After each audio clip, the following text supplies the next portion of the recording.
This program deals with devil worship and satanic beliefs.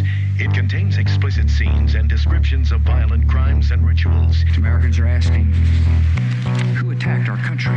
You have declared a subliminal jihad against the United States. Can you tell us why? Everything pertaining to what's happening has never come to the surface. The world will never know the true facts of what occurred, my motives. And night fell on a different world. And Iblis is thinking, I should be getting this position, not Adam, and this guy is created from dirt. And how does the army feel about you being head of the Temple of Set? And the conspiracy theorists can say what they will, but I want you to give me power over Adam, and I want you to give me soldiers and minions and all of these things. The people have so much to glean and have such an ulterior motive to put me in a position I'm in. We'll never let the true facts come above board to the world.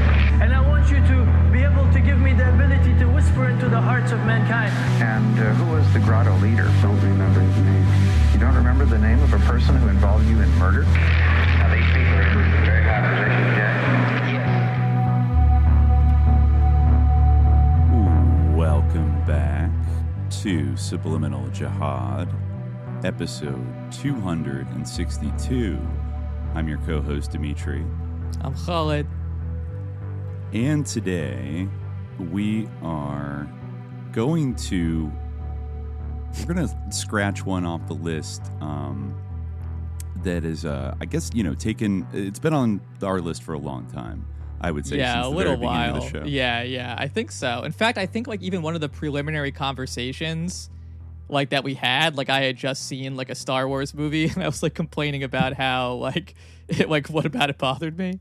But right. Yeah, this is something that's kind of in the same vein as Simpsons or the Taylor Swift episode or maybe the Bob Dylan episode. But I almost feel like it's more of a cultural phenomenon than all those things combined.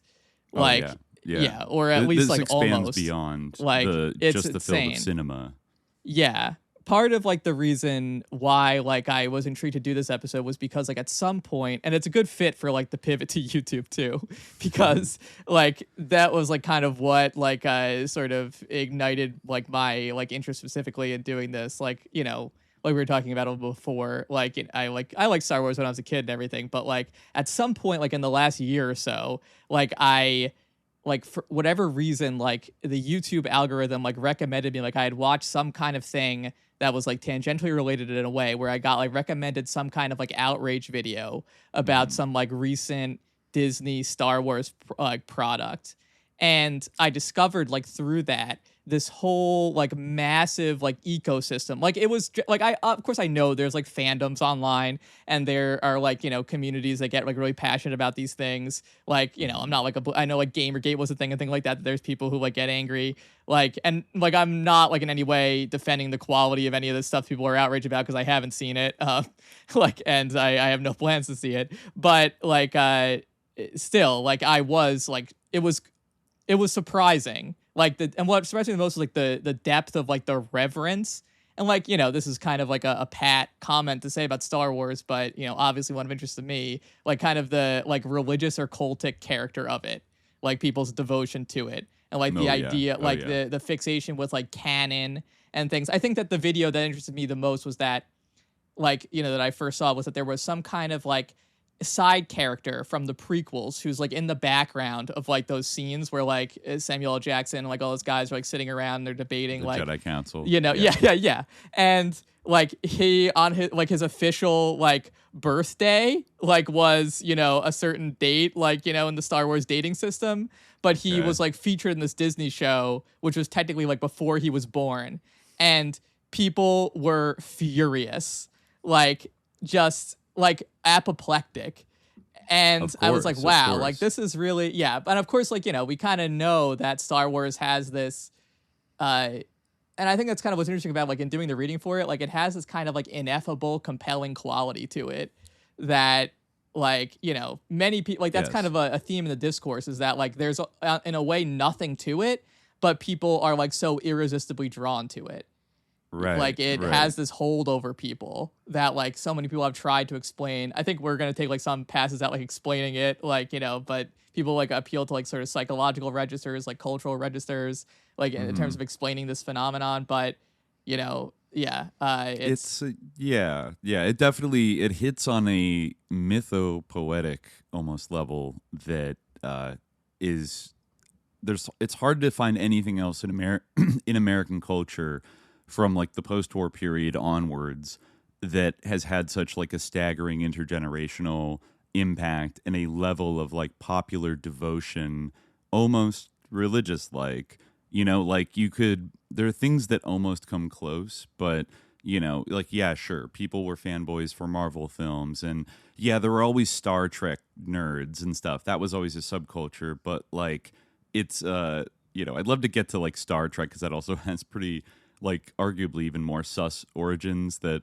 do kind of like Star Wars lead all the way back to the Esalen Institute and the California ideology broadly defined. But Star Wars is like something different and something singular in American culture. Like it is such, I think I just saw like scrolling through X last night, JD Vance, our wonderful Silicon Valley vice president, like make a joke about did you see that thing where women were dressing up as like women from The Handmaid's Tale, right, and they were, you know, in the train station in Washington D.C., and then JD Vance like retorted as like, "Whoa, like my sons were just playing with lightsabers in the backyard. Such is the state of things under Darth Vader's like occupation of Washington D.C." You know, he was making a Star Wars joke, right, but this is so. I think another article I was reading said like, just witness like in the congressional record from the early 80s onward, like just the escalating like a number of references to things or things being compared to something in Star Wars, of like including Star Wars, the Missile Defense Initiative of Ronald Reagan himself like adopted that name. But even everybody else is saying, well, you know, this is a path to the dark side, or, you know, like now, you know, use the Force, like all kinds of things, you know, do or do not. There is no try. Like these things have become like bedrock aphorisms in like modern American culture, and they inspire a level of devotion that is rare even for a super popular like pop culture product. And I mean, I feel like all the things you named like Marvel, you named like, I think Star Trek maybe a little bit less so, like that's a unique thing in some ways, but maybe to an extent, like the comic books like Batman, Superman. Another one comes to mind is like Harry Potter, you know, that like that often featured too in American political discourse, like as well, you know, where it's like Robert Mueller is gonna take down, like, you know, he's gonna use Expelliarmus on Voldemort, who's trying, you know, like, or like that type of thing. Exactly. Like,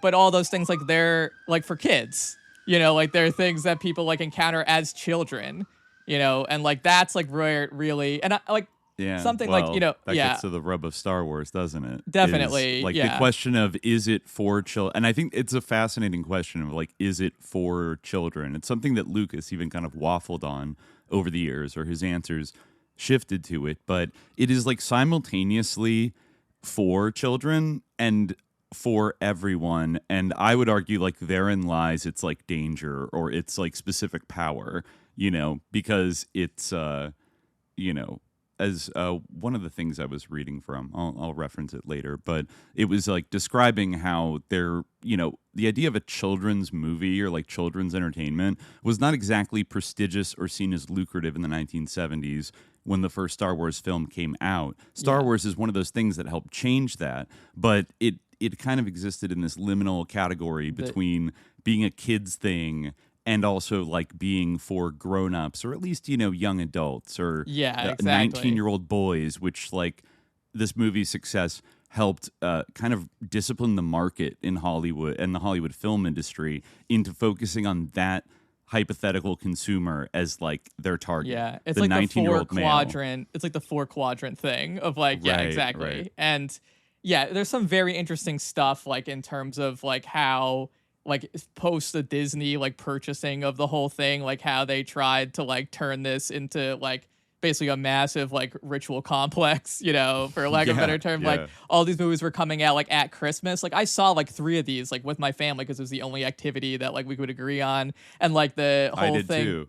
yeah, like the whole thing of like, you know, Rey like as the new protagonist, like which I think really like that, even though like no one would admit it, I feel like that is part of the reason like why like there was such, you know, a backlash to it, like, but we can get to that a little bit later. But yeah, I mean it does like relate to the thing with religion as well. Like you know, as people may know, like I'm a convert to Islam, and like sometimes maligned as an adult convert, you know. I don't feel like I was an adult when I converted like over 10 years ago, but almost 15 years ago, I feel like at this point. But you were young at heart. You know, yeah. Well, exactly. Yeah. Yeah. Okay. Yeah. We knew. I knew you before I was Muslim. That's so, but yeah, like that's the thing where like people be like, "Oh, you're an adult convert. You're an adult convert," and it's like, well, how many like kids are converts to religions? Like not many, you know. Like you know, it's unless unless your parents decide to and convert then the family and you go along convert with it too, which is I feel like a very like unusual situation. But I think that the idea like that's sort of implicit in that is that religions are for children, which of course like many people's like idea of religion is based on what they were told by their parents. Like I always think of. There's this novel, it's an Indonesian novel called Atheist or Kafir, and you can actually find there's a movie of it, which is great. It came out in the 70s. It's very hard to find like a good copy of it, but this whole scene is dramatized amazingly in the movie, where the main character. There's, you know, I just recommend this film. There's so much in it, but I won't go too deep into it. But the main character, you know, he's a little boy, and he steals at this point in the movie. He steals like some mangoes, you know, and his mother says, it tells him about hell and how if you steal mangoes, she says the mangoes will take revenge, like in hell. And you like it's like this cutaway thing where he cuts away to like this horrifying image of like a mango, like, you know, cutting off his hand, like implementing, you know, the head punishment for theft, like in, you know, this fiery abyss, like God. A mango headed like humanoid, like, you know, and he's like, he like screams and he like hugs his mother. And it's, you know, this kind of, you can see like the influence of like Freudian ideas and stuff like that, like the castration fear, like all this stuff that like also has been used to think about Star Wars. But, and the novel even describes as like kind of on a screen, and I think, you know, that you know, seeing this image on a screen, you know, seeing this image of hell on a screen, and like I think that really is, there's a parallel to, sorry, you know, I'm going off a little bit, but like I was reading this one article, and this guy, you know, the article itself wasn't too super interesting, but there was a reflection on his experience of watching The Empire Strikes Back.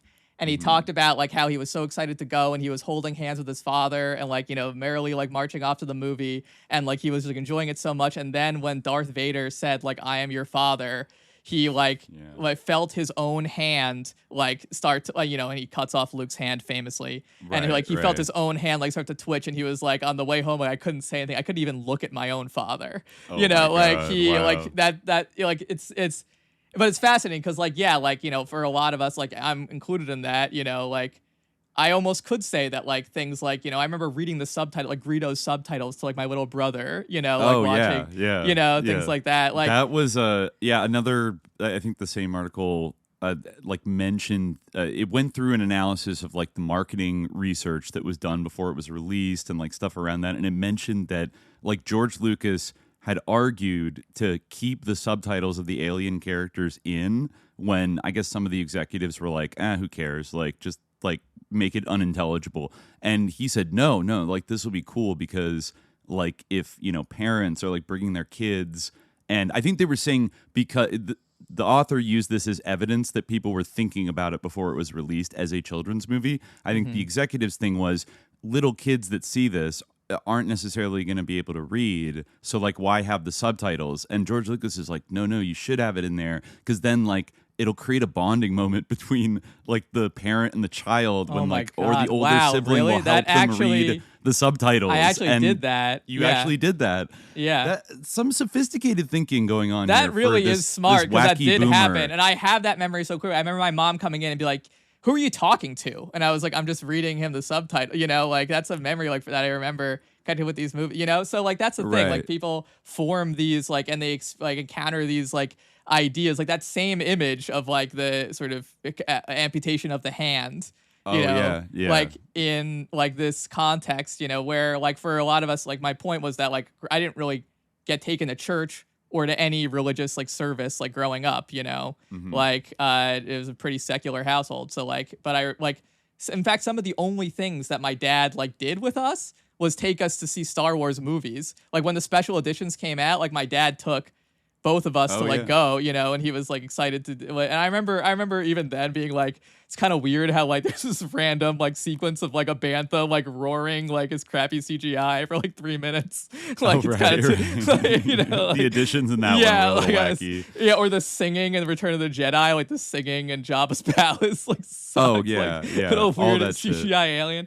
But yeah, and then I remember him taking us to go see the Phantom Menace, and like him, like he even said to my mom, like, "Aren't you curious?" Like trying to get her to go, and she was like, "No." And then I could tell afterwards that he was like so devastated by the Phantom Menace. But sorry, you know, that's a little bit of yeah, just to place us, because it provokes a lot of reflection in me too, because I don't know, like I feel like I don't always have, you know, like I couldn't tell you, you know, my memories of like childhood, you know, from like kindergarten to like 4th grade, you know, it's like I remember certain things and I forget other things, but like I still can easily recall my like deep devotion to and obsession with like the Star Wars universe when I probably saw it for the first time around like 7 or like maybe 2nd grade.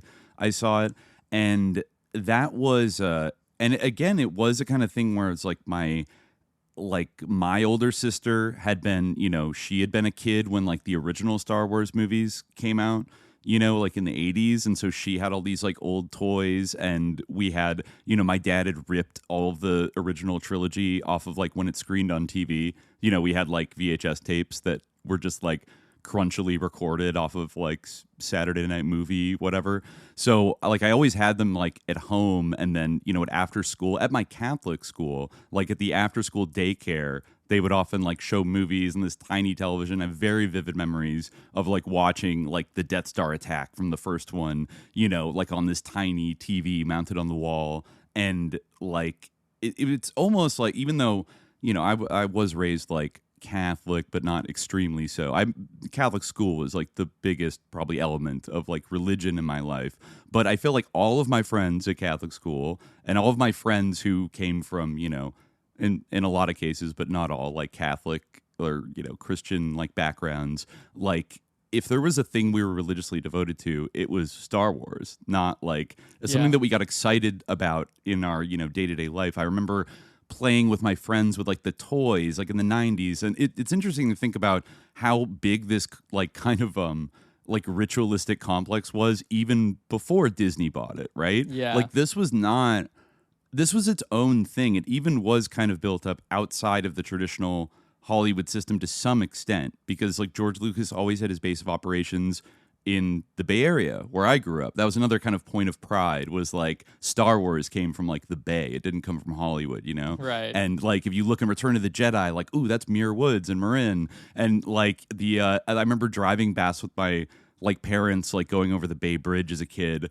and them always like pointing out, like, look at the shipping cranes. You see those? Like, do those look familiar? Those are like, that's what the AT-AT walkers and like Empire Strikes Back are. If you go and look at the Oakland port, like the port of Oakland, like, yeah, that's like literally like a 1-to-1. Like I think he's admitted that like that was inspired by the architecture of these gigantic like 4-legged sort of cranes with like a kind of a head sticking out that like loom over the horizon and stuff. So like, I don't know, being sort of proud of Star Wars is almost part of like a regional cultural like tradition of like of California in general. I would argue like the Star Wars trilogy is so California ideologied up like to the gills in a variety of different levels, which we'll definitely get into. But even, you know, George Lucas being this guy that like he made, you know, American Graffiti, he made THX 1138, a bizarre like dystopian sci-fi film about mind control using the Synanon cult as extras,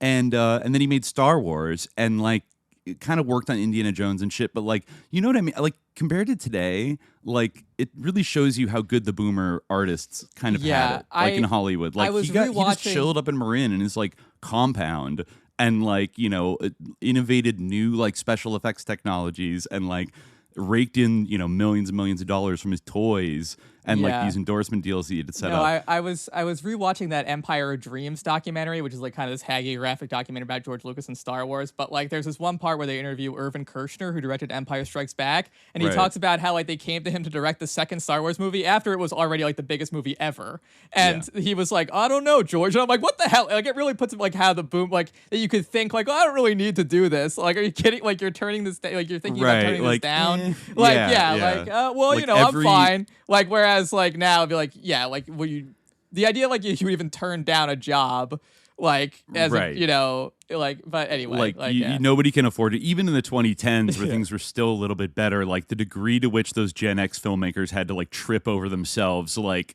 kissing the feet of like Disney to be like, please, I love Star Wars so much. Like, I'll do it. You know, like J.J. Abrams. It's like still Rian like Johnson. a thing. Yeah, talk about like a ritual, like a humiliation ritual where you had to pretend that like, you know, you're the biggest Star Wars fan in the world, like even though you're just like some journeyman director or whatever, you know. Right.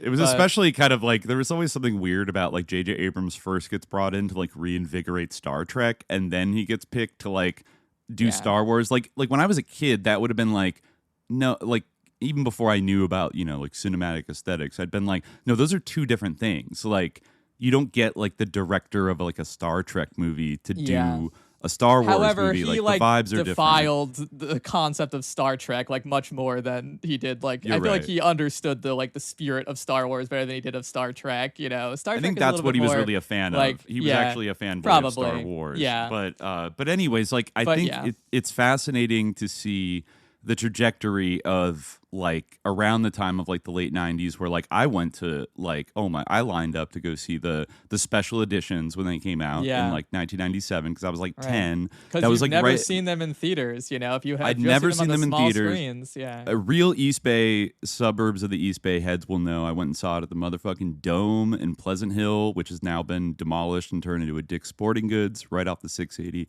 freeway, which was like the big before multiplexes were a thing. It was like a Cinerama Dome, like massive, like mid-century, you know, movie screen.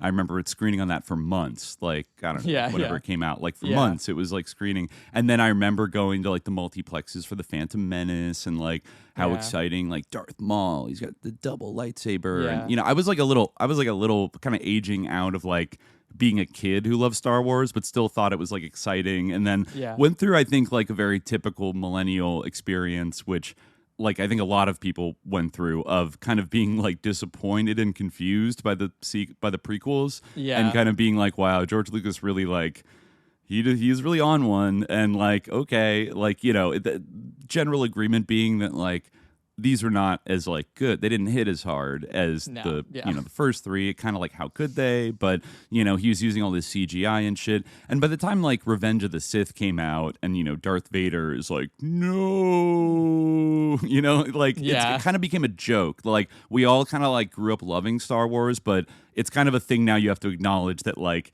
it sucks, and like it became kind of cringe. And that's when I think there was that era of like red letter media and like those kind of YouTube video essay takedowns of like how shitty the prequels were, and there was a time where they were still making like Star Wars video games and like expanded universe, this and that, and you know, they'd kind of released all the toys from the prequels that they had done, and like George Lucas was a billionaire, or you know, close to it at least, and it was kind of like okay, I guess Star Wars is like done, I guess. And like we're talking about it like a thing that happened, right? Yeah. Like a little more. It's still enduringly popular, but like it doesn't look like they're making any more. And then what was it, like 2013 or 2014 when Lucas decides fatefully to sell didn't he call in one interview to the white slavers, aka like Disney or Hollywood? I always found that weird because like why did he specify that Star Wars is white? like why, like I guess that would be white slavers. I feel like slavery is somebody equally bad, although he does have like white slavery as a plot element in the Phantom Menace as well. Right. Like that always interesting to me that Anakin slave. is a slave, a white slave, and does Qui-Gon Jinn ever manumit Anakin?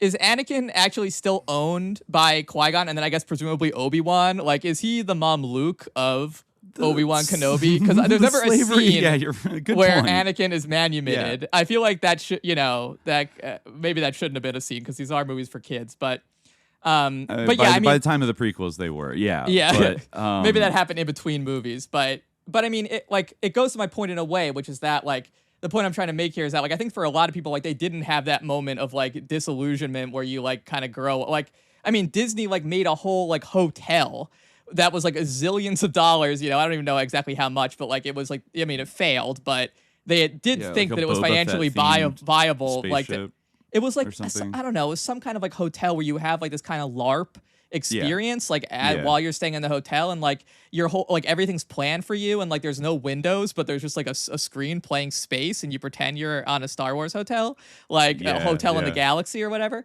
But like, like there's a lot of people who like are really like still like the prequels like didn't like shake their like love of Star Wars at all. And like even like the Disney sequels, like maybe it got like put in another direction of like rage and resentment, but like they still like the devotion is like still there. And that's the thing, like in terms of the comparison between Star Wars and religion and like the sort of its roots and like the experience of being a child, like the thing is that like religion isn't for kids. Religion is for adults. Like kids experience religion, but like it's like mainly for adults. Like a lot of the elements of religion, like kids can't even like truly appreciate. Whereas like you're right. Like that's why every religion has initiations for children. It kind of like it kind of goes back to like it kind of goes back and like it's not like when like the Prophet Muhammad was like preaching like the Quran like in Mecca like in the 7th century Christian era, the 1st century Hijri, like that his main audience was like little kids or something, no, it was adults, like or anything like, or the that Bible, Jesus' disciples were the Torah, the New Testament. Yeah, like, exactly. They are like, taught. The disciples were not like 14-year-olds. It kind of goes to that sort of break that we talked about in Sus Simpsons, where like we were talking about like the sort of like the toys that kids play with, where like now there's like this sort of lore complex around them. Like you would not understand like what was appealing about a Star Wars toy or a Ninja Turtle without like this whole like idea complex around it. Contextual based toys we talked about with the Ninja Turtles, and like that definitely is like Star Wars arguably like invented that in a way, which is totally different from old school toys like trains or soldiers, which like adults and like they kind of actually have like that article that we read, the kind of theories, they have a nostalgic function like for adults, like they see the kids playing with toys, like they understand those toys, whereas if an adult sees you playing with Donatello and Leonardo, they're like, what? Like they don't get it. Like there's no way for them to access that without the lore. And that's kind of like the same thing we see with Star Wars and like religion in a way, whereas like there's this kind of continuum where like you have this sort of child relationship with religion, you have, like you said, those initiations, and then you become an adult member of a religious community where like you're participating in services, like et cetera, you're part of this religious group. But Star Wars has like no off ramp for you. You just become like an arrested like person who's like sitting like streaming about how you hate Kathleen Kennedy like into your 50s, like while your kids beg for you to pay attention to them. That is the problem, is that you basically become a Disney adult, like which literally is, I mean it actually predates. It's interesting that the type of Star Wars person I don't know if you would say they predate sort of the phenomenon of Disney adults, but like I wouldn't attribute the Star Wars adult phenomenon as being like solely a result of it being bought by Disney in the 2010s, because it already pre-existed. Disney just optimized what was already there and like folded it into its greater adulting complex of like consumer pseudo religion that in a way like kind of replaces any kind of traditional religious tradition that that you could have been born with like this other thing that is really based upon like viewing and consumption based like of like media commodities and like merchandise and like other things like that, but kind of treating it with a kind of scriptural reverence for like the universe that has been created. Yeah. Yes. You know, almost like the tenets of a religion where like that's where you get that level of outrage when they put in like a character in The Mandalorian that like should have not been born yet or something like, or, you know, the lightsaber does something that the movies kind of agreed that like lightsabers cut through this and not through that and things like that. I mean, George Lucas himself has spoken about this phenomenon. I think he did these interesting Bill Moyers interviews like in the 90s. Mostly, a lot of it was talking about his hero, Joseph Campbell, who we'll get to a little bit, probably definitely. A little later, because he's a big part of, like, I think the power and also the sussness of all this. But, like, he gives, like, kind of contradictory answers about whether Star Wars is a, quote, religious film or not. And you know, I think we were just reading it before recording, and he said he's asked directly, like, "Is this a religious film?" And he's like, "Oh no, I don't see it like that." Yeah, like, but then goes on to describe basically how like it makes kids believe in God or something like that. Like he says that was like his goal. Like he says. Yeah. Like many people experience Star Wars as profoundly religious, and he goes, "Well, I don't think it's profoundly religious, but you know, my goal with all this was to make kids believe in God." And like, you know, he's like, "I think there is a God," and I'm like, that is like a much more religious like motive for like making a movie than like any director, like really even then or certainly now would like admit to, you know. That's especially for like a space opera fantasy. Like you would. Like imagine like if J.J. Abrams was like this, you know, the Force Awakens is, you know, here to make another generation of kids believe in God. Like that would never happen in a million years. Right. Like, exactly. Yeah. I mean, in a way, it's doing a very Californian thing of, on the one hand, kind of secularizing, like attempting to sort of like secularize religious stuff, but on the other hand, like remystify the world and kind of create like a new, often like very technologically centric kind of vision of like spirituality and religion. And I think we can see unfolding today in like very bizarre fucking ways, right? That's what's From so deeply sus people. about Star Wars, because like of course, you know, American culture and like, you know, sort of a homogenized global like American culture has like other kind of civic rituals, you know, like we have at the Super Bowl and things like that, you know, and they kind of have like a little bit of a mythology, you know, like there's definitely like other elements of like American civic religion. But what is like so like sus about Star Wars, or conspicuously in like a sus and unique way, is like the sort of the way that this mythology like grafts onto kind of an agenda for like you know, colonizing space and like kind of like the dreams, like, you know, I remember there was like Cass Sunstein in my reading for this episode. Cass Sunstein wrote a whole book called like The World According to Star Wars. It sucks. It's awful. Oh, did he? It's a terrible book. I saw him reference in another article about Star Wars also. I thought that was a little strange. Well, he wrote a whole book about it and it's awful. But like one of the things he says is that like,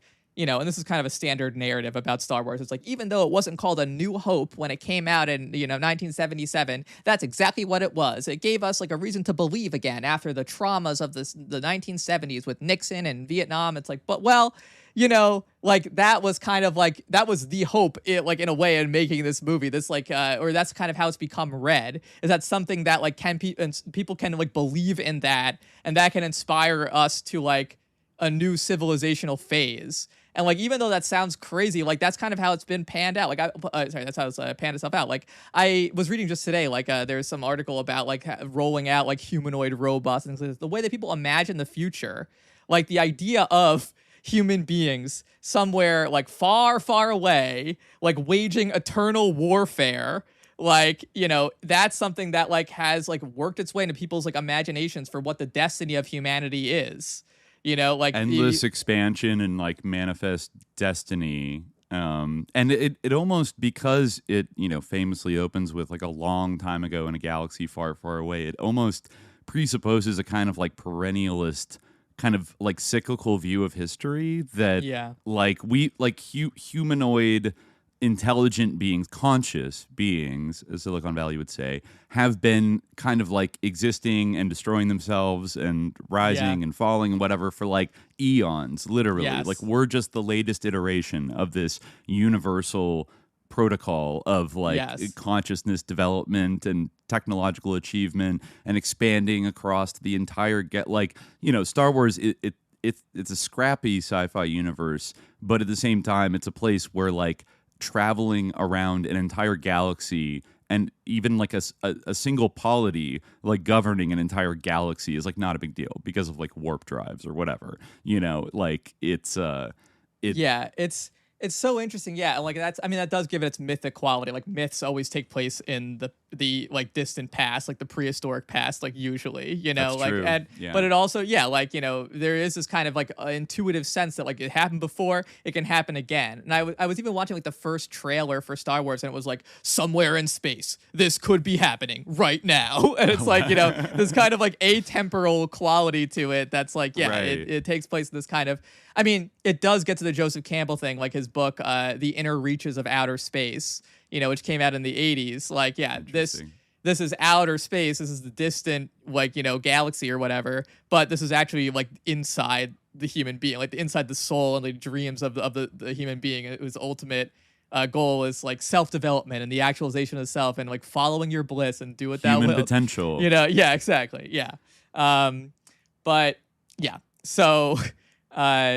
That's a lot to get into, but it's and like where even to begin, but I'm trying to. I'm looking through the transcript of his interview now, talking about like God and religion, and there was a line in here that was deeply ironic because he said like what he wouldn't want to happen is for Star Wars to become a kind of like secularized religious cult, that like a consumer cult that doesn't have any like actual spirituality in it, and yet that is kind of exactly what it's become, I would say, to this day. Yeah, he says he like doesn't want that to happen, which is again like sort of the same thing where it's like, okay, well, this isn't like the basis, like the basis is kind of thin for like a like actual religious faith, but at the same time, like there's this article by Dan Ruby, which came out like it's a review basically of the film, but it's kind of an in-depth critique. It's kind of way film criticism used to be before it was just like an endorsement of the movie or advertorial. But it's called Star Wars Not So Long Ago, Not So Far Away. It came out in August of 1978. So like really, right at the time, like this person knew exactly what was up. Oh, this review came out in 78. Yeah. Oh, okay, so within a year. So like right, like there was no Empire Strikes Back. It's like almost like prescient in some ways. I'll read the first paragraph, then I'll read the part kind of about like how George Lucas describes it. George Lucas's enormously popular Star Wars plugs into the central nervous system of its audience by mixing an American love of machinery with the heroic myths and dreams of Western European civilization. This technological fairy tale reflects in the symbolic language of its images the desires and ambiguities produced by living inside a machine-oriented technology, supported by anachronistic ideologies of individual heroism and metaphysical justification. Star Wars embraces technology in order to enjoy the sensations of power and exhilaration it offers.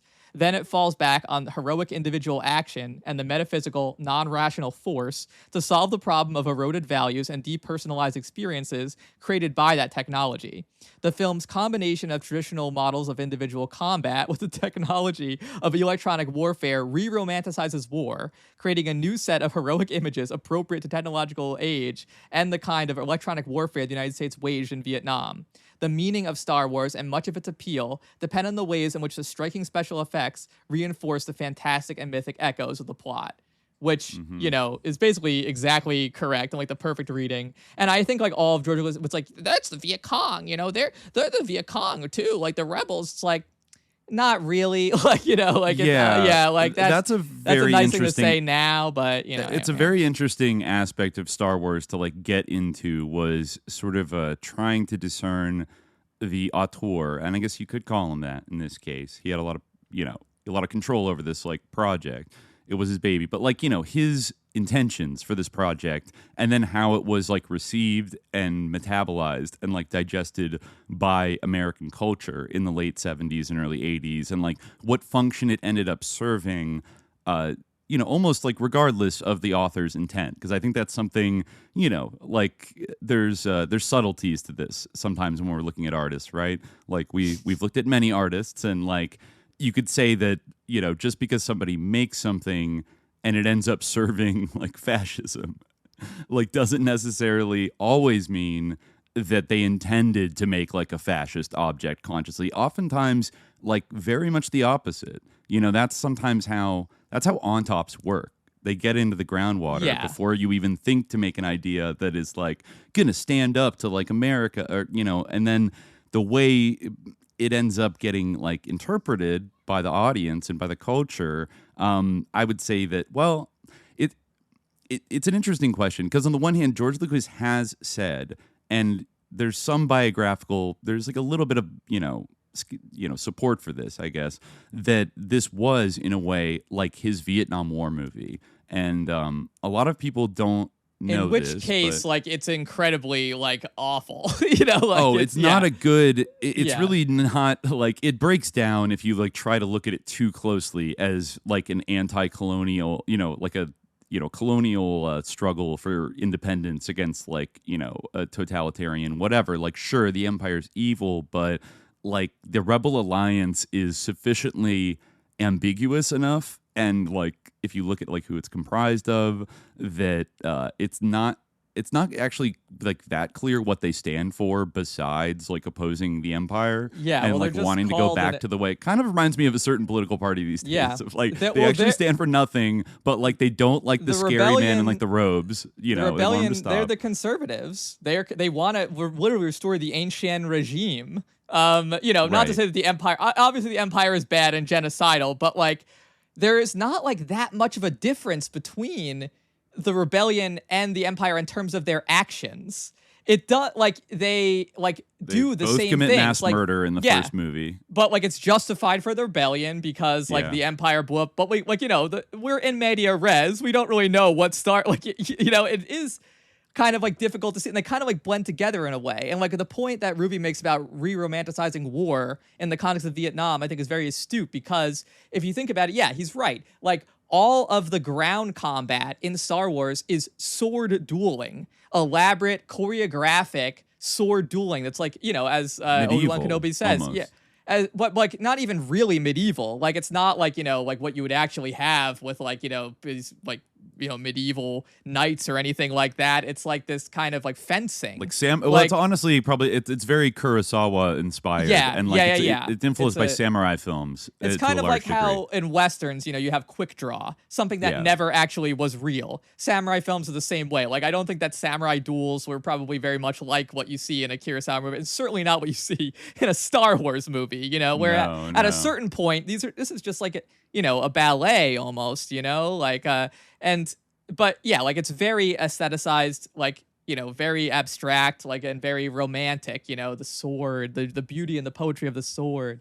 And then that's all the ground combat is like that. And then what you have left is air combat, which is like, World War II dogfight footage. It was the main inspiration. Hyper aestheticized, basically kind of like propaganda films, not to say that like the Allies weren't like the better side in World War II, but like, even like things like the greatest atrocities in World War II, like the Dresden bombing, can be made to look like beautiful in movies. Like I mean, that's a really great point to bring up, because I think it gets into like this really complicated thing about like who do American viewers inherently like identify with in watching this film, and what previous kind of images is it referencing to sort of reinforce that, like these guys are the good guys. You have the Wagnerian John Williams score, which is ironic because the other movie he worked on, Apocalypse Now, also uses Wagner in a literally like Operation Wandering Soul, like Psy warfare way against the North Vietnamese. So the kind of idea of like who do they identify with? Well, you're watching these X-Wings, which like remind you of cool like World War II fighter aces, and then you look at the aesthetics of the Empire, and while like they do have kind of a cool aesthetic, they're clearly like Nazi coded in terms of like their sharp black uniforms, and like that they're all like cast with like evil British guys. This is like, okay, like Americans can easily, and also like just the sort of a faceless mask like soldier, you can't escape the kind of, oh, this is space communism. You know what I mean? Like, this are space Soviets. Like you can't. It's hard to like wall off when you're doing such a vague like just bad guy that like some people aren't going to be able to read into it. Like, oh, the Rebel Alliance, America, freedom. Who's against them? Like communists, like the Soviet Union, like they're the evil empire, which is just predating Reagan coming to power. But Star Wars like comes out a couple of years before Reagan comes into office, and then skates through like the other two movies come out in Reagan's era, and it's just worth asking the question about even if because I think it's interesting if he intended to like sneak some kind of Vietnam allegory like through the studio system, and then it ended up coming out like this, because I would argue that like it sort of got compromised in some way or another along the way, and like even though it is about rebelling against an empire, like the other trappings of it come from other American kind of traditions of like the World War II one, which is like complicated, right? Like, it's like we were on the good side with that, and this is the 70s, so there's and it's also just about the pure aesthetics of violence and like the kind of fundamental story. Like, the only thing that like is like in a way, like, first of all, like not all rebellions like are fundamentally good. Like like you could rebel against, like you could have a reactionary rebellion or revolution, like which kind all those of Cubans in Miami, are they the Rebel Alliance? I mean, they are smugglers. So like they do mention that there was a republic, but like I don't even know the what old republic. Like that's the kind of mention. It's important. It's kind of hard, almost in a way, to like disengage like your like experience of watching Star Wars from like the other movies. Even The Empire Strikes Back like changes stuff.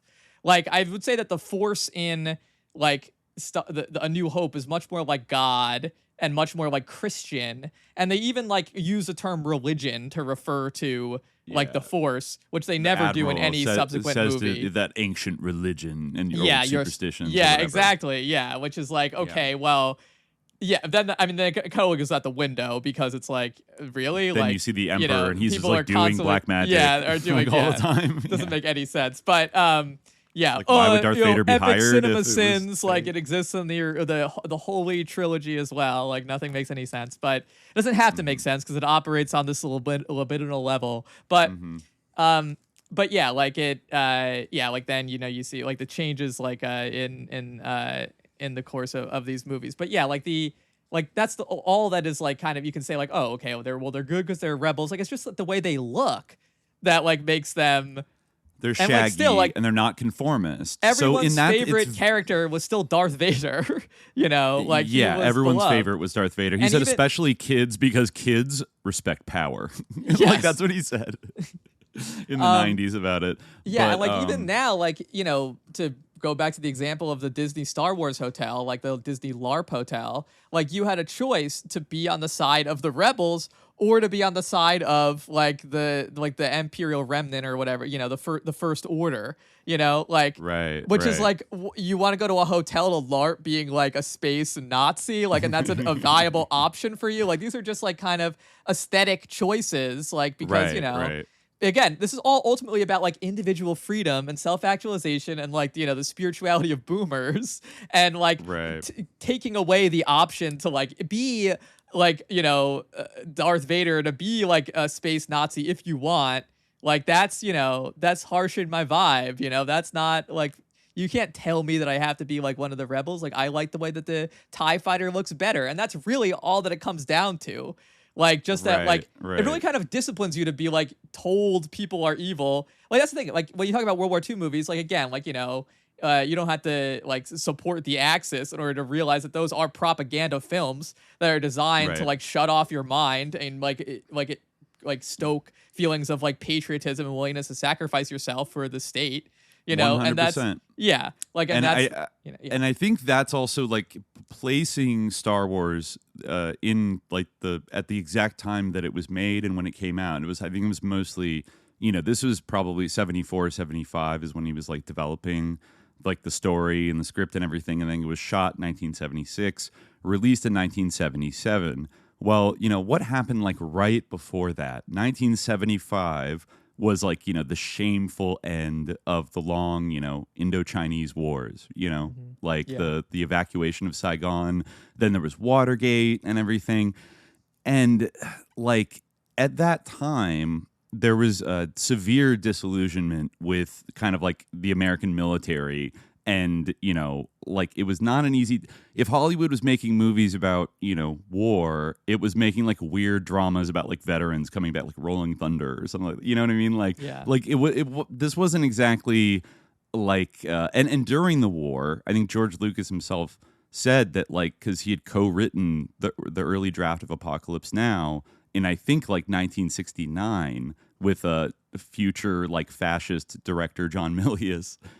Funny enough, who ended up like writing the main draft. But, back then the war was going on and apparently none of the studios wanted to touch it. So he basically had to shelve that project. And now there's a quote from one of his longtime editors, Walter Murch, who I believe edited Apocalypse Now as well, that he says about this period here, quote, "After American Graffiti, George Lucas had wanted to do Apocalypse Now. George had worked on the script back in 1969. Then, when Warner Brothers backed out, the project was abandoned. It was still too hot a topic, the war was still on, and it just wasn't going to happen. So George considered his options, and he decided, all right, if it's politically too hot as a contemporary subject, I'll put the essence of the story in outer space and make it in a galaxy long ago and far, far away. Star Wars is George's transubstantiated version of Apocalypse Now. The rebel group were the North Vietnamese, and the Empire was the U.S."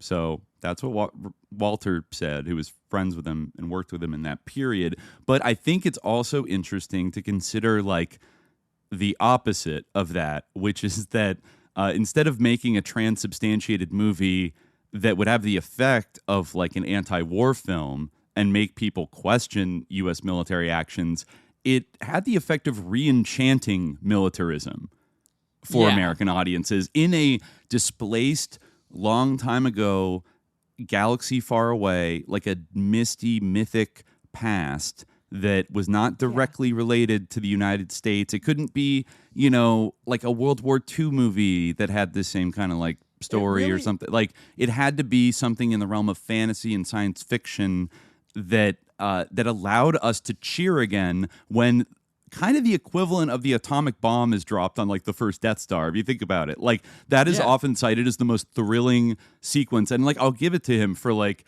sheer, libidinal thrill, that like moment with the score. Well, you had that pounding Wagnerian. It really is like the ring cycle. Like, Luke, you've turned off your targeting and computer. that was What's kind wrong? of unusual. At the you get like time chills to when you have- think it. Oh my God, he's using the Force. Like he's gonna, and then he murders like 250,000 people. Yeah, the Death Star is the size of like a planet. It's a moon. Yeah, presumably, it's a moon. like there are people we don't see any like women and children on the Death Star, but they could be on there. Like maybe the stormtroopers' families are on the Death Star. Like who knows? People have made this, like Star Wars fans have like made this point in more recent years about like what about all the independent contractors that were just working on that second Death Star when like Lando blew it up and everyone just like cheers, and it's like, okay, I mean, I guess the way the movie sets it up, this is like a genocidal like death machine. Yeah, that is, exactly. Like, You only can't really exists to, like, argue blow up against it within planets. its own world, but like if you look at the actions that each takes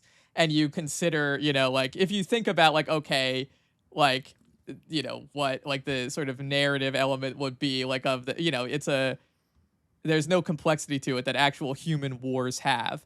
And it really like it expresses like all the like, it expresses all of the sort of contradictions of like the like American mentality and ideology in a way. Cause like I remember George Lucas like saying he didn't want to call the third movie Revenge of the Jedi because a Jedi does not take revenge.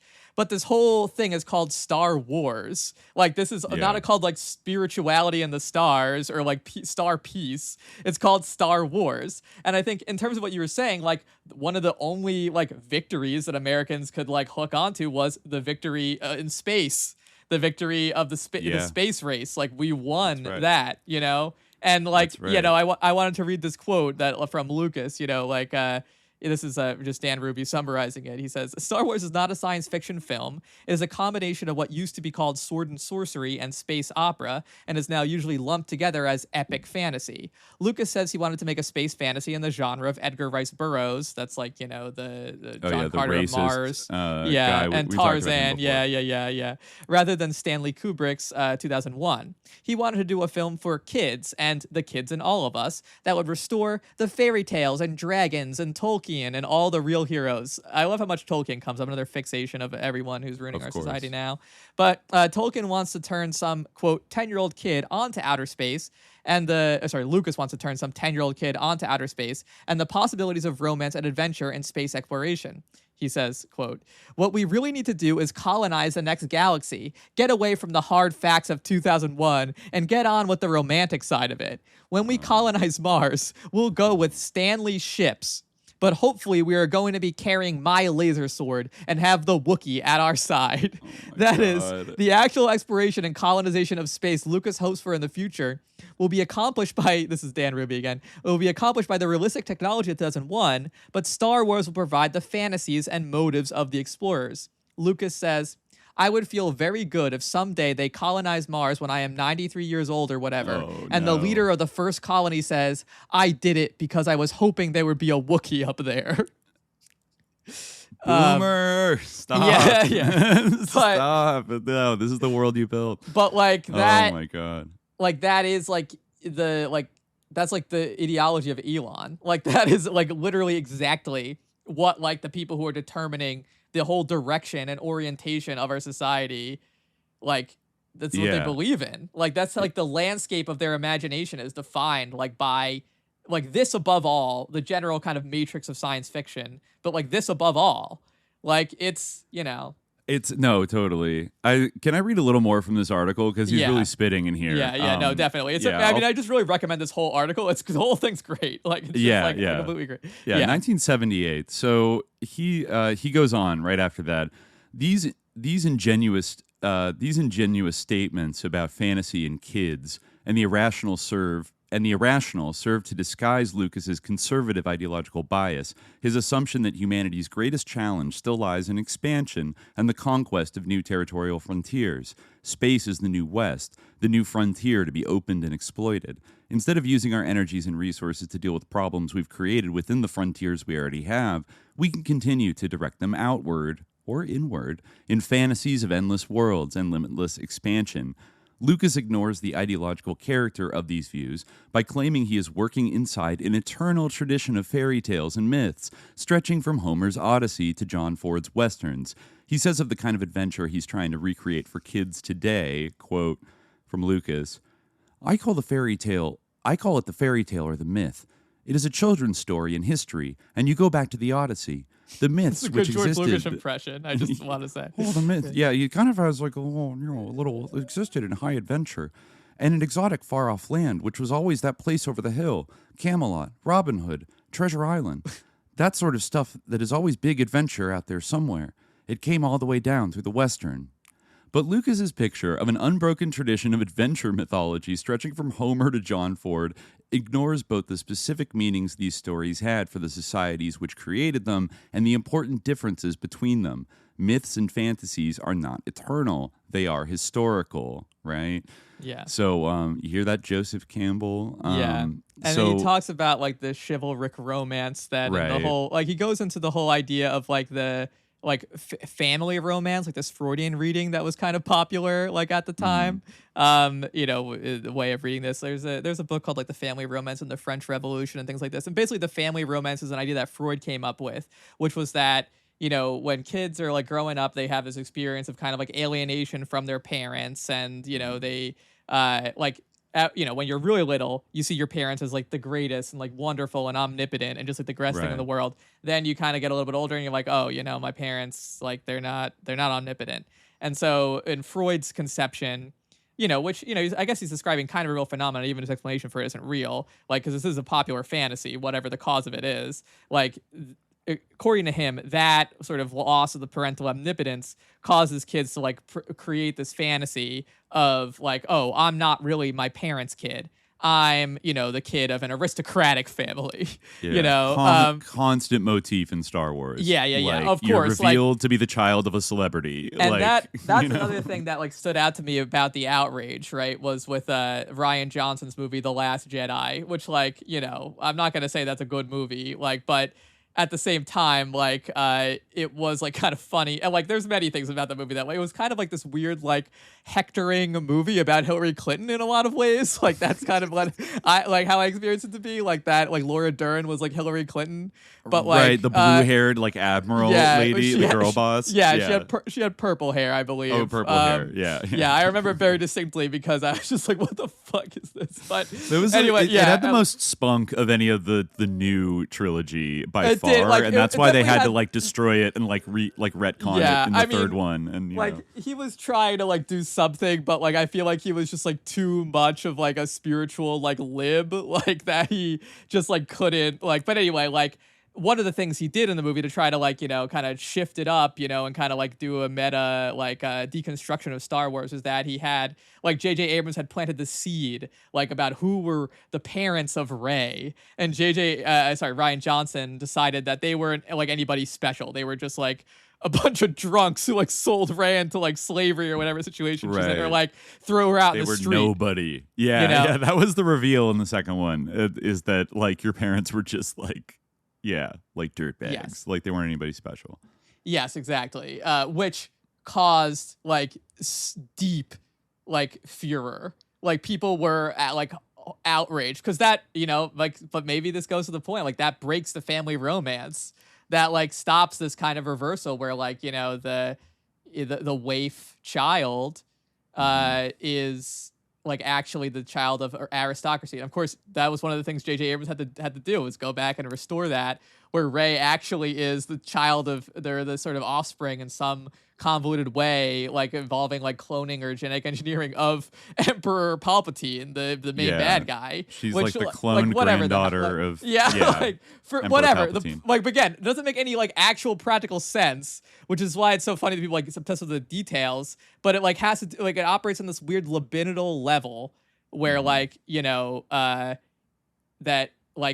this family romance can't be disrupted because that's what it is. And another great thing that Dan Ruby mentions in this article is that the kids of aristocratic parents do the opposite, where they fantasize about having rapscallions for parents, they have which, it's their ultimate dream that they're my parents are just a bunch of dirtbags. My real parents are just a bunch of punks on the street, gutter punk, something, which I think is also a real phenomenon. Kidnapped as a baby by these rich people. I don't know. I could see the deep urge, I guess, to live on the wild side or to have some connection to the quote unquote real, exactly.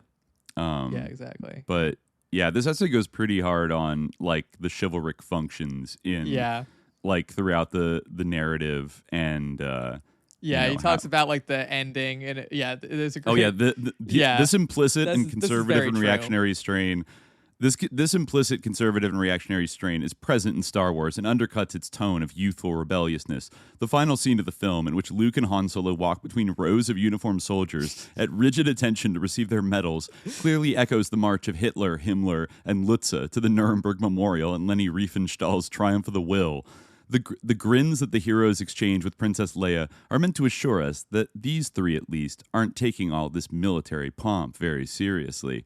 But since the scene and its totalitarian fascist overtones grows so naturally out of the rest of the fantasies and images of the film, it seems fair to ask whether the grins really undercut this image, or if they simply allow it to function for us in much the same way that Riefenstahl's original image functions. The scene confirms all the hierarchical and militaristic values that have characterized the bad guys up to this point and applies them to the heroes. Martial tones dominate the scene and the accompanying music. The military position of attention and the practice of lining troops up in precisely even rows is an attempt to deny the weakness and vulnerability of the human body, to make human beings hard-edged and precise like their weapons. Up to this conclusion, the bad guys have been associated with their rigid body armor, impenetrable mask-like helmets, and heavily armored Death Star. When so drastic a reversal or transition takes place at the end, it becomes important to try to understand the nature of that transition. Yeah. So Yeah, you know. his whole thing, and like this guy didn't even know that like Darth Vader was Luke's father. So like his reading this is Right. all being about like the relationship of father and son, like which it really does become like in a huge way, like and elaborated over all the films. Like but it's really true. Like the whole thing of like, okay, like why is Leia a princess? In what way is she a princess? I know it's because she's a daughter of Queen Amidala, but like that's like She after was the fact. adopted In by the a cool original senator, movie, yeah. in the original movie, like She's just like how royalty. do they even know she's a princess? Because the only way that she would be a princess would be like if she were the daughter of Padme. Again, I'm getting into the CinemaSin shit, but like my point is that like it doesn't make any sense that Leia is a princess. Like even in the like canon of the movie, like that anyone would know that she was a princess or that she's called a princess. But she has to be a princess because this is like a reactionary chivalric fable of like restoring an ancient regime. Even like the fact the way they talk about like the old republic and like like a more civilized age. It was 20 years ago. But Right. that doesn't matter because like it's not about like the actual details of the plot. It's all about like the fantasy, and it's all Right. about like how can we get it's all about this. What else was 20 years prior in like the late 1970s? World War II was, right? So in a way, like they are, even though it could occupy kind of like a boomer anxiety about the fact that like after World War II, like America changed with like the Cold War and like all this, then this Vietnam stuff and like kind of bad things have been going on. But also like the end of World War II is like the rise of like the quote unquote Soviet Empire, right? Under like Stalin, who's kind of, Yeah, exactly. You could easily like draw a Darth Vader or Palpatine kind of thing, And so that's like the darkness that's existed for the last 20 years. And, the Sith are like in control of a bunch of the world and blah, blah, blah. So, yeah. And I don't mean, and this know. gets to the Joseph Campbell thing, like, where something that I actually discovered is like, I was kind of psyoped, like, in a way, because I actually believe that like George Lucas had read the many faces of the hero and like whatever, like, had known of Joseph Campbell and actually did base Star Wars on Joseph Campbell's monomyth. But that's not true. Like, it was after the fact he decided that it was. Like, he discovered it after making the first movie and then started talking about Joseph Campbell. There's no evidence that George Lucas had any knowledge of Joseph Campbell. From what I've seen, like if someone has it, they can bring it forward. But I have found no evidence that George Lucas knew anything about Joseph Campbell when he was actually making the first movie. But this like became, a thing where like he was the official kind of philosopher who was gonna. I mean, it's kind of an insult to the term philosopher to call him one, but that term has been insulted a lot, so fair enough. But yeah, he was the standard official interpretation of like the sort of literary significance of Star Wars. I was like taught that literally in high school. I was taught Joseph Campbell's monomyth, like. It's kind of like sick in a way because like the whole thing of Joseph Campbell is bullshit. Like the whole monomyth. We have to bullshit. say it. It's like, literally like pseudo, it's like complete, academic, like bullshit. It's like, nonsense. Just, like it's in nonsense. academia, he's like discredited, right? Like it fits Star Wars better than any actual real myth from history. Like that's the thing, because he is just projecting his own like American boomer task. I mean, he's not a boomer, but his like American ass like capitalistic values, like of individual, like onto all these myths and rereading them in his own way, and then saying that's what every myth from all history all around the world means. So of course it ends up resembling more of Star Wars than like the Odyssey. But yet in high school, I was taught the Odyssey through Joseph Campbell's monomyth. And that's probably because of the influence of Star Wars. Anyone's even heard of this guy, and like so it's fucked up like that. Like it's actually one of the biggest like and also because of the success of Star Wars, like something that I think still needs to be dealt with today is like the deep, almost like an ontological operation on like Hollywood screenwriting that started in the 80s and just like picked up steam in the decades after that. It's so funny, where yeah. you were taught the hero's journey is like the core story structure of like every story that's like successful ever. Yeah. And like you're taught, I don't think we studied screenwriting in college together. That's where we met. Did. That's where and I'm sure that I don't remember vividly like an I'm entire pretty sure class, that but like a certain individual might probably passed us out some handouts with a little monomythic cycle on it. you're Maybe probably that's a right. That made-up little memory, picture, yeah, the but little picture, the circle with the little hero Yeah. walking in a big circle. I feel like no, that you're may- right. You're yeah. right. Like, I and then mean, downstream from that is like Save the Cat type shit, which is like Yeah. these kind of books on like how But to the write with a dope monomyth thing script. is like, the literary sophisticated, like deep thing. Like that's what makes it all mean something, which is Right. like the whole idea that like, okay, like the hero has to go out and find himself and discover who he is. Like Odysseus was not trying to discover who he was. Like he It's all knew about who him he trying was. to come home. He was, yeah, exactly. He was Right. Odysseus. He needed to get home to like, so his wife wouldn't get stolen. Like he knew almost who he like was. an inversion It of the- wasn't it's like about the self-discovery. Yeah, it's like kind of almost turning like the quote unquote like hero's journey on its head with a sequel Yeah, where to like make the it real all struggle is like for him to get back home and like, Yeah, well, reintegrate with his he like gives wife it and this society. basically esoteric interpretation, like, esoteric in the sense of that it's hidden and it's like against the actual like stated meaning, where he can take any myth. Like that's the thing, because myths, they are archetypal. That's what, they kind of lend themselves to different. That's basically, a myth is basically like the Greek word for plot. As we also learned in screenwriting school, right? Or well, maybe we were taught Aristotle's Poetics, right? And so when Aristotle's talking definitely about taught that. the mythos of a play, he means the plot, and that's all that means. And a plot can like be interpreted in any number of different ways, and that's what the Greek tragedians did. They would like take like this plot about this part of Oedipus and adapt it in many different ways to interpret it differently. That's the whole thing. But he can take anything Right. and make it about how it's all about like a boomer. I know he's not a boomer, but like but basically it's very appealing to that mentality. It's all about you as like a American individual seeking your passion and like following your bliss and finding whatever makes you happy. And like, it's the whole thing of like as many consciousnesses experiencing fun as possible, like that Exactly, whole thing, like where it's exactly. like that's the point of life. It's not like like, and if you look at like Joseph Campbell's work, like this is kind of what brought up this topic, is that like he like hates communism and he associates it, like he hates Marxism, and does the thing of like Judeo-Christian Islamic. I actually saw in one of his works, I think it was Inner Space, Outer Space, the Inner Reaches of Outer Space. Like he actually uses the hyphenate Zoroastrian, Judeo-Christian, Islamic, Marxist. Oh my god. Just to say like that's a whole thing, and all they're trying to do is try to say that like the social world matters, when really what's important is like, I don't know, whatever. These like myth cycles that basically, just, like, following program your us. bliss, following Yeah, your right. bliss. And like Right. exactly. Like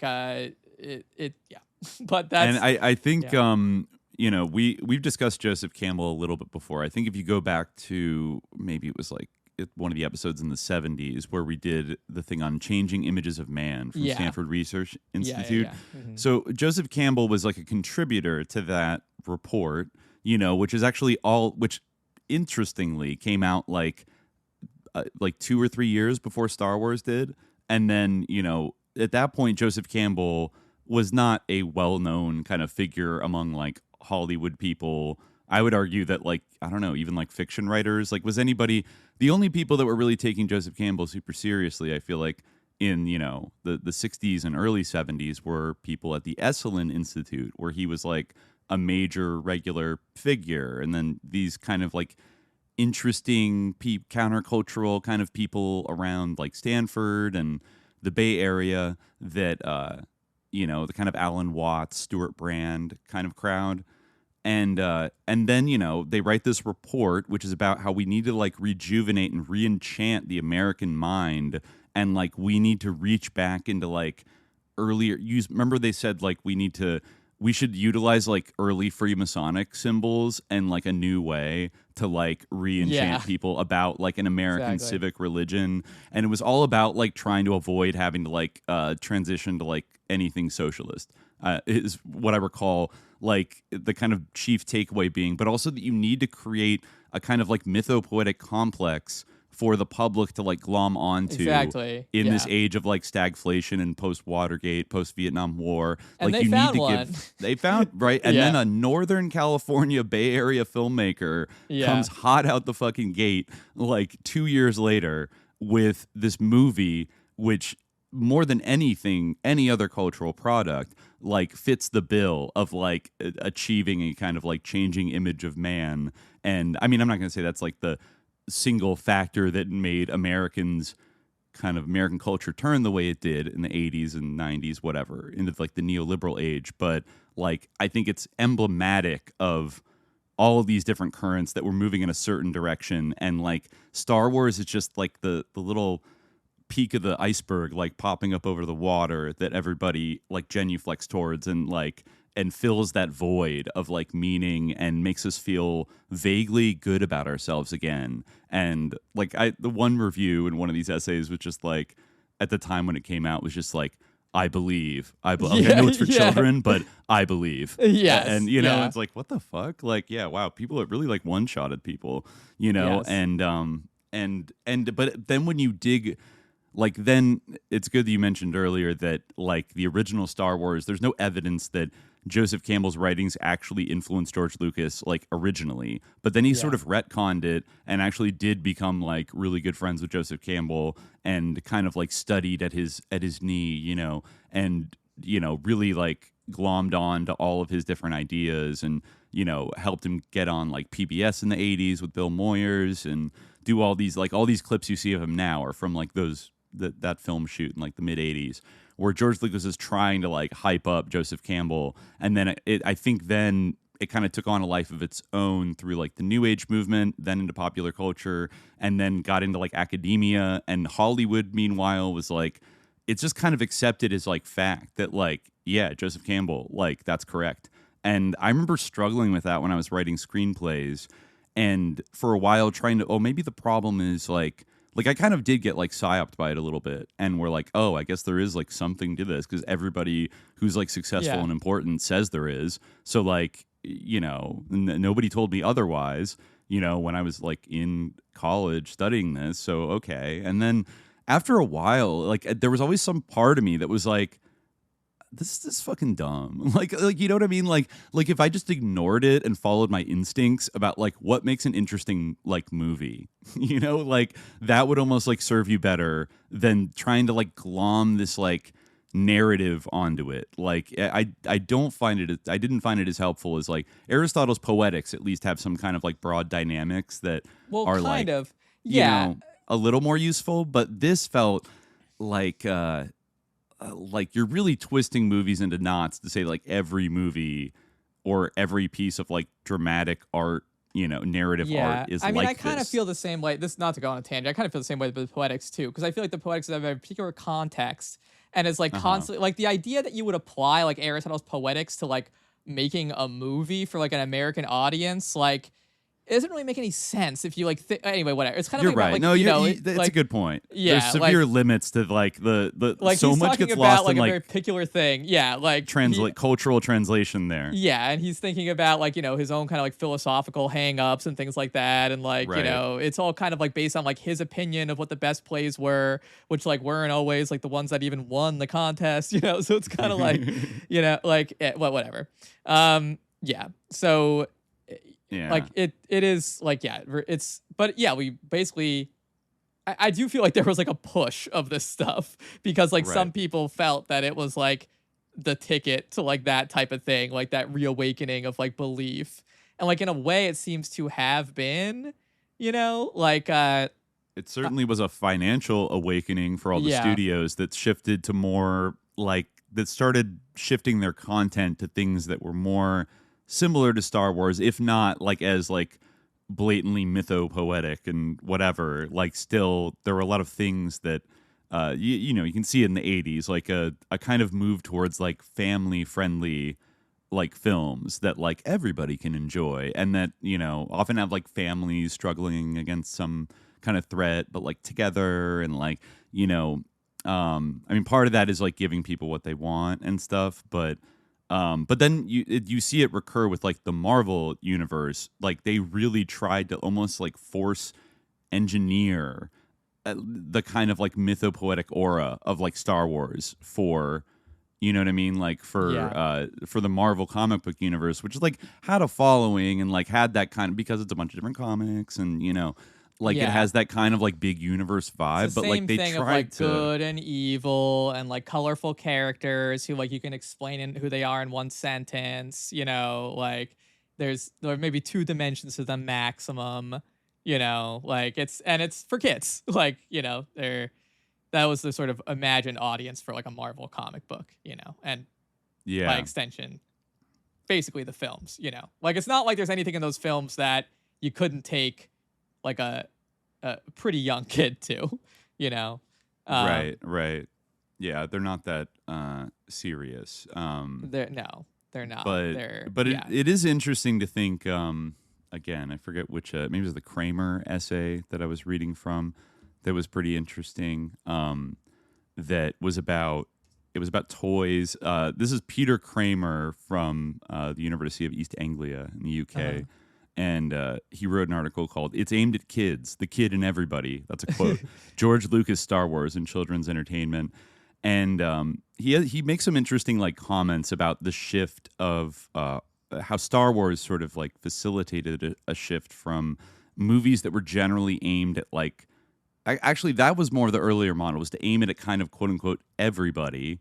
And that children's entertainment was like off in this category by itself. Yeah. So, so you would hope that basically, you would get like a wide audience. But then, after the Hays Code collapsed kind of in 1966 to 68, and then these more like, bloody and sexy kind of adult movies were coming out that were rated R.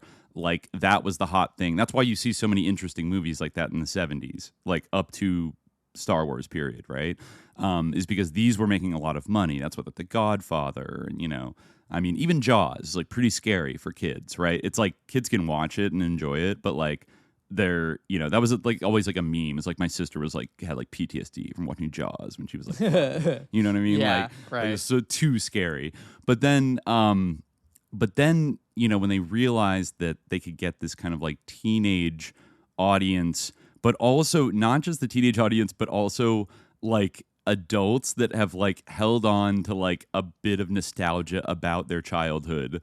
Like if you kind of like, if you modulate the film the right way, you'll get them too. And then even better if you get like parents to bring their children to like kind of watch it, so that, there's a literal continuity, because people that like Gen Xers that saw it when they were kids, have brought their kids to see subsequent ones. And he quotes here that, let's see, this is actually pretty funny. When George Lucas first began to publicize the production of Star Wars in the trade and general press, the film was variously described as, in quote, outer space action adventure, a sci-fi pick, a space fantasy, or a space opera in the tradition of Flash Gordon and Buck Rogers, or 2001 meets James Bond.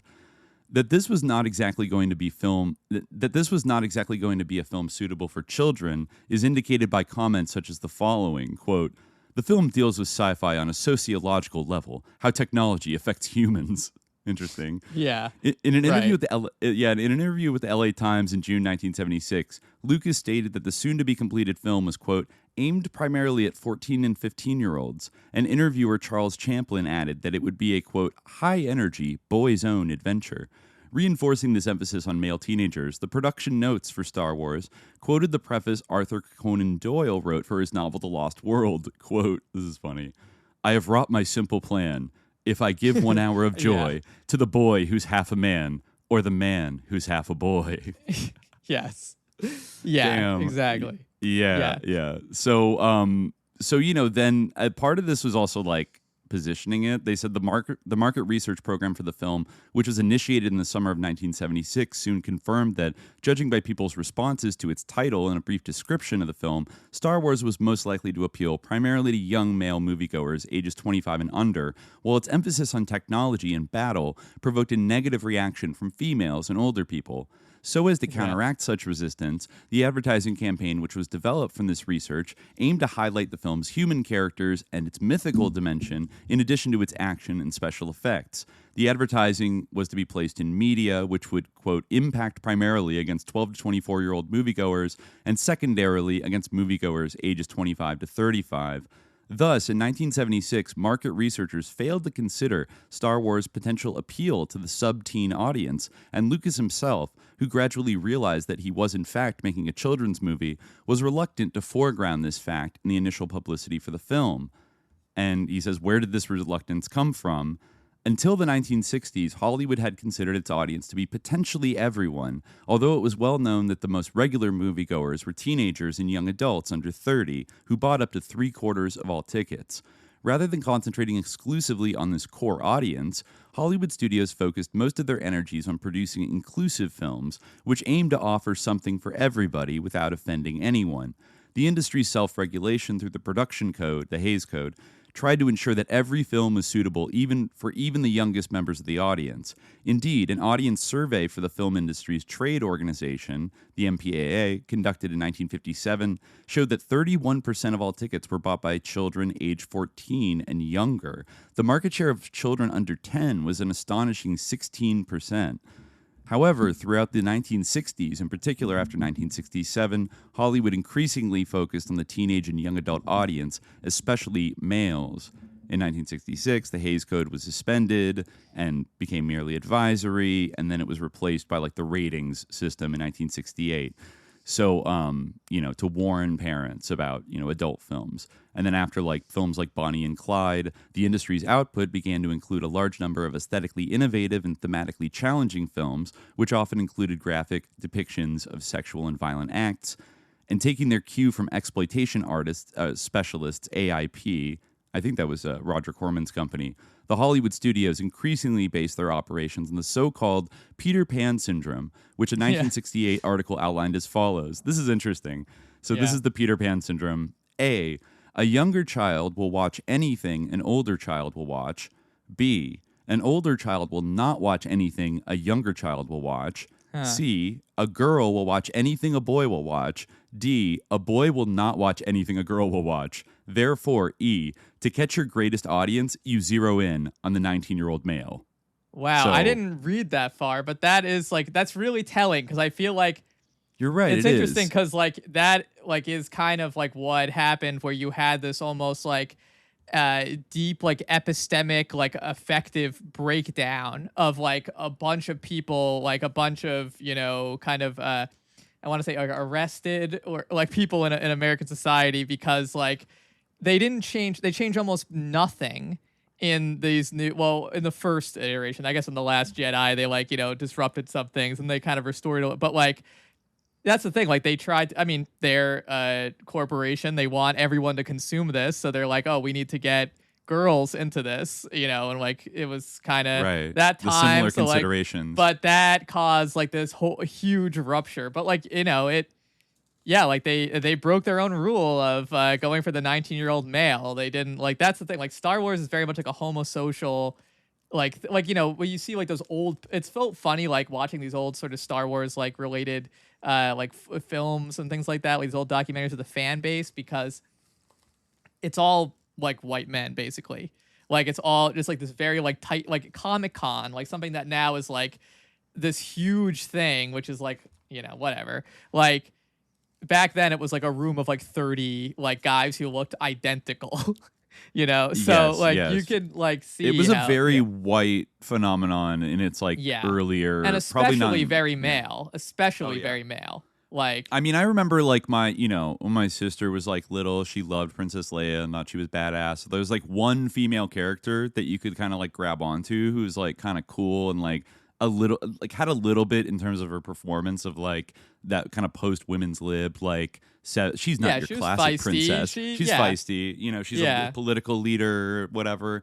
But still, it's just one female character, and she's a princess who needs to be rescued from a dungeon by a man wielding a sword. So it's kind of initially, So then I guess she has her romance with Han Solo, and then then in Return of the Jedi, she's kind of like a little bit more of a badass, I guess. Like she gets to say "I know" instead of "I love you" in Return of the Jedi, because that's the thing. Like they can't, like, they just gotta start repeating themselves. Even in Return of the Jedi, that's the repeating of themselves. It's really, like the cyclical quality of it, the way that they just make the same movie over and over again and people go, is Right. also like including myself, like, I want my family to like all those movies, like not necessarily of my own volition, but also like not necessarily, I didn't like not go because what else are we gonna do?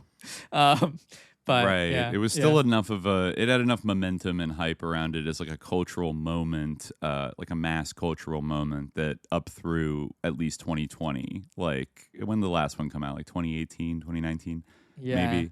But I feel like it was one of those things, like, and even the fact that like I guess the head of Lucasfilm and like who was running Star Wars at Disney like is a woman, like that comes up a lot. And like even the recent thing that I discovered that kind of like like it sparked my kind of exploration of Star Wars fandom, modern Star Wars fandom, like there's a lot of like fixation over like the kind of the female-led nature of the story and things like that. And I think that definitely like is it says something a lot about kind of like the resentment like in American society, like around the issue of like gender and kind of like the like American males like feeling lost or whatever, like all this kind of like discourse around there, like the kind of the Tucker Carlson like end of men thing.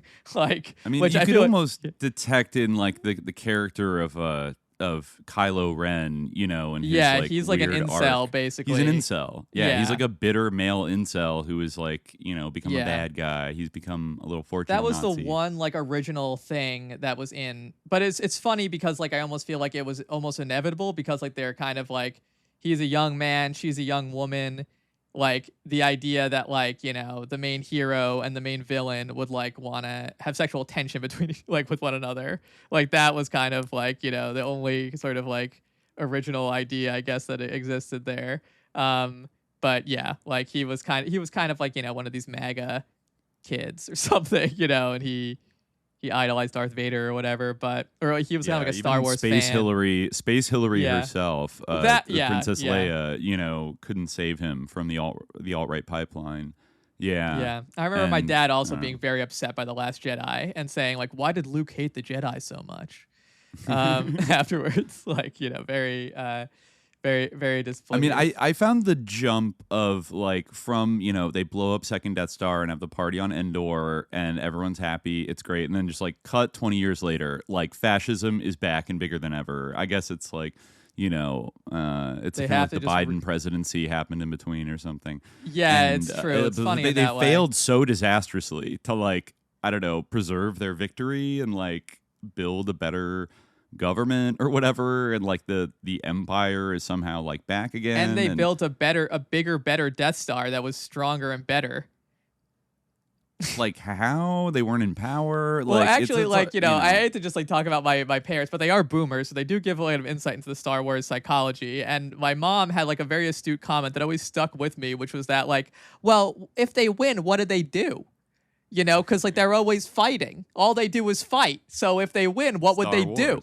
Yeah, well, it's like, well, good point. Like, what would your like ordinary day-to-day life be? Like, like you don't really see, besides people like living like hermits in exile, you don't really see anybody like having a normal one. Besides, they're kind of just like trapped in this endless one. cycle of like, basically the Empire and basically the rebellion, just like constantly returning.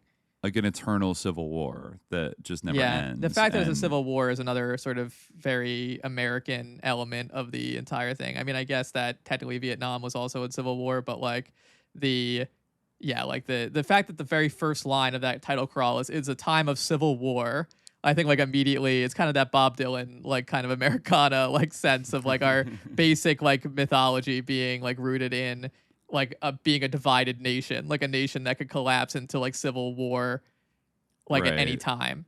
And it is funny though to think about like the invocation of like civil war in America, and then think about like who the Rebel Alliance like represents, because the movie then posits that they're the scrappy heroes, when, and also in they're the America- reactionaries who want to keep things the way that they were, in the past in the quote unquote republic. Right. Which, to be fair, antebellum America was also a republic.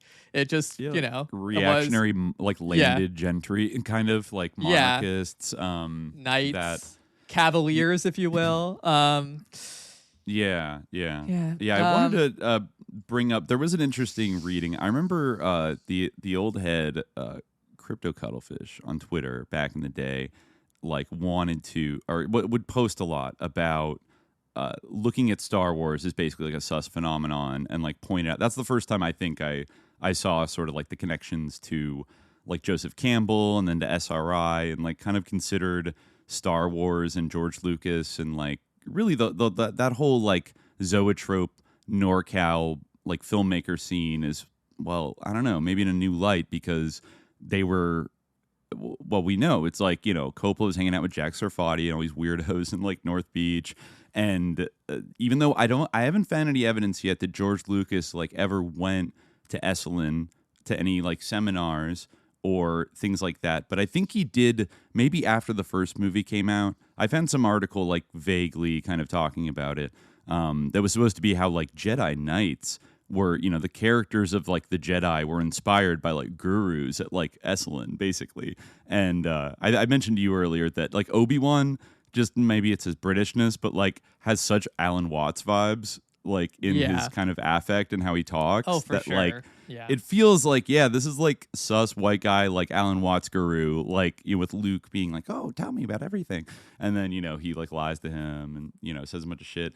But let's see. I was, but so, I think it's interesting stuff to like keep in mind. Also, like the convo about, was this like supposed to be a kind of like anti-imperialist film? And Cuttlefish had reposted this like 2013 like blog by a guy named Dave Guttridge called Star Wars Force and State, and was kind of like a cheeky alternate reading of the original Star Wars that kind of hits on some of these things like we're talking about. I just want to read a little bit because he, like, I don't think what he's alleging about or like playfully suggesting about George Lucas's intent is like true. I don't think Lucas thought about it this way, but it's like an interesting thought exercise.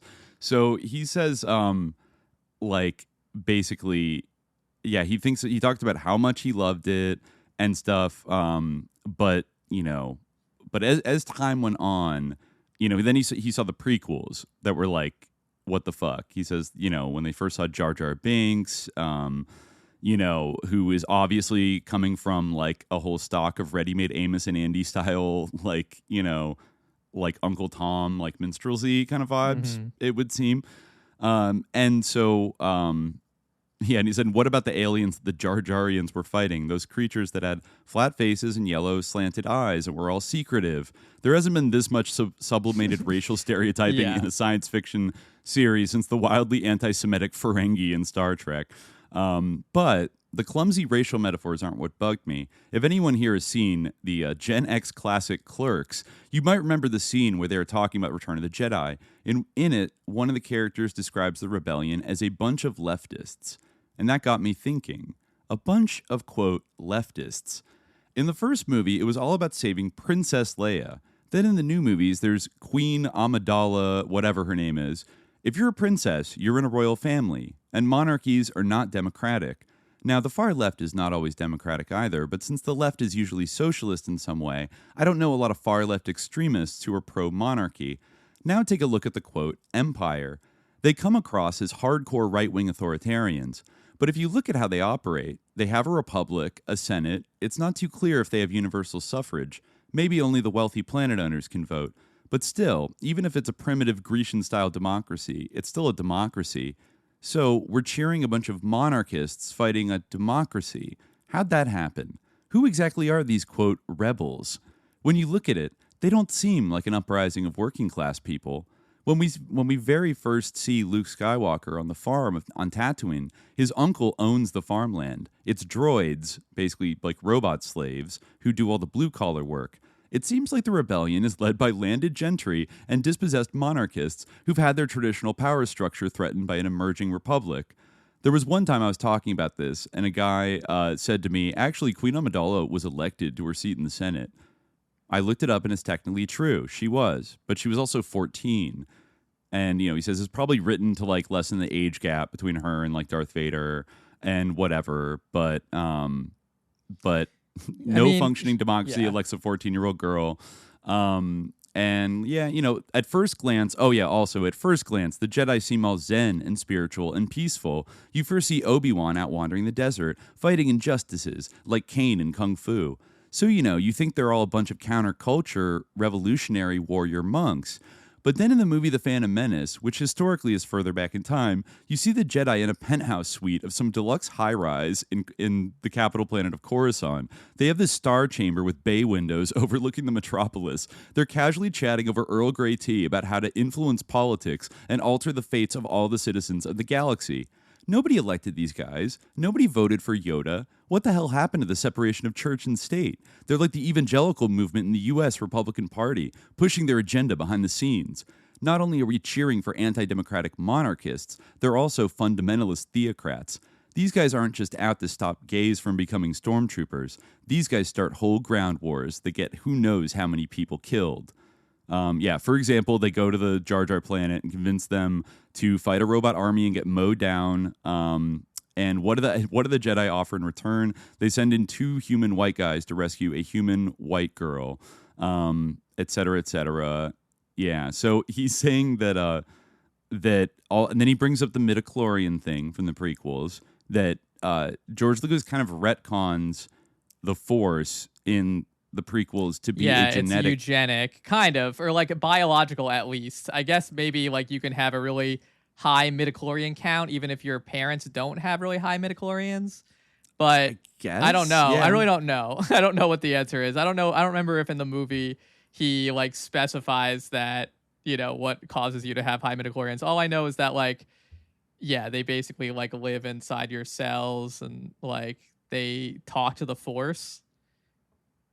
Yeah, somehow. Yeah, they like connect with like your Force abilities, which by the way is like actually a very, I don't know, like it feels like a very Project Stargate SRI kind of belief. And you can look back to, because the 70s were the peak period of these kind of psi experiments with Uri Geller. It's very like Dianetics. In fact, they even do like kind of like like an MK Ultra test on Anakin where he has to like visualize the different cards like to test his Force ability.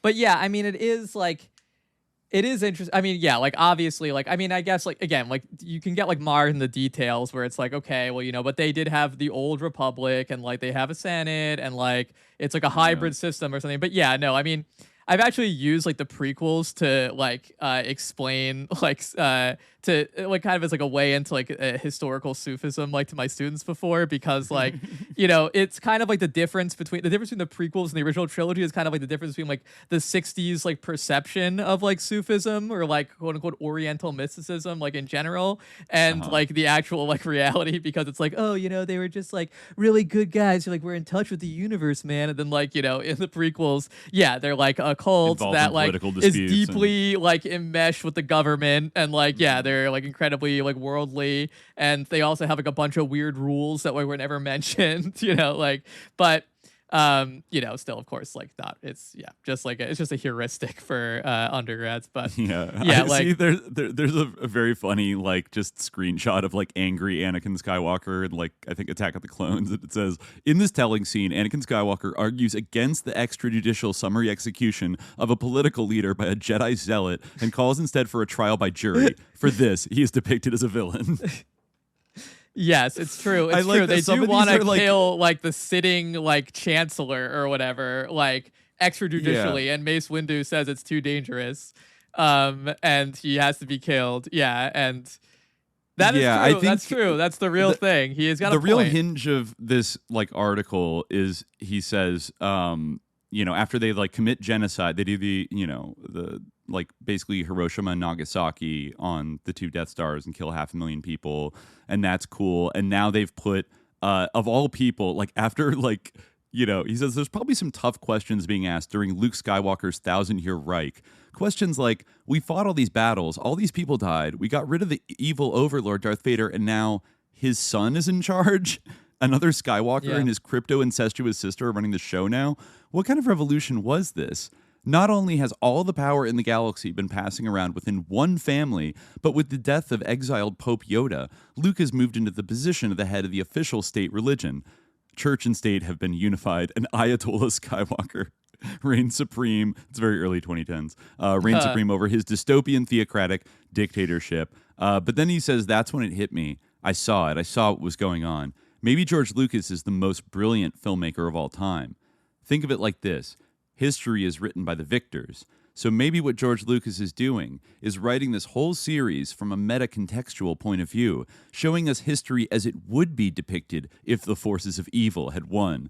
The story is shown from the point of view after dear leader Skywalker went all Stalin, for apologies, on the historical records. The photos have been airbrushed, the scrolls have been burned, the statues knocked down. We're seeing the revisionist history the House of Skywalker wants us to believe. If that's what George Lucas is doing, it's fucking brilliant. The hints are there, but you have to peel back the layers of propaganda to look for the real story. So, Well, the film definitely does suggest itself as propaganda. Like, again, I don't like, there's no real story underneath it. The real story is just like everyone's own like psychological landscape, I guess, or like, whatever like mold it can be like fit to, I guess, in our actual real world. But yeah, like definitely it has like all of the like aesthetic qualities of propaganda, like absolutely. So like, I see like where that idea is coming from. And absolutely, yeah, it is true that like all of these kind of, and all of these things like when, and again, like not to say that like it's good, but like when these were like disrupted or when these were taken away or when these are threatened, like these ideas of like blood purity, like, or, the idea of like this sort of blood aristocracy, like this like chivalric romance, like the importance of all this, when like this is disrespected, it's like, a massive psychic injury to like possibly like 1 million people. I don't even know. When people get mad about the revisionism of Star Wars to like modulate itself. Yes, like this with the current like series these and things it's doing ideas. now. Yeah, exactly. Like they have a life of their own. Like it's not just that people love Star Wars and like whatever, whoever owns it says like goes. No, it's like there are ideas that are like embedded into it. And like that's what's kind of interesting in a way, is that it's not just like, canon. oh, okay, well that's exciting. That happened now. Like, oh, this. It's like, no, like, wait a minute, like you can't disrupt our core values of like blood purity, like, or like whatever, like things like that. Like these are like core to like what Star Wars means, which is like also, like it's kind of the distillation of this much broader like cultural complex. Like to kind of like sum it up, I feel like this is like really like what the ethos of Star Wars is. And again, like bear in mind that everything that he's saying is like kind of like bullshit, like kind of like half like fake erudite like stuff. But this is like Joseph Campbell talking about his core philosophy of following your bliss. Which, yeah, right. So, like Bill Moyers is interviewing him and he says like, in some sense, when you follow the adventure, you really have to let go of wanting to control it. And Joseph Campbell replies, that's the problem. And that's why I say, heavy winds blow. There's a saying in one of the Upanishads, the narrow blade of a razor is this. It's a narrow, difficult path. This is a common thing you see like in mysticism or Gnosticism. And the problem is that this is the real power of the left-hand path of following your bliss instead of instructions.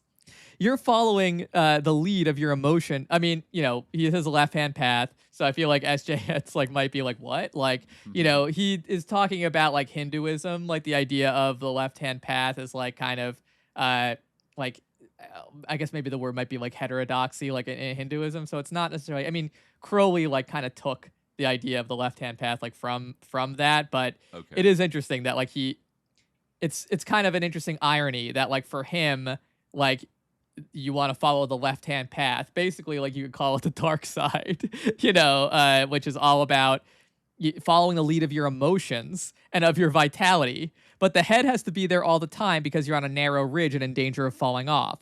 That is to say, letting too much of the torrent of energy come through will blow it. There's nothing right or wrong when you're on the path, but there is imprudent and prudent action. Do you see what I mean? Because while you're beyond good and evil, as soon as you step out of the society, you can lose your life. Life is a dangerous path. And, then he asks him, like, what's the counterpart of the vision quest in Christian mythology? And he says, the mystical approach might be called the Pentecostal point of view. Through your own inward experience, the divine mystery is revealed. It's all about you. It's all like, it's very centered of self. But anyway, like it's fascinating because like as kind of the official interpreter of this, like it's like what he's saying is that like anything that tells you like what you have to do or anything that you don't enjoy like is work, and that's wrong. Because what you really need to be doing, like, and what all these myths are trying to tell us is just to follow your bliss and just do whatever feels good. And like, it's like it's a very interesting idea that like when you graft it onto this like grand kind of story, whether it's this or whether it's something else, like the idea that everything is all about sort of self-discovery and one's own happiness, but it does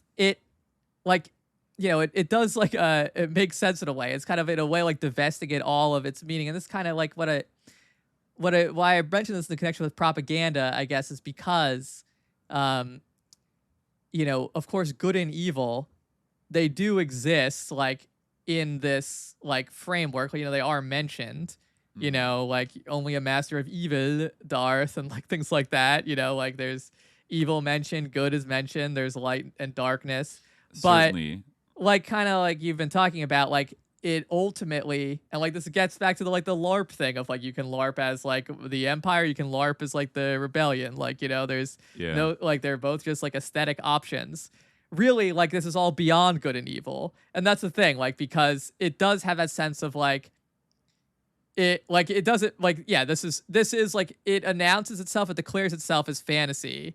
You can tell that it is like it's not fantastical. It is fantastical, and it's not like, taking place in a reality, although it does maybe replace reality in some way.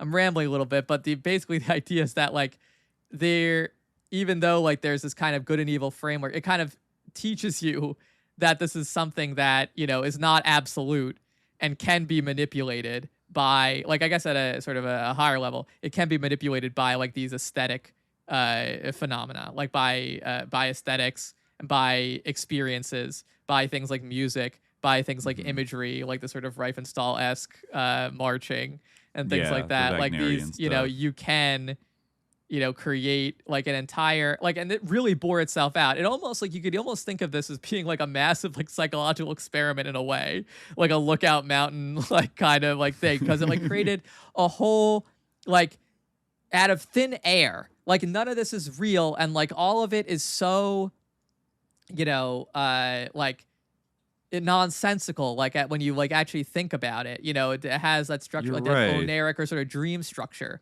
Yet people like do kind of respond to it and treat it like, and there are like like that guy said, like in this kind of like fan theory type of thing. Like when he says the clues are there, like in a way, yeah, it's true. Like the clues are there.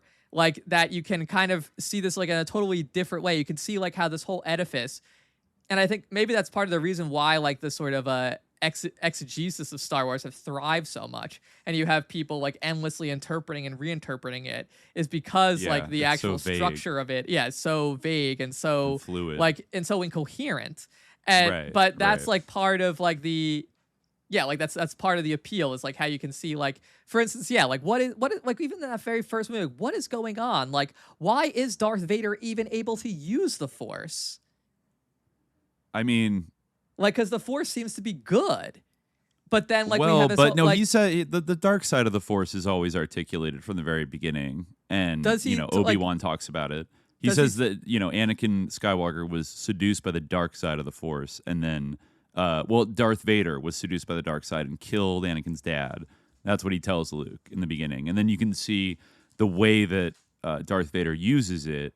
Like he chokes out like the admiral who talks shit to him in front of everybody. and Yeah. says his like old religion isn't Yeah, real. he uses it. Yeah. Like yeah. he uses it. And then in the second one, much more so, like just choking out people left and right. And he seems to have access to like a bit of like clairvoyance where like he can sense like when something is about to happen. Like he can always like get the jump on people because like he has a little bit of like premonition. So like I think it's obvious. It's like, oh well, he's using the Force in like a bad way, right? I mean, it's also, the Force is kind of I don't know. Like I do see a lot of parallels with kind of like the Stanford research into like psi abilities in the 70s, because I feel like they would say similar things about it a lot of the time. Was that like it's just an ability, it's a tool.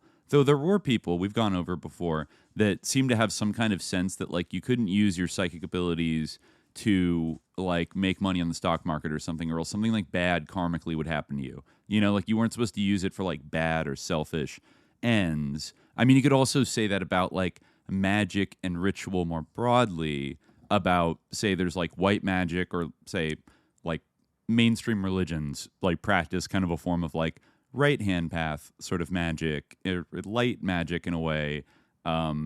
And not to say that can't be twisted too, but then you have like the left hand path, like Aquino, kind of Crowley, that type of shit that is the dark side of the Force, right? I mean, like that. I'm sure Aquino would have been like comfortable. He did write Star Wars fan fiction at one point. With I think he kind of identified himself as like a Sith Lord. Fire Force, Fire Force, yeah. I should have read that for this. I totally forgot about his Star Wars. You can't get a fanfics. copy for free, unfortunately. I don't think, unless it's on archive.org. But you have to buy the Kindle.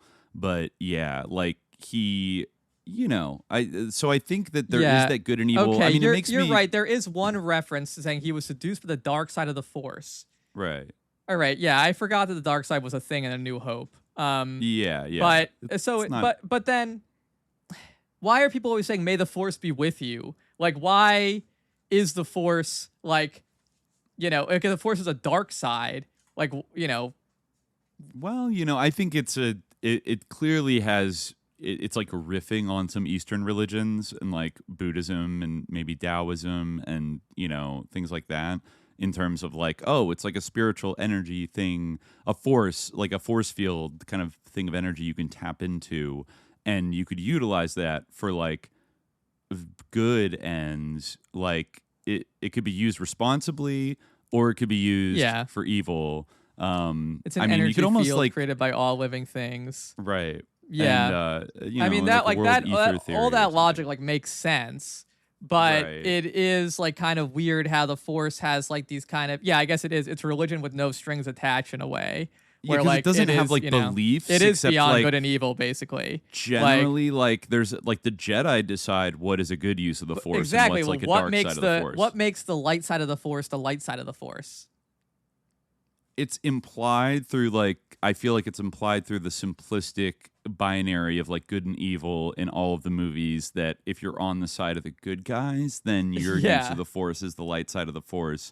And maybe it's complicated a little bit when like Luke is all depressed in like The Last Jedi and, does like quit being a Jedi because he thinks it's all bullshit, But like Yoda and Obi-Wan, even after they're like kind of overthrown and in exile, they still kind of believe in like the right side of the Force, like, I'm talking more about like the original conception, not like the Disney, because that's like totally different people. No, I mean I mean like the prequels but even, maybe could count like in terms of how he conceives the Force, although I think it might have changed a little bit in the prequels, like with the midichlorians and everything. Midichlorian thing, I remember I just saw a clip of like Yoda saying that like the Force is only ever it's kind of I think it's cribbing from Eastern martial arts as well, that like hypothetically, like you're only supposed to use this for self-defense, never to attack. And he says that when he's like training Luke, right, in the second one. Mm-hmm. So it's like it's implied that it's like only defensive and therefore like morally just. It's never used for like and also like greedy if you or selfish ends, giving into your fear hate. And anger, like that's bad. Like fear and anger, you can't like give into that. Right, like that's how in a way that's how like the dark side, which never is like personified as like the devil, but like kind of serves a similar function of like that's how the dark side gets you, is by it's kind of how the Emperor tries to like psyop Luke into joining him, is like kill your dad in front of me because like I know you want to let your hate take over, and then he like refuses to do it and is like, no, I'm a good Jedi, and like. But then, after that, his comrade Lando like murders 250,000 people. I mean, so it's a little bit like, okay, like there is a little bit of like, oh, might is right if like, and also the like good he side would in these have movies. died if it weren't for Darth Vader killing the Emperor. Luke would have. Yeah, Luke would have died. Well, yeah, he would have been murdered by the Emperor. Yeah, so Darth Vader, like you needed Darth Vader to kill the Emperor in order to for flip back to the light. So, Yeah. which is a murder, but I guess justified because he's saving his son, who's not evil, and Yeah, I I'm guess an evil it's in guy. self-defense. But the so- Emperor was saying that if you strike me down, like you'll become like evil, and that's like the Emperor basically was saying like that he was okay with him to kill him, even.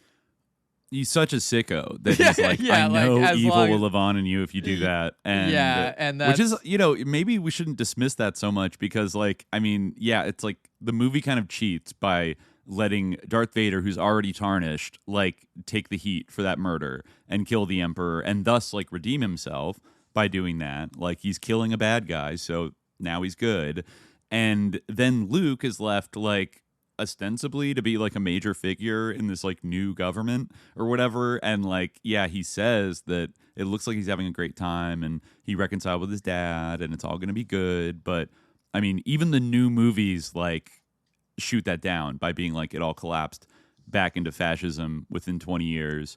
So like maybe the Emperor had a point that you're going to kill me and then you're going to take over and then you're going to be a power hungry Jedi that is going to do bad things as well. If you bring in the sequels, like that's even a whole. No, like I know. That's a whole other can of worms. Maybe we could get into that a little bit. But it ends on maybe an ambivalent note of like, okay, they blew up everything, everyone's having fun, but like now, what comes after the Emperor? Like more, are we going to kill everybody in the Empire now? But back to my original question, like. Maybe the question isn't like why can Darth Vader use the Force? Because I suppose like the Force, like it's all living things, and like in the same way that there's bad people, there's the Force can be used. The Force is just a tool, like magic or like psionics or whatever. Basically, is ESP. I mean, he was a Jedi. So, yeah, but then like why is the Empire so dismissive of the Force, and why is like Darth Vader? I mean, I guess, later on you find out about the Emperor who's also doing black magic and stuff.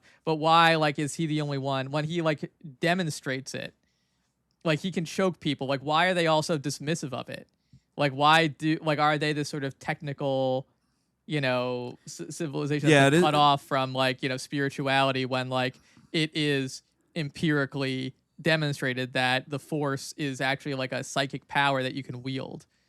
That's the thing. They live in like a Uri Geller universe where like somebody could have bend a spoon right in front of you and like choke you and like do all kinds of Jedi shit like right in your face and like basically prove it to you. So, I mean, it also does seem though that there's one other person that calls the Jedi Force thing a hokey religion in the first movie, and it's Han Solo. So it's kind of seen as like, this is like a cultural thing that even spans like pro-empire and anti-empire, that a lot of people like don't believe it's real. But given that like the things that, I know we don't want to keep referencing the prequels, but like, that the Clone Wars and the Jedis were like fighting like 20 years ago and were a big deal. You think most people in their memory would like remember that like Jedis have abilities and like these could be cultivated by certain people and they are not. Like, I don't know why like the Admiral in the first movie is such a Reddit atheist about like Jedi magic. You know what I mean? like it's kind of strange. Like, and or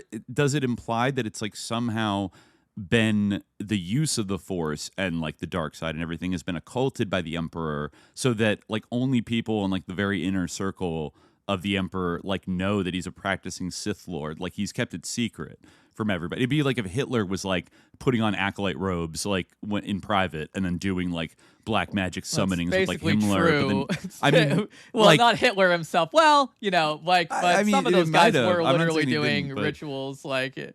But it'd be that kind of thing where it's like, oh, they keep this secret, like, and it appears in public in a more muted form. Like he is a scary old guy that wears black robes and looks like evil, like an evil high priest of something. But maybe, he also like allegedly was like posing as like a civil political figure and not like, even in the prequels, like he keeps his he keeps the Sith thing very under wraps, like, because I don't know if George Lucas had the rule in the original movies that there's like only 2 Sith guys allowed, which is kind of a dumb I don't know, rule. but I always thought. I guess like I just feel like there's some very interesting aspects to it that like kind of like drop out of it. Yeah, like once we get to the prequels, even once we get to The Empire Strikes Back, which kind of shows like this kind of like Joseph Campbellization and like this kind of almost like developing orthodoxy of like late 70s like changing images spirituality, where like you say, like in the like text of like A New Hope, like, yeah, the Force is a dark side and everything, but also like, yeah, like Darth Vader says, like, I find your lack of faith disturbing. Like, why is this something that you have to have faith in? Like, what he's saying that while he's like using the Force to like choke somebody, it's weird, like, because it's kind of like, and that's also the whole thing with Han Solo, where he says like, I don't believe that there's any kind of mystical energy field that controls my destiny. Like, Right. that's the thing that I feel like totally drops out. Maybe I'm wrong, but I feel like, there Well, are like I some think what mentions of destiny, but like the whole idea that the Force like controls everything, and like all of this is like destined and planned by the Well, Force. Darth Vader does say it in the second one. Yeah, he when says, he's "It is like, your destiny. It is your Yeah. destiny. Join me," etc. And they seem to be implying that in the third movie too, when they like invite him up. It's like, oh, this is all preordained in some way. Like this is like predestined to happen. And I would say that like the events that happen repeatedly throughout the movies, like kind of they definitely force like Han Solo to like sit his white ass down and listen a little bit. Sit his like secular ass down and listen to like and respect the Force, because after all, Luke hits the 1 in a million shot without his targeting computer. How would he do that? And so like I noticed that, like Han Solo doesn't seem super like Forcist like in the second and third movies, and though he never like adopts it himself. But and also that's like once it's revealed like Leia is like Luke's half sister, then I guess she presumably kind of feels like a Force vibe as well. So but yeah, I mean I think that. Yeah, I don't know. I think it's kind of more vaguely defined in the first film to some degree, and it's like referred to as a religion by 2 different people, and I think Darth Vader is supposed to be like a member of that religion who like went bad, at some point, and there's an evil way to use these like spiritual practices as well as like a positive good way, or I don't know, maybe it's all evil, maybe it's all bad, I don't know. Or it's a little murkier, but I mean, I don't have a problem like believing that Darth Vader is like a Force guy. Like he's supposed to be the most like gifted kid Jedi. He is a gifted child, really. I mean, according to the prequels, And, but he was also too old. Just an odd like element. They that was raised also them like kind of extrapolated very from The young. Empire Strikes Back, I think, where like, yeah, exactly. Like you have to be like, indoctrinated to be a Jedi when you're like, a little childhood, kid, like 5, or something. like the younglings who are all massacred, and Revenge of the Sith, right?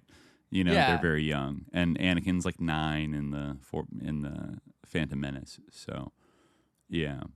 And these are like, I feel like are values that like many like that's kind of it does get to the culture war thing, because that is like a value that like I feel like it's hard for people to get on board with that, like in a way, like, or even in general. It is like the family romance in a way, like your actual parents like don't matter, in a way, like it's kind of like it's interesting, like it kind of makes sense in a way with the subtext of like Anakin Skywalker's whole storyline in the prequels, where he's a slave, he's separated from his mother, like Qui-Gon Jinn doesn't have enough like galactic credits to buy his mother, so they like leave her there, and then she gets raped and murdered by like these racist caricatures, the Tusken Raiders, the Tusken Raiders, the Sand people, and Anakin frags them, he slaughters them all, like in a very, Iraq War era massacre. His first massacre, Yes, and then he very romantically says, I slaughtered the women and the children to Natalie Portman, which I guess tells her that he's marriage material. But like, I mean, it's great. It is like a weird, like traumatic thing that like he was like with his mother, like they, were living like, and he was separated from her. He had to go like so, and he was even quote unquote too old. They wanted to take him away as like a baby, or something like even younger. I don't even know. I don't how. I guess you do see like the Jedi that eventually he kills kids, like that's another thing. Like he murders kids. He mass murders the younglings. Yeah. Like are those like new initiates? Like are they supposed to be the right age? I mean, that's also kind of this weird thing. I think so. They're supposed to be like 5-year-olds. All right. Like that, like, okay. But anyway, like that is like the whole idea that like we're going to go out, we're going to test kids for like their midichlorian count, take them away, like it's raise like them to like believe in the like / cult exactly like it's amazing that like even the idea that those people were the good guys like was accepted at any time, but I can see how like now it almost seems like it's this weird thing where it's like like there's this this tension or this like kind of epistemic break that happens that I think is like part of like what I don't know. It's tied between the originals and the prequels, or between the originals and the prequels. But also there definitely is an epistemic break between the originals and the prequels. But there's also an epistemic break between the prequels and like the quote unquote canon they established about like the Jedi and the idea that the Jedi are good.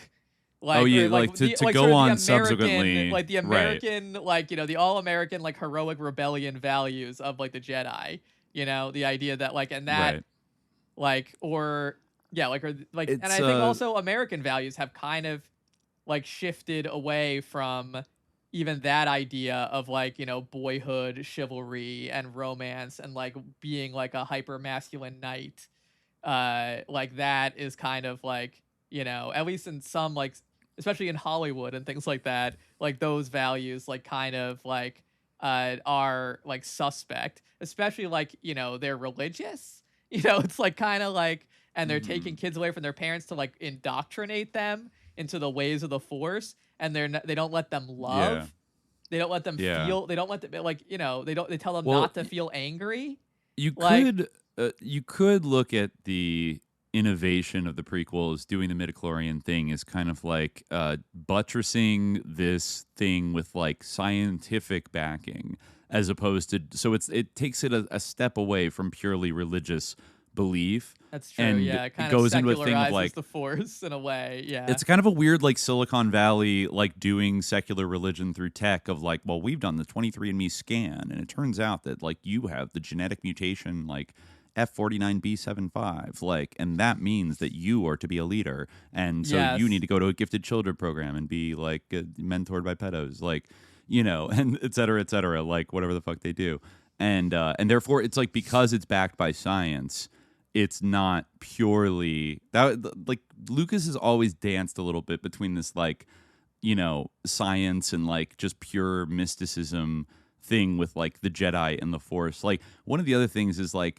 The only people that have these very, it seems like, advanced weapons, the lightsaber, like, are the Jedi. And so it's like not only do they have like beliefs of like telekinesis and clairvoyance and shit like that, kind of like, martial arts, kind of human potential type beliefs, but also they have this like piece of technology that, is like, they kind of talk about it like it's like an antiquated old like sword or something like that, but it's also like pretty useful if you're like good at it, like in this universe with like semi-automatic laser blasters and shit that you can just like psh, psh, psh, like it's but it's still like an advanced like technological instrument that like belongs only to the Jedi. Only they are somehow like every time somebody who like isn't a Jedi grabs a lightsaber, they're like clumsy as fuck in like all the Star Wars movies. Yeah, only right? they can use it because like I think you have to use the Force in order to like use the lightsaber, kind of. Yeah, or like you're just gonna like slice your own arm off, like whipping it around. If I guess I don't know, like or does it have like some kind of ceremonial thing? I mean, it seems like it wouldn't be as useful as a gun. I know you can like block bullets with it, but it seems like it would just, kind of in the same way that like guns have replaced swords in normal warfare. Right. Even though right. they're more technized and less like romantic, Yeah. Like it's swords true. don't- It's a short range weapon. It's Yeah. not like you could just shoot at somebody. And but I guess like there's a weird like Batman rule with it where it's like that's beneath like the heroic Jedi. To like use a it's- blaster. well, exactly, Like yeah. they have to. They can kill people, but it's got to be with a cool lightsaber only. That's like a justified way to kill somebody, which is okay. Like a little weird, but what was the point I was trying to make about? The technology. Oh, the fact they and- have a special weapon that only the Jedi have. You Yeah. were saying something. Well, I also wanted to bring up a little bit tangential what you were saying a second ago about the era that the prequels came out in as well, because those are also the other, like, after, the prequel films, George Lucas like loses effective like control over this like property, but Yeah. like those were still very much in some ways more so like his babies, like because he had tons Yeah. of money, could do whatever the fuck he wanted. he did whatever. Like, he Yeah, wrote and true. Like directed all there of were it. different writers and different directors in some of the original ones. Really, Empire, Right, which the is kind of second the and best third. one, like was the one that he was least involved with. Right, where he got like co-story credit, co-screenwriter credit, and then had a different writer and then a different director. Yeah. So I mean, they could kind of you could have like journeyman directors kind of like directing the vision, and he had the final say. But these were like his babies, and it's interesting the time in which they come out because. Just as we talked about, like, oh, is he trying to say something about Vietnam in the original ones? Like, the first Phantom Menace comes out in 1999, right on the edge of, like, Y2K, at the, the end of the Clinton era, where the end of history. But, it is this story that is, like, presaging a great, tragic, mythic quest. It's like, oh, little Anakin, he's so innocent, but we know he's going to, like, become evil in the later movies. And then the other two movies come out after 9/11, right? Like, I guess Attack of the Clones is being made. It's probably being, like, sort of finished, like, when 9/11 happens, because it comes out in 2002, right? Yeah. Maybe at the end of the year. And then I think either maybe the end of 2004 or 2005 is when Revenge of the Sith, the third one, comes out. So that at that point, the Iraq War has started. And I remember there being, like, some discourse at the time that the second and third movies were somehow... especially the third one, was commenting on like Dick Cheney and like Bush and the Iraq War and, remember the famous line by Padme, this is how a republic dies. Yeah, with thunderous applause. Or when Anakin says like, if you're not with me, then you're with the terrorists, or whatever the Star Wars equivalent of that is. Yeah. In a and way, then you could, Obi-Wan says that one of the greatest lines of George Lucas dialogue, which is only a Sith deals in absolutes, which is an absolute statement in itself. But no, I thought you were gonna say it's like, but Anakin, like Chancellor Palpatine is evil. Yeah, no, that is a great line. And I was just thinking about that too, because he says, from my point of view, the Jedi are evil. And that's the thing, like, well, the Jedi took him away from his mother, didn't free her from slavery, left her there on a desert planet, enslaved to a Jewish stereotype to be, attacked by, what are basically the ripe gangs, or whatever, and that's the thing. Like, I almost feel that, like, and then, Obi-Wan says, and then you are lost. I almost feel like, from the point of view of all the people who have been like brought up to like believe deeply in this mythology and to revere Star Wars, like they have this visceral sense that is actually like politically active, that like matters politically, like in the United States, that like our culture has become lost, because I think that like a lot of people looking at like, and obviously like I'm religious, like I'm not saying that like religion is wrong or anything like that. I don't think that like the Jedi is an accurate representation of any actual lived religion for like many reasons, which was some of which we talked about. But like it, I think that basically like the values of the Jedi in that exchange might stand in for like the values expressed by Star Wars itself. The idea that the Jedi would be evil is like, insane. But like that actually I think is like kind of the themes that have come to be explored even by some Star Wars properties, that like maybe like, you know, the dark side has a point in some way, or like, et cetera, et cetera. And that is like perceived as like a deep, like psychic wound and like a deep attack. And I think that like, you know, it factors into these things, like the way that like, you know, all of these culture war issues, like we can say that they're bullshit, and they are. However, like they become like in this insane way, like through this sort of churning media ecosystem where they're just like, you know, reiterated and reiterated over again. And like, you know, this persecution complex that people stoke and stoke and stoke, you know, or snoke and snoke, as it were. Sorry, that's like a pun. I couldn't resist. I couldn't resist as a pun. Snoke. But, I forgot about Supreme Leader Snoke. I forgot about him. No, but to finish my point, like, you know, that like people feel that like they are under attack, like in a way, like through this, like something that like, you know, through like the feeling that Star Wars is under attack, you know, through the feeling that these values that like, you know, are expressed are like, and it's like the actual attack is totally chimerical, but the response, or, you know, like, you know, it's like the actual attack is like totally like mediatized and cultural and aestheticized, but the response, it gets channeled into like these actual directions, like, oh, you know, the reasons why this has been done to like our sacred texts, the reason why like our values are under assault, you know, and it has its parallel in like, you know, more down to earth concerns, like, you know, about the family or birth rates or things like that, you know, but like kind of for people who aren't like caught up in this thing, it's just like a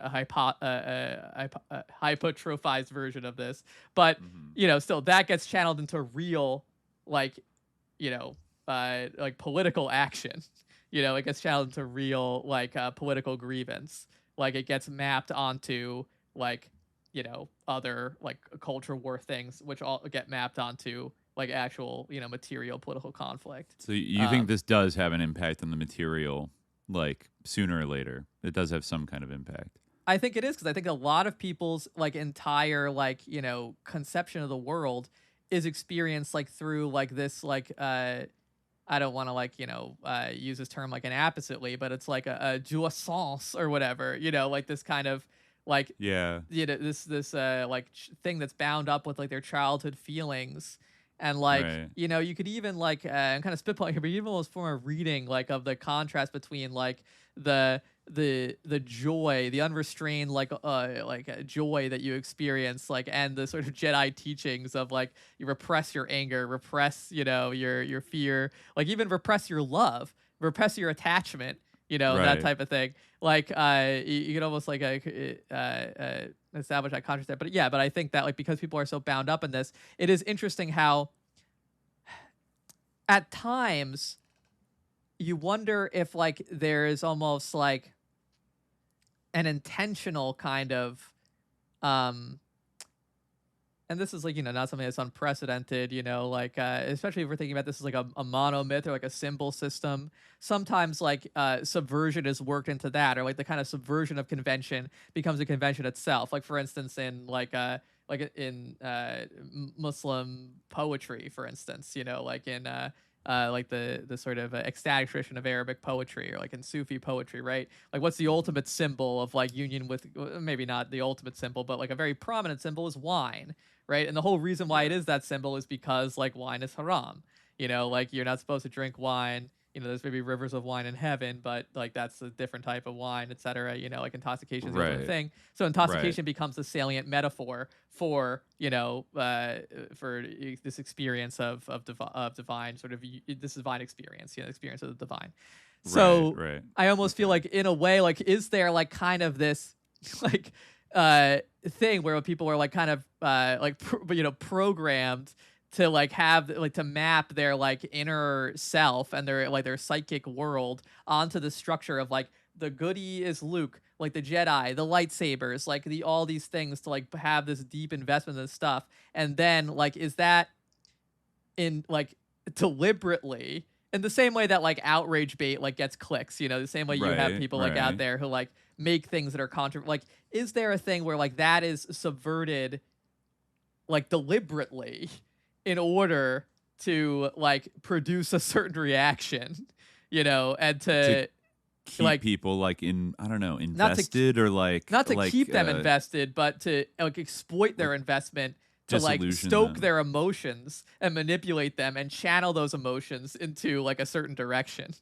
You know, like Yeah, that's you're talking about like Star Wars as weapons against us, where they, in a way, could, once you got people on the hook in this kind of like strange belief structure, almost like, yeah, like building their like, meaning of the world. I guess to put like, it off this, of like to these put it very, very myths. simply, it's kind of like if you replace Luke Skywalker with a girl, even though like obviously, you know, I'm not anti-feminist. Like I think like there's like definitely girls should be, and the many girls do enjoy Star Wars, like, and that's great or whatever, you know, I'm just Sure. saying, but like for a lot of people, if you go back and think about like the sort of homosocial nature of this subculture, and like for a lot of people, like, and you know, there's like, that's not the main, like, you know, I'm sure if you want to go like watch like one of these Star Wars fans videos complaining, like I was just like trying to find like videos of like things from like the history of Star Wars when I was preparing for this episode, and it was almost impossible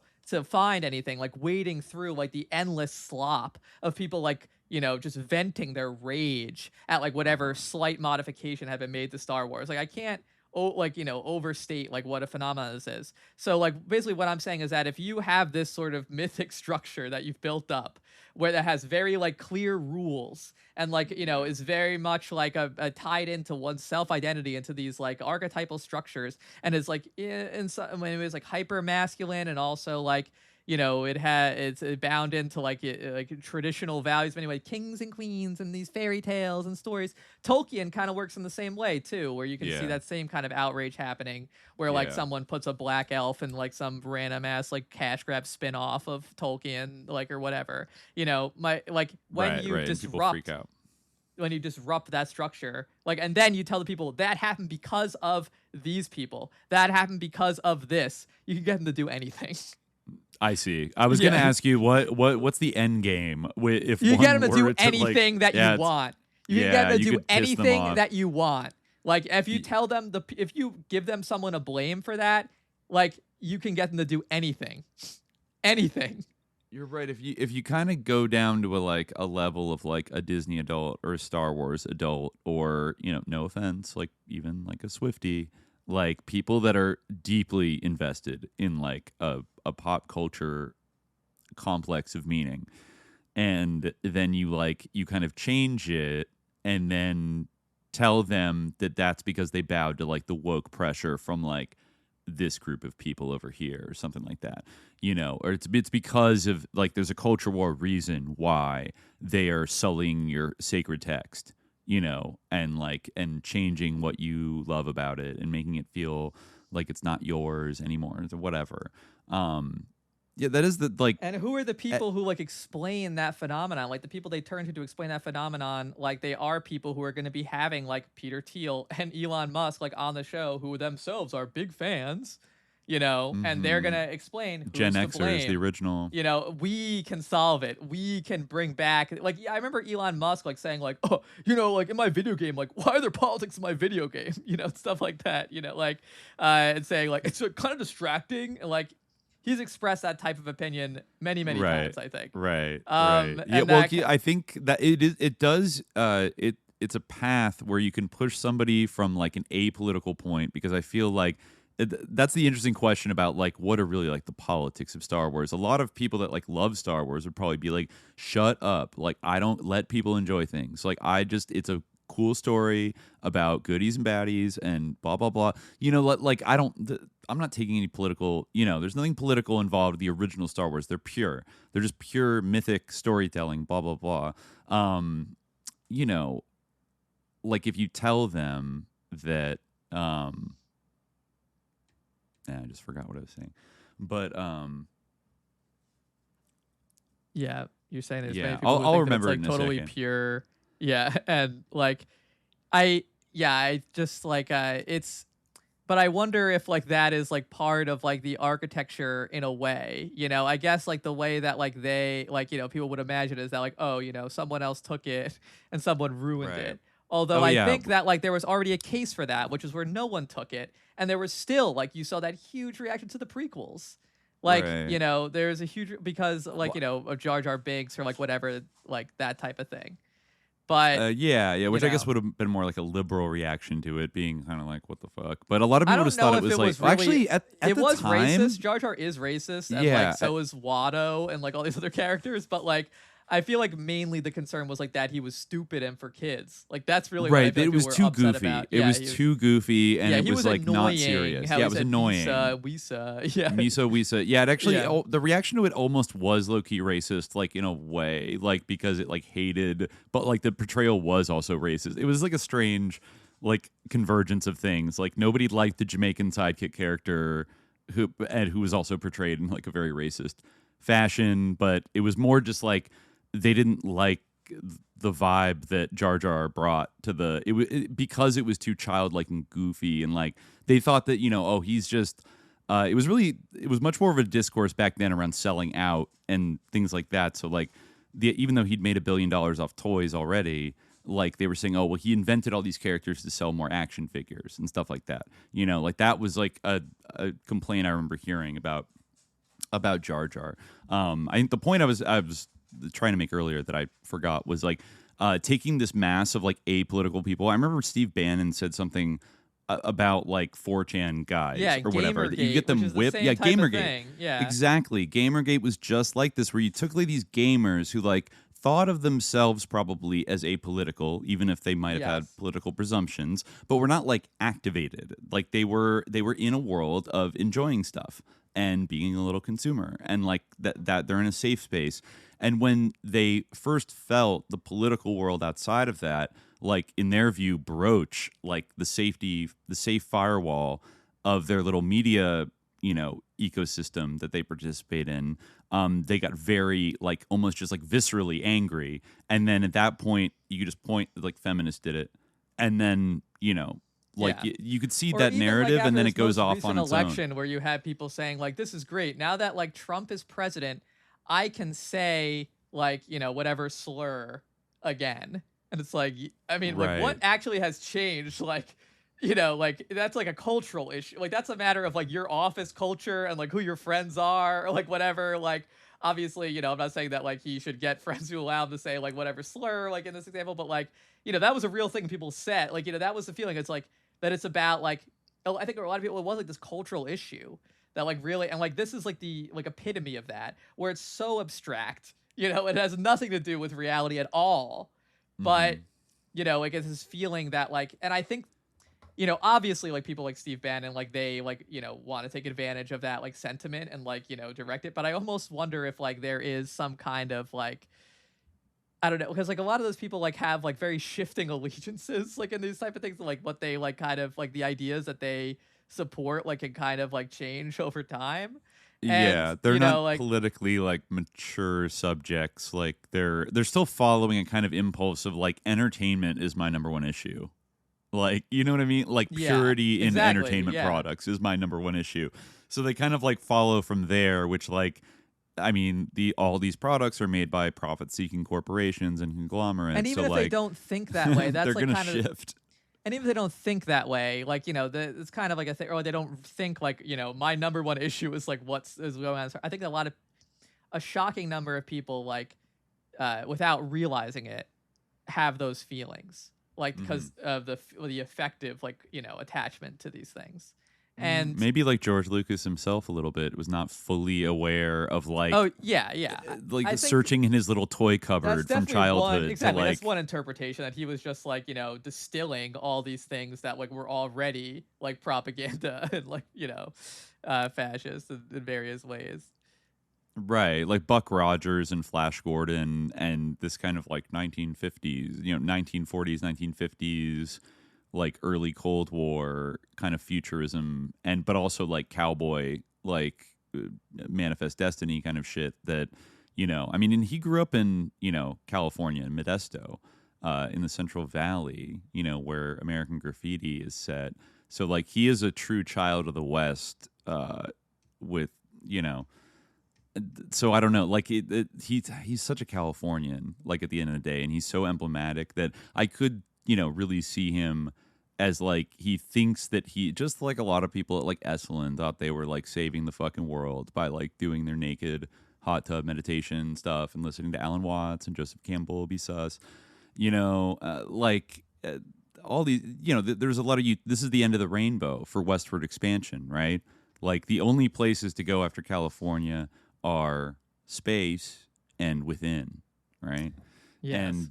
And Star Wars marries those two concepts like so perfectly, but then through like its existence as a product, as a commodity, like in the American film system, and then also in like the American consumer system more broadly with like toys and all these other things, like it becomes like extremely emblematic of the entire epoch of like America, and like where do we go after we take over all of this land and we've sort of become like a global empire?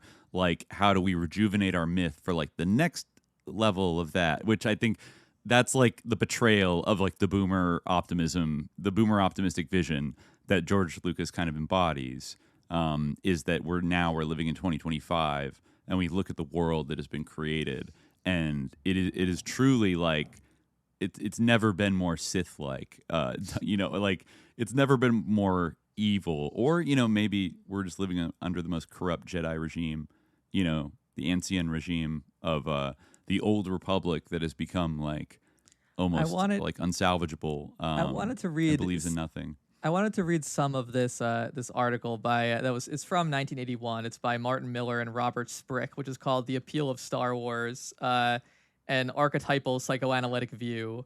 And this is like your kind of standard thing in some ways, but like it also like there's some interesting parts, like and basically the way it's set up is talking about how like this is obviously at this time like a huge smash success. It's been hailed as a movie of the year 1977. But the early reviews like failed to explain why the total impact of the film should so far exceed the sum of its parts. And then he quotes the Atlantic Monthly saying, Star Wars has been taken with ominous seriousness. It should not be. The single strongest impression it leaves is of another great American tradition which involves lights, bells, obstacles, menace, action, technology, and thrills. It is pinball on a cosmic scale. And so these authors say that the insistence on trivializing the film appears to be overdetermined and defensive in nature. We believe it grows out of the frustration of not being able to explain the appeal of this film in terms of conscious, rational factors. Why did adults want to see this, right? Like why, so to understand the appeal of Star Wars to adults as well as children, we have found it useful to employ a concept first described by Ernst Chris. Chris wrote about the importance of artistic experiences in the life of adults and describes the usefulness of regression in the service of the ego, stimulated by a work of art. He pointed out that regressions may aid ego functions when they are controlled, circumscribed, transient, and reversible.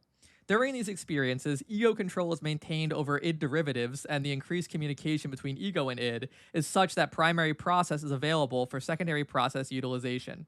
Again, this is like still kind of like neo-Freudian terminology, but like just, like substitute for like, whatever. Like I think that there's still like something to this.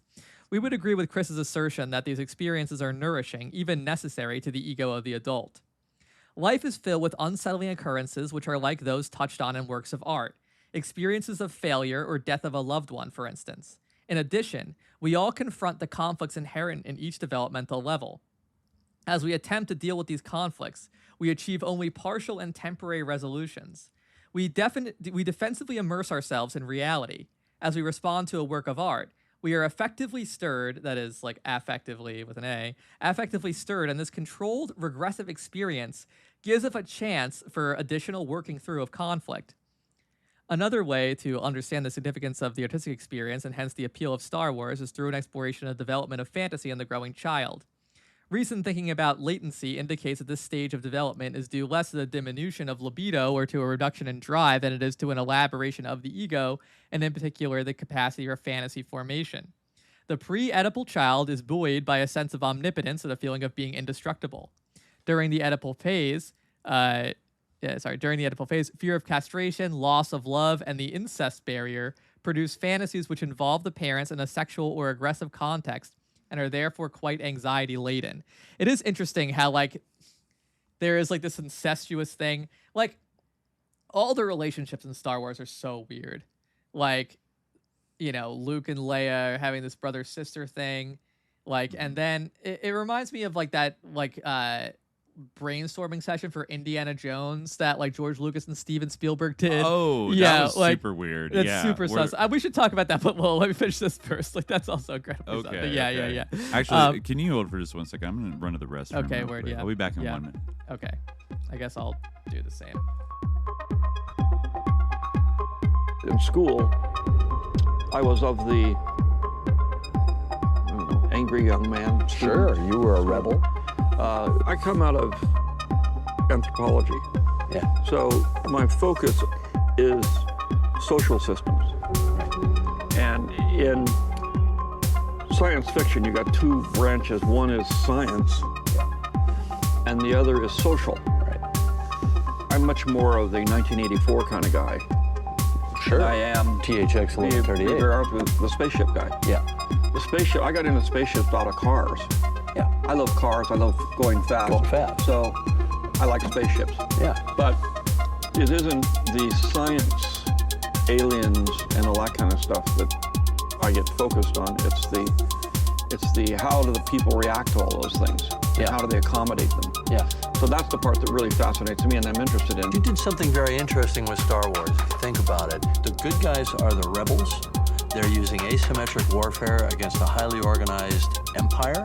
I think we call those guys terrorists today. We call them Mujahideen, we call them Al-Qaeda. When I did it, they were Viet Cong. Exactly.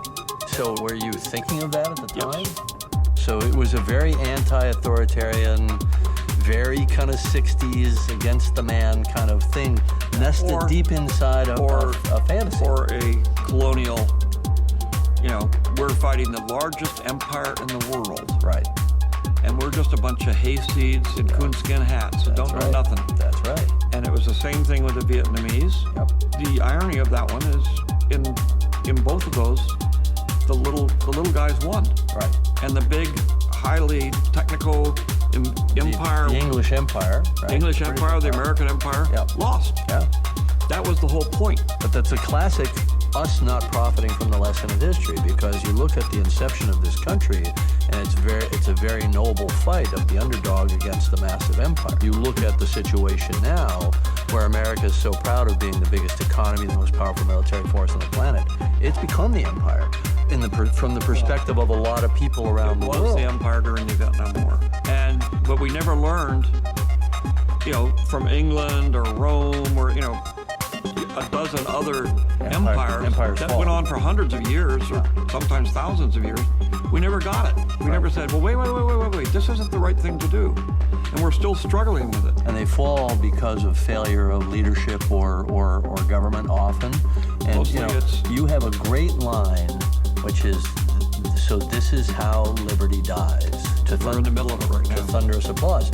Exactly. It was a condemnation of populism in a science fiction context. That's a theme that runs all the way through Star Wars. I think science fiction is so good at these kind of social themes. Yeah, the great thing about Star Wars is I had a vessel that I could throw anything into. Yeah. But one of the biggest problems you have in science fiction with movies, they don't have it in books or anything, but in movies, you have to create a real world. Yeah. And it's a real world that doesn't exist. Yeah. And you have to do what Kurosawa used to say is, it has to have immaculate reality. Yeah. Even though it's not I like real. that term. Yeah.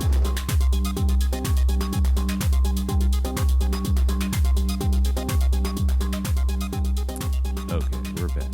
All right. Yeah. So yeah, as I was saying, they're quite anxiety laden. During this Oedipal phase. Again, it's a neo-Freudian terminology, but there's something to this, even if you don't buy into the whole thing. However, the poor reality testing of this developmental stage and the limited cognitive functioning of the child support the use of repression, fragmentation, displacement, symbol formation, the synthesis of symbols, and creating fantasies, which contain both characters and storylines that allow for appropriate drive discharge. In this way, there is opportunity for discharge in accordance with the tenets of the newly consolidated superego and with enormous appeal to the developing ego. As situations arise with touch core pre-latency conflicts, the danger of disrupting relationships with loved ones is reduced since these conflicts are resolved primarily through the formation of the seemingly unrelated conscious fantasies of latency. As latency wears on, the ego develops other, more reality-oriented ways of dealing with internal conflicts, but fantasy formation lingers on as a pleasurable, useful way for the ego to continue its work of conflict resolution. For most people, the use of passive discharge through fantasy, as stirred by the artistic experience, is necessary for the maintenance of psychological equilibrium. So this is like where I am, definitely seeing like the Star Wars as weapons against us element. Like that, like if you think about it, it's something that like was such a phenomenon, like something that was totally unprecedented, even by Jaws. You know, like obviously it has aesthetic, like forebears, like in World War II movies and like Flash Gordon and all that stuff.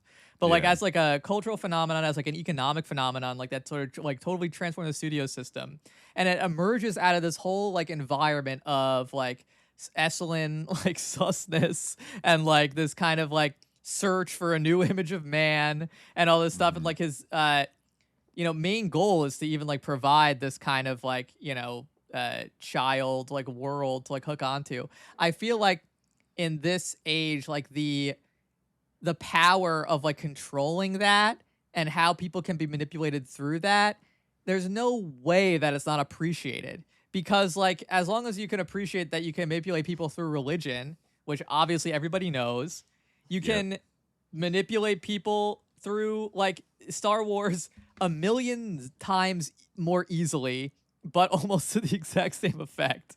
Or like, through the Star Wars that I use in that particular sentence, I use it as like kind of a stand-in for like any number of like kind of like pop culture bullshit things. But like, I think Star Wars might be like one of the most paramount in terms of that, like that deep effective attachment, I think in terms of its longevity, and its like ability to have sort of an entire universe of content over the course of decades puts it in like a league of its own. Though there's newer manifestations of that, like Gamergate, like the idea of like gamers getting like organized in a kind of like into like targeted harassment, gangs or whatever, or like K-pop stans or any kind of stan culture. Honestly, like on like I think I've seen a lot of speculation, maybe it's true, that a lot of those like stan accounts are kind of like bots that are paid for by like the record industry. But I think there are like real people that, it's the kind of thing of, you can't tell who's a robot and who isn't, but then the people who do kind of join up with that sort of like become like the robots after a while. Yeah. It's unclear. That's a much broader phenomenon, like in terms of the internet, of people becoming robot-like. Right. Even before ChatGPT, now it's like I look at people's tweets and like I'm developing like a sense of how to smell it within like, the first sentence or two. Like, oh, okay, this is a ChatGPT, and like somebody wrote this with a ChatGPT, or rather didn't write it. But like you could see like ways in which like those types of fandoms could be weaponized. Even like the right-wing hysteria over. Remember, there was that thing that's like, Taylor and Travis Kelce are gonna like make some announcement at the Super Bowl that they're voting for Joe Biden, and then it's gonna like cost Trump the election, and like I don't think that's like necessarily how it would like work, but at the same time, I'm no fool, and I would not discount like the potential for influence that like Taylor Swift would have if she intervened in like a sort of forceful way in like a political debate or something like that. Like she could she could do numbers in one direction or another direction, and I think with Star Wars, it's kind of a whole thing, and it's ruled by committee now. So that's the one different thing, is that it's not the provenance of like one man, one boomer auteur anymore. It's like being ruled by the multinational conglomerate of Disney, with so you have to assume everything is like tested and tweaked and market researched and like everything else to like finely tune. I think it's what you saw, which some people thought was a little bit like gauche in the J.J. Abrams, like the first one that came back, was that it almost felt like scientifically designed to hit you with like those like member berries about, like things you would have noticed from like references to like original Star Wars. Like, oh my I God. remember, like I remember from the last movie that he did, the Rise of Skywalker, Palpatine, the evil guy, has this line where he says, "As once I fell, so falls the last Skywalker," and he pushes, someone off a cliff or something, and it's like, what is the point of saying that? Like, like that's just to remind us like of the scene in Return of the Jedi when that character fell down a shaft. Like, what a stupid line. But yeah, it's like that type of thing. It's like, remember this? But like, yeah, I mean, that's kind of in a way like the whole point of is they're like hermetically sealed, like especially the very first one and really everything. Like the middle one wasn't, and the third one, there's a lot of like going on there. But I almost feel like what you're saying, like perhaps, but if that's true, then like a lot of what they've made has like outraged like their most like like they have like they've created like a subculture of people who like live in anger at like everything they've created, and like it seems like they're constantly just screaming what they want into the void, but they're not getting it. They're getting the opposite. Yeah, like, is that I on definitely purpose? Or like do they want to piss off these Star Wars simps and like Star Wars for whatever adults that reason? I mean, I think that, well, there could be a number of reasons kind of coming together, a confluence Yeah, it could of just things. be like a sort of like this is a study like run by, Harvard University, like that type of thing. Like, this is like this, like, $1 million like streaming show is like an experiment or whatever.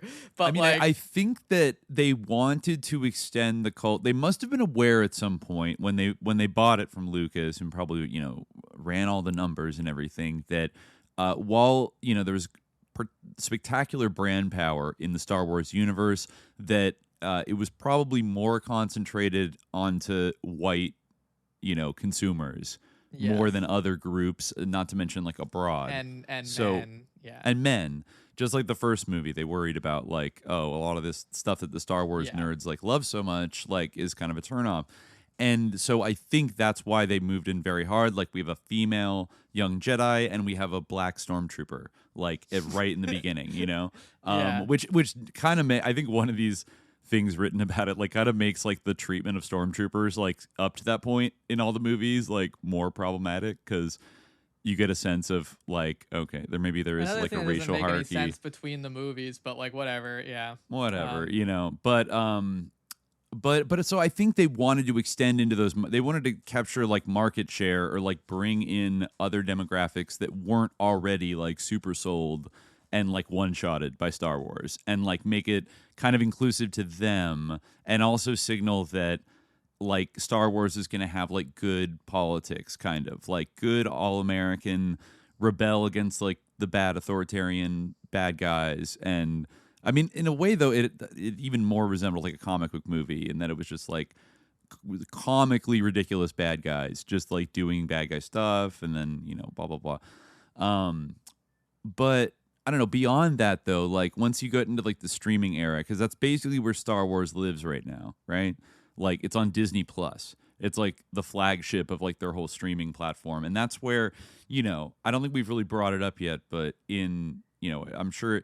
If there was a Star Wars like true believer, like I'd say if they were left leaning, they would yell at us about like, what about Andor, or what about the Mandalorian or these shows. I just can't bring myself to watch out. that, even though people have like told me it's good. It's like I just can't like I can't bring myself to watch that. I made the conscious choice to not watch any of those things. I also don't have Disney Plus, but I made a conscious choice to not watch them for this episode. However, at the insistence of like a friend a few years ago that was like gave me the kind of pitch of Andor, is like, no, I know what you're thinking. Like it's just more Star Wars, Disney shit, but no, this is like complex. Like this is like in a weird way, like Star Wars for grown-ups. This show Andor, that's how it was kind of like described, and I saw people talking on the internet about it in this way. And so I did watch like the first season of it. I don't even remember how long ago that was, but I feel like it was like 3 years was it good? ago. I'm like actually curious like what you think, because like I haven't like actually heard it's good from anyone I trust, like fully. There were Okay, so it was made by Tony Gilroy, who did like a lot of the Bourne Identity movies, and also did Michael Clayton. So a kind of like serious British director. It took over for this thing, and it definitely gets more into like the political intrigues about like. Actually, it does sort of like buttress maybe like the reading of Star Wars of the Rebel Alliance being a bunch of like sus monarchists and elites that are like just as corrupt as like kind of the Empire is, and are like not good, and that they basically use all the like techniques of the American deep state, and like by like hiring drug smugglers and like assassins and criminals, and they kill people and do lots of like dirty like intelligence work, and like like it's got like kind of lumpen like World Anti-Communist League terrorist like they're doing Gladio kind of like what I mean, like, but of course like the big picture is this is happening before like the events of the original trilogy, right? And of course it's like, well, the Empire's bad. We all know Emperor Palpatine, he's bad. Darth Vader, he's bad. And so there's like a patina of, I feel like maybe the way people That's actually kind of interesting in a way what you're talking about, because it's kind of like taking that whole like structure that you have set up by Star Wars and extending it to kind of like a Zero Dark 30 thing, where it's like, yeah, well, we know that Darth Vader is bad, so like all of these like intricate like intrigues and like all of these like psychological warfare campaigns and all these intelligence operations, like that the like our like the actual American deep state and intelligence community does in real life, like are justified in the Star Wars world because we know that Darth Vader is wearing a black cape, and therefore like he's bad, and like it definitely plays with the like. I don't want to make it sound like I'm hyping it up too much, that it like it changes the game in terms of Star Wars not ultimately being like a mythopoetic fascist like fable for Americans, but it does play. I think one of the Skarsgård brothers is like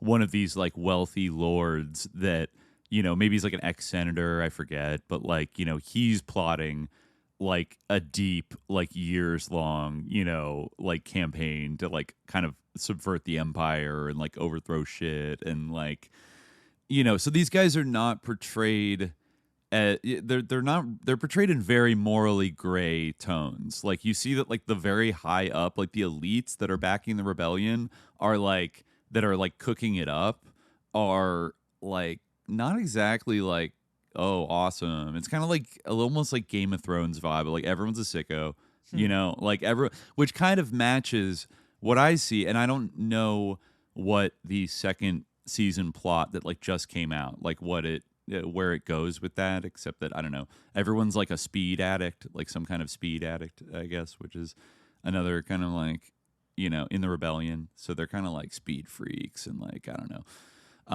But generally, I feel like in this new era, they're kind of trying to grapple with like some of the contradictions in Star Wars lore in order to keep it relevant for like for continuing generations, so they can keep this train going further and further.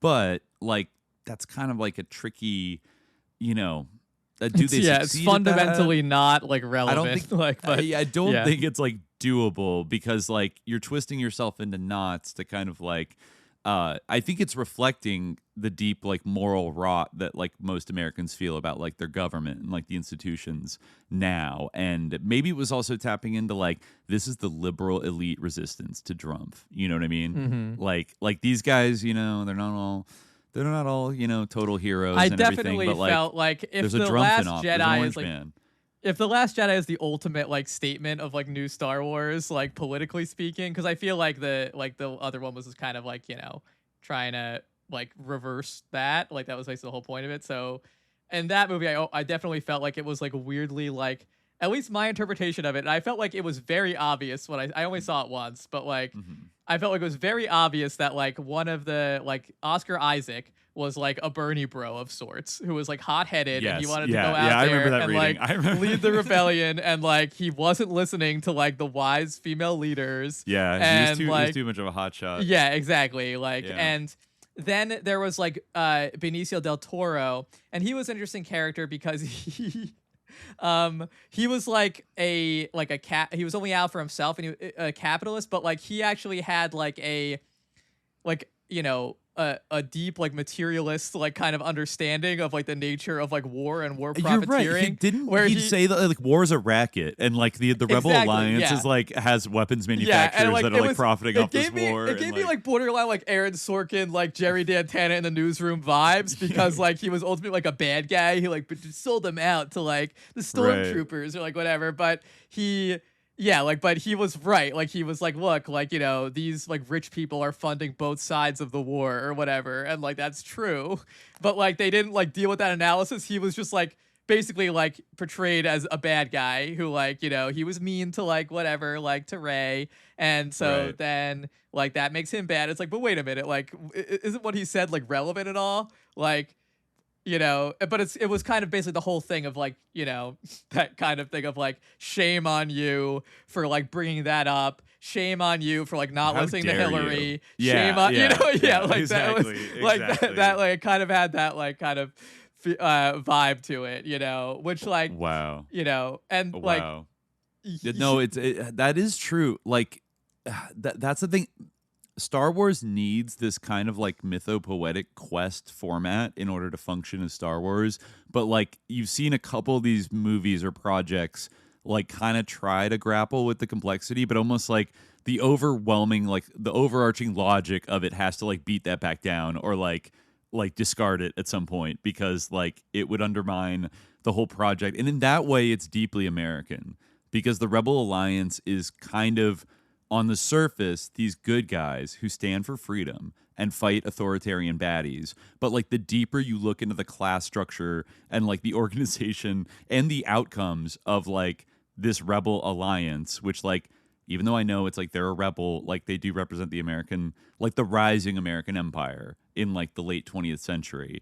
And like the stories it tells itself about itself. And like it's, its residence on the good side of the force, and like its absolute resolution, like its absolute certainty that the other side, like the authoritarian baddie side, is like can just be written off as like sickos, they're evil and blah blah blah. But like, don't ask too many questions about like the capital flows from like Alderaan, which was a weapons depot, a covert weapons depot. Actually, Leia was lying, not saying it justifies blowing it up, but no, I'm just kidding. I'm just kidding. I did see some article make that point of like, technically speaking, like Alderaan is peaceful. She's lying. Like they're not. They're like a monarchist. They're like a certain entity that serves imperial designs and is armed to the teeth. But anyways, no, Grand Moff Tarkin was a sicko. But it's almost, you can disregard the Empire is almost a distraction, a cool shiny distraction from like the moral bankruptcy of like the Rebel Alliance as portrayed, and also like the way that the movies kind of like get you to not think about it too much and like don't want you, like that's the boomer kind of dilemma about like, oh, what are we really fighting for and building here, and like the kind of optimism of the rebels of like just find a bad guy and defeat it, like defeat the one.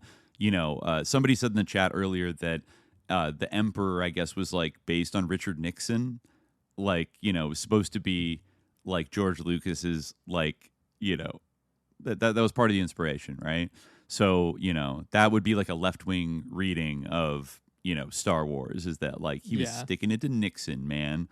But I don't know, like at the same time, like, who were, like, just like the hippies, like, fuck Nixon, like, what did you end up supporting ultimately? Yeah. Like, you were aligned with, like, by aligning yourself with, like, late 20th century, like, American liberalism, like, you were aligning yourself to, like, an empire, just with, like, the extra scary face of Richard Nixon, like, discarded, but, like, a nice young boy, like Bill Clinton or something, is, like, the Luke Skywalker, of the boomer generation to come up and, like, take the mantle and, like, continue the empire, even after it blew up, like, the Death Star, proverbially speaking. And, like, yeah, ultimately this dichotomy of, like, empire and rebellion, like, really, like, it's totally, like, meaningless. And like in fact, like they're never like we never even gonna know like what system of government the rebellion, like if they won, would like institute, like George Lucas because could they'll have always put, be in a Star War. You're right. There's always a war, so like and like democracy they is can like never suspended. get out of being in a Star War because like as long as it's Star Wars, like which it always will be, like it will be Star War, which is funny because like it's kind of Endless like war. Exactly, it just creates war, like it perpetuates war endlessly. I like the idea. the idea of that like one character in The Last Jedi becoming like an NPC, becoming self-aware for a moment, being like, "What these wars? Like we're just trapped in them. Like they're never gonna end." But the like, actual that's all function it of is. that character was to like stop, like shame people for noticing that or like making that point. Kind of like the same way that in the newsroom, the guy who like mentioned Obama's drone program was like an insane, evil like maniac who like doctored news footage, committing the ultimate sin against news and truth. But like unprofessional millennial. But that's like, and thinking like, talking about these sequel movies, like since like we're at the end, like I do feel like, like you said, like the first one was so like, meticulously designed to be like this museum piece and just like hit all those things. It was almost like proof of concept in a way where it's almost like I can replicate that. Like I can, do this, which makes sense, like whatever that like, and then like you had the Rian Johnson and like, it doesn't make any sense. Like, I guess I could believe that this is, I'm not trying to be like a crazy theorist, or whatever, but like it makes sense. I guess you could just have them be incompetent, like, and have $1 million property that they know is going to be a trilogy and not plan out the trilogy and what's going to happen. That seems strange, but that's what happened, apparently. Yeah. So they had leaked emails and stuff that I think, revealed a little bit of this from like Kathleen Kennedy. But I mean, I guess, they went like one by one and had to like course correct halfway through. Strange. I mean, I guess that is kind of basically more or less how they did it the first time. So I guess it worked out then. And so. but it was all in George Lucas's head. It's kind of right. It is crazy, like reading guy. these statements of his from like the 70s, where he even talks about things like, "Oh yeah, and Darth Vader got pushed in fire on a lava planet, and that's why he has to wear." I'm like, wow, like he really thought about a lot of this stuff in advance. He like wrote a lot of lore. like he wrote like a 500-page like draft or something that he was called like, Luke Starkiller originally. And so it's one thing like for that, and then it's another thing to have like one thing, and then bring in some guy to have total creative control, and then like but not even give him like kind of a rubric, and like then it's just interesting to me to like have the thing where it's like it's kind of like subversion of everything, like this kind of like there was a quote from J.J. Abrams that stood out to me, which was he said he was kind of like lightly critiquing the movie in between his two movies. And he said, like, it was full of surprises and subversion and all sorts of bold choices. And on the other hand, it's a bit of a meta approach to the story. I don't think that people go to Star Wars to be told this doesn't matter, which I guess implies that, like, they go to be told that this matters, which is insane, but, like, whatever. Like, I mean, it's interesting. Like, I don't know. It almost feels like the people want their slop. Like, they don't want like things to be struck from the canon and exactly. like, made, they don't, not sacred. Like that's trigger. That's like a kind of violence to like their their devotional object. And I remember, like, I did feel that, like, A New Hope, like I was talking about before, A New Hope, like, in its language is, like, much more Christian than, like, later on, like, they like, even using the term religion and things like that. I mean, I guess there's Christian elements and other things, too, like Darth Vader being a virgin birth, although that's kind of weird. Like, it's kind of like this kind of it goes back to the best scene in all of Star Wars, the tragedy of Darth Plagueis the Wise. Oh yeah, where there's kind of like an implication that maybe like Anakin was created like through like. Right, he does. He was like, immaculately conceived as a part of like a secret. The midichlorians to create boys life. From Brazil. So, and then they're like watching this kind of like weird like sperm like ballet while they're talking about it. So there's kind of like this hint that maybe like that's the mystery of how Anakin has no father. But I mean, you could read that like in a lot of different ways. But like, it's kind of creepy, like Raelian cloning, clonade, kind of. But anyway, thing like going on there. yeah, there's a lot of like this like that, I still think A New Hope like much more has a kind of like, secularity versus religion framework that you see. And then like in the very, very end of the last one they made, the Rise of Skywalker, Rey like has to get up and she has to fight this poor guy who's just been dragged out to be Emperor Palpatine one more time, and you can really tell from his performance his heart isn't in it. I really watched this scene preparing for this episode, so it's fresh in my mind. And they do this thing where they get like fucking Liam Neeson to like come in and like do a voiceover, like supporting her, like everyone who's ever like played a Jedi in one of these movies, like, and he starts shooting lightning at her. And I'm not even going to say the dialogue because it's too embarrassing for me to say. But the point I want to make is that he's shooting lightning at her. And she does the cross, right? Yes, exactly. She like grabs another lightsaber from behind her. And she like, it doesn't make any sense that like, for whatever reason, like just taking two lightsabers and like crossing them like this is what it takes to destroy Palpatine. Like what? Like how come no one violates the lightsaber logic? Why did no one try that before when someone was doing like, force lightning at them? I guess maybe someone did. I don't even remember. But like, that's all it takes, It's like when he was shooting lightning, you just needed two lightsabers. And it but so I mean, I think that like on the symbolic level, like the reason why it works is because the cross, like it's the... Like holding it up to Dracula, Exactly. It's and it is elemental. exactly like that. And he like kind of melts away. It's exactly like that. And it's kind of cheap and obvious because it's just like dropping in like an element of like a different myth that like people are kind of vaguely familiar with. It's like without context. Very clumsy approach to like it's pastiche mythology. It's literally a Hail Mary to make something that like totally has like no actual like logic. And you know to what? it. The Christian audience is gonna love it. Well, if they even pick up on it, maybe they will. I feel like it's definitely they're gonna feel not worse about the ending of the movie. Maybe it's just gonna be stuck in there as like a subliminal message of like it wasn't an anti-Christian movie. No, I mean like remember the cross? I mean there were like when it first came out, like evangelicals, like read like they had like Christian interpretations of it and things like that. Like there's a book called The Force of Star Wars by like some guy like.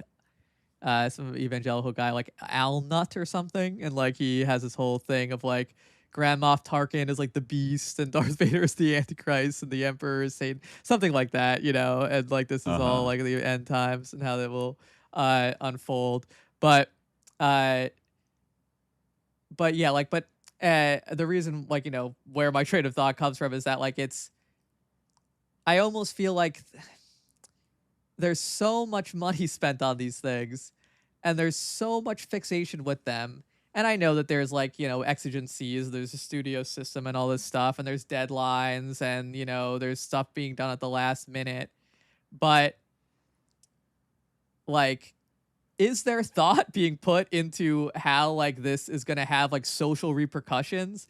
Is there like, are decisions being made based on to deploy the like let's do this in Star Wars to like piss everybody off but also or to like do that thing of like you dunk someone in water and then you like pull them, like it almost has like a good it cop, has bad that cop. Kind of like experimental good cop bad cop. You know what I think they're doing? Experimental character. Think here's my theory. I think they're doing like A/B testing or like they're rolling out. Because now they're not chained into kind of having like one track of Star Wars content, like the movies coming out. They're done with that for now. So like they have all these things, a couple different things at once, alternating on Disney Plus. And I think they've been kind of like leaning in different directions, like in different projects, maybe like because for example, like the Andor thing, like I've seen that. Referenced a lot in kind of like kind of like left-leaning spaces online of like a lot of people on Twitter being like, oh yeah, like this is actually like fucking dope and like it's kind of black pilled and like it's like kind of like serious leftist like content or whatever. So on the one hand, they're getting like Bernie, maybe say like Bernie type people that otherwise might have a contemptuous contemptuous attitude towards like Star Wars, be like, oh actually like. they're dealing with some serious themes here that kind of like, that I'm interested in. And then in the meantime, you could do something a little bit more like anti-woke with like another subset of Star Wars. I don't know if the Mandalorian girl got like, she might have gotten fired for saying something like problematic and was sort of outed that as was a right whole winger thing from like a while ago. Right. Was that like vaccine related or no? Or she said something like or racist, I forget, or transphobic. One of those three. Yeah. And I recall her getting like fired from the show, but there's a big controversy about it. And like, I don't know. I feel like that show has, because it is more of like a Lone Ranger, like episodic. I feel like I can't bring myself to watch that. Like, I've seen a couple episodes rather of die. It. No, I would rather die. It's like it's like a Boba Fett woman, running around doing like different missions every episode, and like it's like a Western like gunslinger basically. So in a way, it's more like Taylor Sheridan Wright coded a little bit already, and then you have kind of like the serious like espionage drama of like Andor with all of its moral gray, more of an HBO Showtime vibe. You know what I mean? That's a more parsimonious explanation of just like trying to branch out into different markets. I guess like so Star Wars can be many things to many people. I don't have the perspective.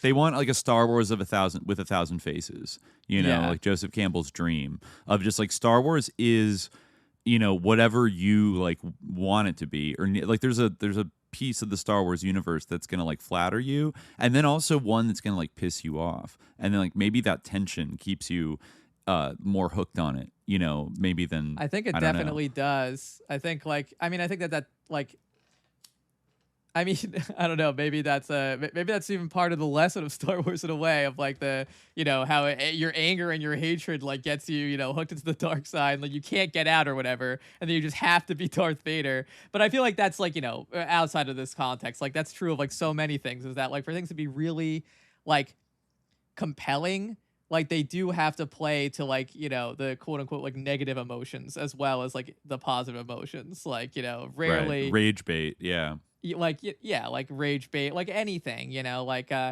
it's a sad fact, but like in order to like really, like even when it's religion or something, to really manipulate people with religion, there's usually some kind of enemy, whether it's like the non-Muslims or the like whoever, like whatever, blah blah, like that's like that, like obviously there's like the good stuff, like the love, the the like relationship with God and things like that, and like the family and community and things like that. But then like to really like get it, to really make it work, like to really like you got to have that element too,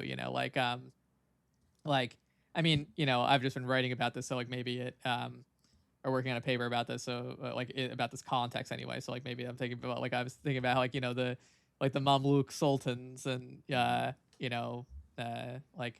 post-Mongol period, like in Egypt and Syria, like they were slave soldiers like Anakin, and they they weren't like of like a traditionally Muslim community, they were enslaved, right, which so they had like a non-Muslim background. They converted, but they're the sort of literate classes, the literate elites, the Arab ulama, they were always kind of suspicious of them, that they weren't like serious enough about Islam. And so like they did lots of things, they would like fund like Sufi lodges and things like that, and like they would build mosques and stuff. But like one of the big things that they would do is that they would just like punish non-Muslims. They would just like if they ever like got into a thing where like, oh, these scholars are saying that like we're not Muslim enough, they hear that like we're drinking and things like that, they don't like how we have Christian ministers in our government, they would just be like, all right, well, we're gonna enforce these dress codes on Christians and Jews or something, or like we're gonna go like this, we're gonna crucify a bunch of people and things like that, so like that's all just by way of saying that like like you can't just create mosques and do these great architectural projects, but at least in their calculus, you couldn't just do that. You had to also like play into the sectarian hatreds, to prove to prove how hardcore you were, to prove that you were Muslim enough, right. Yeah. I saw a similar thing in the research I've been doing about the trials in Eastern Europe in the early 50s, in like Czechoslovakia and Hungary. You had a similar kind of dynamic going on, I would say, where you had people that maybe felt, or like in the case of Poland, for example, where it was like pretty widely known that they were not politically trusted by like Moscow completely for like all kinds of reasons, and like that they were nationalist or whatever. So like they in order to get more like autonomy and like have more of a chill relationship, they went super fucking hard, like rounding up anybody that was like, you know, remotely like anti-communist or like anti-Soviet, to like prove how, like, you know, and then even that followed into like the impulse to like internally purge the party, because like people that had been abroad, like they were kind of sometimes looked upon with a little suspicion as like, did you get turned by like, you know, some intelligence agency, or are you a Trotskyite who's been pretending? And so in a lot of cases, like those people specifically would go extra hard in like enforcing like class war measures, like, you know, against like other groups that like they, in the hopes that like Moscow would like see that and be like, okay, like, yeah, you're doing well, we don't have to worry about you, kind of thing. But yeah, that's like a dynamic, yeah, for sure. But wait, for Star Wars, who do you think are the insecure Muslims / communists that feel like my point is just to... that, like, you know, the reason why they did that wasn't like because like they necessarily like wanted to or felt strongly about it. Maybe some of them did, you know. I'm not trying to say that this is all a single calculation and no Mamluk sultans were actually pious, but my thought was that, like, you know, part of like, you know, the people's like experience of religiosity, unfortunately, you know, like it, or I think that this should not be like a central thing, but part of like, you know, what they saw as being the best way to like win the favor of their Muslim subjects. It wasn't, you know, it wasn't enough to just like do good things, you know, for Muslims. It had to be about like punishing others. You know, so my point is that, like, you know, to really hook someone in and get people on board with like your kind of imperial narrative and your, you know, your program, and like your, like, you know, it's also based on some exclusion and some like a hatred of like some kind of out group, you know, like it goes like, you know, part of it was like, you know, yeah, they're fighting against the Crusaders who are attacking us and things like that. It's like, but that's also not enough, you know. It's like you gotta be punishing those who are like within our borders, you know, who aren't, you know, if you want to demonstrate to sort of firm up this thing, this, like, you know, the Mamluk vision of Sunnism, you gotta, you know, that's how you show that you're good. Yeah, so you have to, well, so if Disney are like the Mamluks in this case, or they're trying to impress their population. They actually are very much the Mamluks. Right. Because they are like the rulers of and like the custodians of the Star Wars religion, and they've kept George Lucas around kind of as a powerless figurehead caliph. Hidden imam but a little bit. They have to, he's like, you know, he's like the caliph who actually has the legitimacy. But because he signed off to them, like, he has no real power, and they decide everything. But like, they rule in his name, kind of. Yes, you know, he signed over the. Yeah, it's really very much the same. But you know, they have a restless population, and they have to convince them that they really care about Star Wars. And the restless population can tell that they have suspicions that their heart isn't really in it. And that they really like are following their Kuman, Kipchak, Turkic customs, you know, of just trying to make as much money as possible and like squeeze it dry. Yeah, I guess the American custom in this. Yeah, case, exactly. The vulgar corporate American custom, and so then that leads them to try to make different groups either pissed off or feel catered to, alternate between pissed off and embattled, and you know, like, you want to give them enough. I guess. I mean, I feel like at the end of the day, they have to be grasping, as all Hollywood entities always are, at like what is actually like quote unquote good. You know, like in terms of, I don't even know what value judgment they're making, like what is their criteria for successful or good. I guess like lots of people watching it, like Maybe. critical yeah, acclaim, it's hard to say like in the era of like subscriber numbers like for that. like And much subscriber of the numbers for Disney information Plus we going have up. about that is like from the pandemic, so it's hard to even because that like really skewed things. And there was a huge change in like movies in general, like right at the end of that like new Star Wars thing. Like movies just like changed irrevocably forever. It seems like even like the Marvel like franchise isn't like as bulletproof. Isn't a bulletproof thing anymore. And like Star Wars, it seems like they're holding back because they think it would like not go well if they kept churning out movies. Yeah, it wouldn't. Like new trilogies. It wouldn't go I mean, well. a lot of the don't ones have they any made ideas. like sucked, and you even forget about them. Like I didn't remember until like we started working on this that like Rogue One was a thing, and that like Solo, a Star Wars story, was a thing. Oh my God, Solo, yeah. But they were like really churning them out. Yeah. Yeah. But now it's all like streaming, like long term, like getting you hooked into series that like kind of keep going, and then other new series will pop up. It's funny though, they're still stuck in like this takes place in between the prequels and like the original ones. Like they have a real problem with like going beyond like episode, Return of the Jedi, like from the original myth, like because it never ends. I don't know, like what did they quest after? It just like ends up being the same war again and again of like these sus rebels like fighting a sus empire, and it's not very compelling. It's more like filling out the lore of this like period of history in the galaxy far, far away.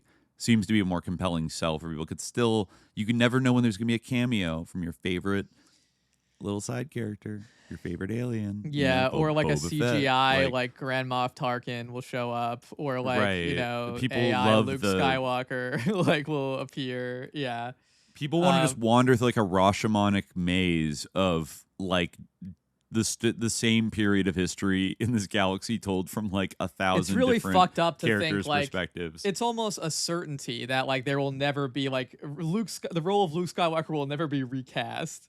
Like it will be like the digital likeness of Mark Hamill for like the rest of the as long as people are watching that shit. They were pioneers, and I think Leia had signed off. Carrie Fisher had signed off like her rights, and I think she they partially all signed appeared. their likenesses off, which is why they were on those toys, did? right? Oh. Yeah. That's right. Yeah, it is funny. Unlike things like maybe like James Bond, like you can't recast like the original characters as anybody. But Harrison Ford, Carrie Fisher, Mark Hamill, like you could do. They got away with young Obi-Wan being Ewan McGregor. Yeah. But like aside from that, like you can't really do that. And I guess Anakin too. But I don't know where like I don't know if they're sort of running out of runway. I mean, George Lucas, he's opening his museum of narrative art in Los Angeles, I think, sometime soon in the next year, the crowning achievement of his prowess. But where I don't know. Like I look at George Lucas's trajectory, building this thing that was so successful and captivated America and the world. But now, like, Star Wars signifies an era that I feel is ending in America. And the myth contra Joseph Campbell, like, might not be as eternal. I don't know. I mean, I think people are going to be like, Star Wars shit forever. Probably. It won't go away. But, like, it like America has been losing, its force is being drained. Its midichlorian levels are depleted. And maybe it turned to the dark side a long time ago and we didn't even notice. But, it's like almost too easy to hit the metaphor of like he sells it to Disney, like selling out to the dark side. Because that was a weird thing about him. He had his compound at Lucas, what is it called? Skywalker Ranch in Marin County. Like he had a bunch of land up there, and then he bought the Presidio for a while, Lucasfilm, and on Michael Aquino's old stomping grounds, and was there for a while. But like always, resisted being like fully like an LA studio system guy that like went in and he always wanted to like kind of operate on his own terms, and like financially, very epitomizing a boomer, an American boomer. Like he did great. Yeah. But the world, but like the thing he created, like is almost certainly, if it wasn't twisted from in a way from the very beginning and compromised like it certainly is now, even if it tries to like be complex and like leftist on like some of its TV shows. Like the damage has been done in a way with Star Wars. And I say that as somebody who like loved it as a kid and still like, you know, I'm not going to say it's not the originals are not entertaining, but like it you know, acquired I almost too much feel like power. I can't like I don't yeah, know. I can't even like you know, this would have been like a natural opportunity to like watch those movies. But like I was like I don't need to. Like I don't need to see that again. Like I could probably quote the original three, like most of their dialogue, like from memory if I was like watching it just back. in this conversation I found that I like know a surprising amount of like lines of dialogue like from those movies, including the prequels. I almost feel like I might know the prequels better, like just because like they're kind of funnier. Like I will say though, I just want to throw out for a little, you know, factual thing to tie it back to the bigger stuff of like what forces was, you know, maybe like George Lucas riding on the wave of when he made Star Wars that maybe he didn't fully realize. I was trying to look at like, did he have some connection to like Esalen? Like, because apparently I've seen articles be like he was inspired by like Esalen and then like invented the Jedi. So I'm like, okay, but like, did he go there? And it's like, anyways, but I found on Aikido World Blog, .blogspot. Well, it's called Aikido World Blog. It's a blog about Aikido. And it says Star Wars, George Lucas, and the power of Ki, K-I. I hope I'm saying that correctly. I would, yeah, I'm going to say Ki. But this is all about how, you know, Star Wars was directly influenced by Aikido.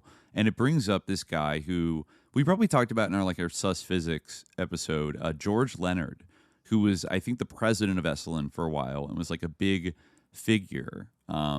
So it says that as a longtime practitioner of the Japanese martial art Aikido, George Leonard is quite familiar with the life force energy that seemingly flows through all things. Unfortunately, in the West, the closest term we have to approximate the nature of this life force is the word energy. Leonard feels that this is a bad translation at best. Called ki, again, maybe I think that's how you say it, in Japan.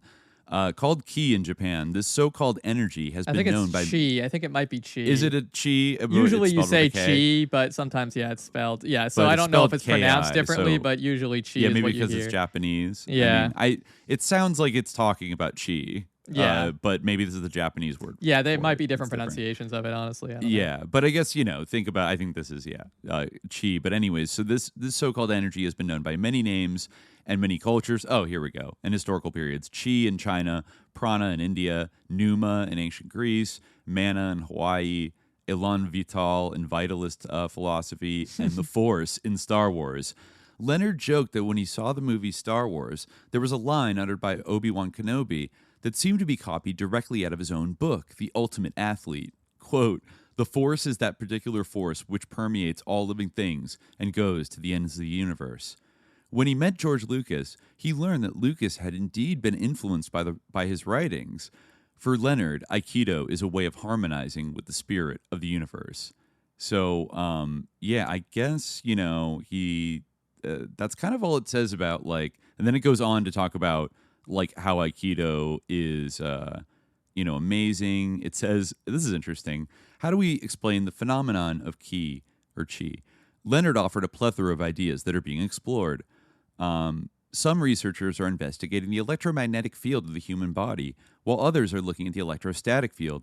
Leonard mentioned the research of Jan Wellenschak at Stanford, who has demonstrated that there are effects taking place below the thermal barrier, KT, when, according to classical physics, this should not be happening. Other more radical theories and investigations are also cropping up, such as string theory and M theory in physics. Leonard also mentioned the zero-point energy theory of Harold Puthoff, of Hal Puthoff. So that's straight SRI, Psy-War, Stargate shit. And Leonard says that basically he believes in the Force is actually real, and you can kind of harness it with Aikido.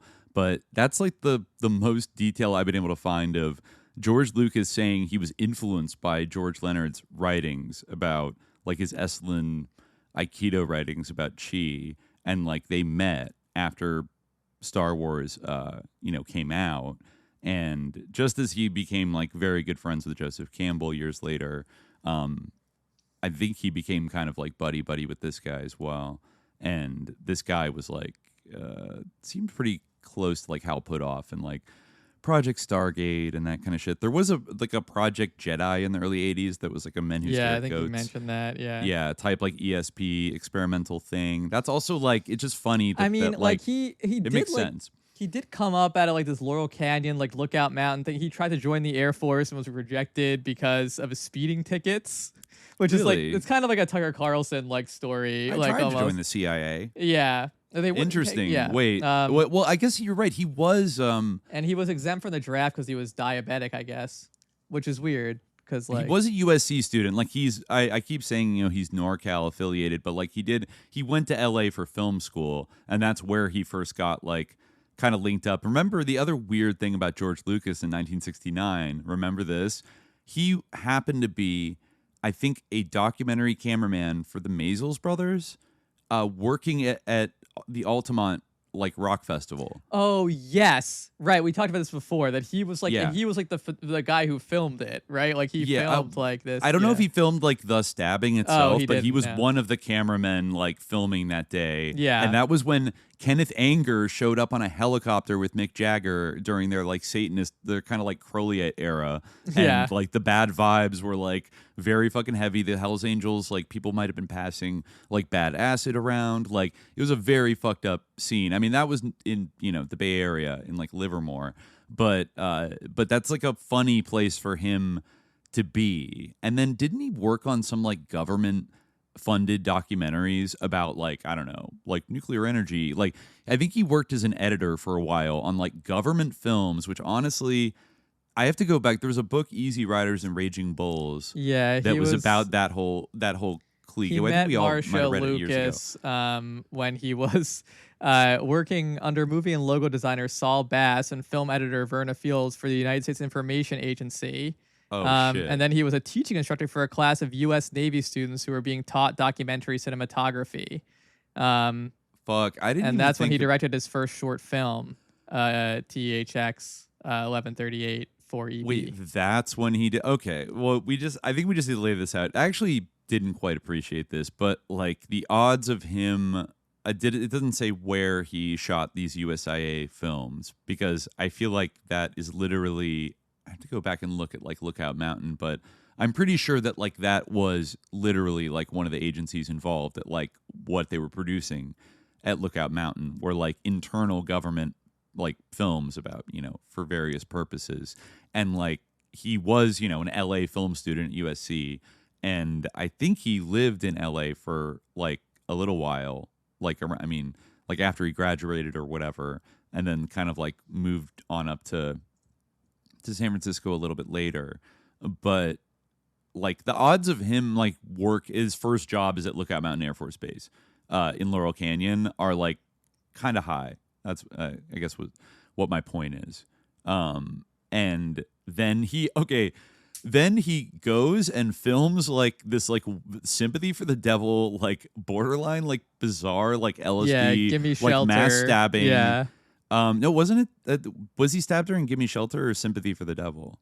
I don't know. I forget if Gimme that was like an Shelter. urban legend and like that that he was stabbed during Sympathy for the Devil, but they just played it earlier, and then like he was stabbed during a different song. I forget which one it was. the film Gimme Shelter was what I'm referring to, not the song. Oh, yeah. Okay, no, but he was stabbed while they were playing Sympathy for the Devil, right? Yeah. That's yeah. what I mean, happened. that's what I've always heard, so I assume. So, right, yeah. right. So George Lucas gets an interesting gig being a documentary like cameraman for that event, and then he goes to the Bay Area, I believe, and in kind of partnership and collaboration with Francis Ford Coppola. This is like right after Coppola, I think, might have won an Oscar for writing Patton, which is like also kind of like for an anti-war kind of guy, like it's basically like a funny, wacky like celebration of like a psychotic fascist general, right? Like I think there's supposed to be a lot of irony with George C. Scott like portraying Patton, but I feel like it was one of those things, kind of like Scarface, where like the subtle satire got and people just think like, man, I see people today like like, remember the guy on Tucker was like, it's like General Patton thought we should, just join up with the German army and like, turn around and fight the Soviets. And, then he died. And Tucker's like, oh yeah, I know about that. Mm-hmm. Interesting. And I'm like, what the fuck? Like, okay, like Patton wanted to like, fight the Soviets with the Nazis or something like that. Like, but that movie made him look super cool. But anyways, then George Lucas's like first feature film, which was shot in the Bay Area and I think like abandoned, like maybe in the unfinished BART tunnels of like, the new transit system, and using like multiple extras from the Synanon cult, who at that point were shaving all their heads and were like a big thing in the Bay Area. He uses them to make this like dystopian like sci-fi movie about mind control, about like a horrible like dystopian mind control future, like using technology to psyop people. They even have like an AI Jesus kind of like in the movie. Have you ever seen THX? I think I did a long time ago. Like, it's honestly like in college.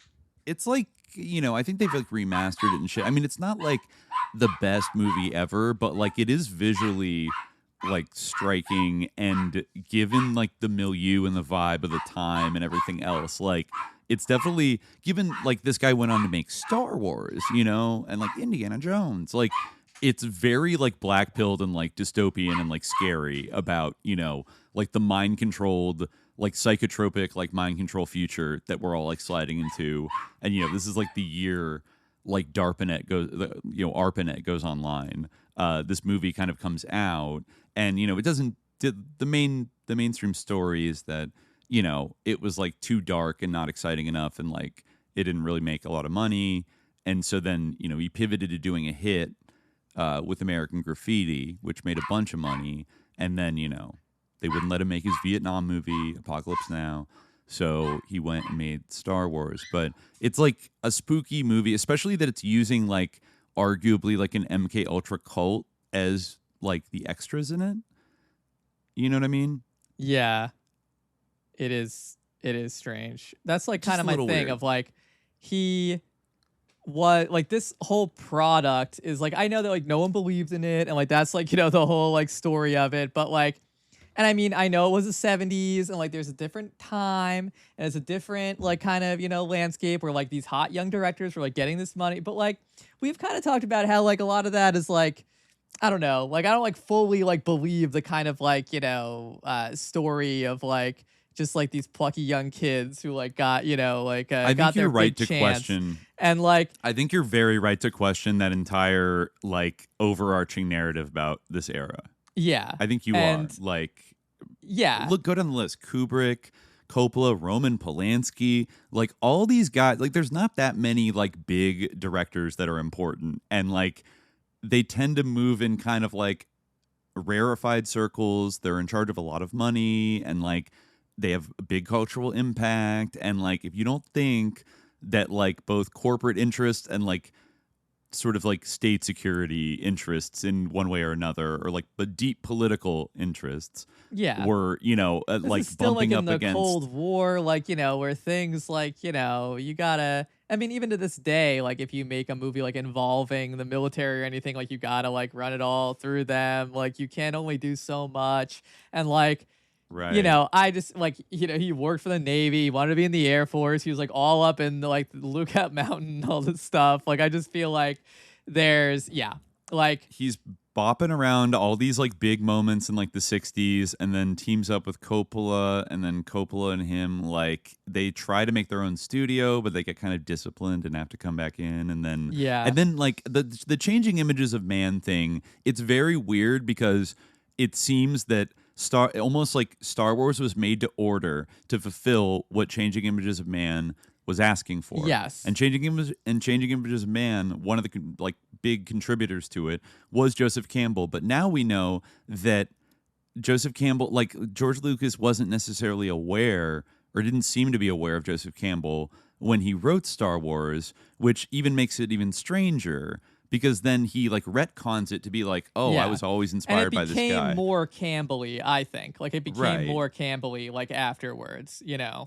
Like you just wonder if there's other influences on like the development of these ideas or the studio executives that decided to like, I think it was like Alan Ladd. Yeah, and, that was his a big couple of advocate, is Alan Ladd. Yeah. Right. Fox, once again, like with The Simpsons, like Fox Studio was there to give him like a shot.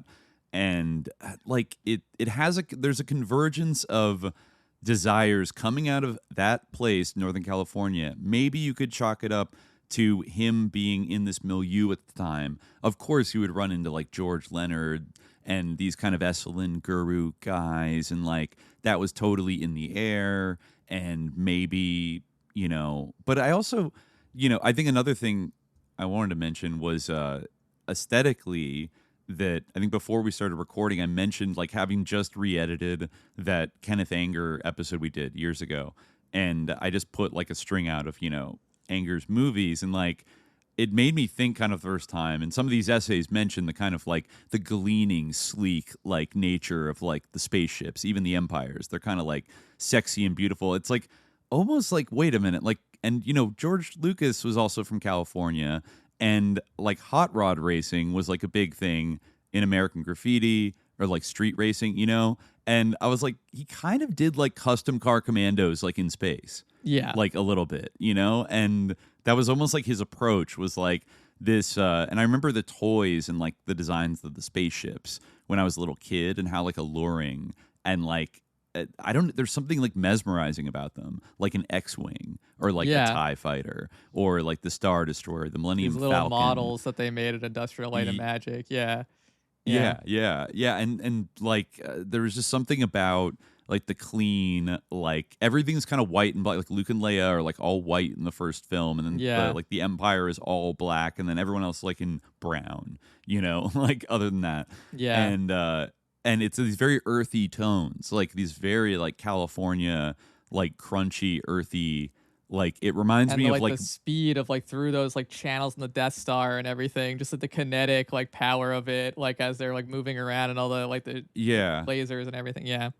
And it's, I even feel it's like deeply, besides being shot on location at some places, like it's deeply like indebted to like the way that like the San Francisco Bay Area looked in like the 70s and like the 80s. Cause like, I don't know, like my memories of like Berkeley as a small child in like the 90s are like, that's like what Star Wars looks like to me. You know what I mean? Like some of the architecture that was like there and older stuff, and just like the brownness of everything, like brown colors everywhere.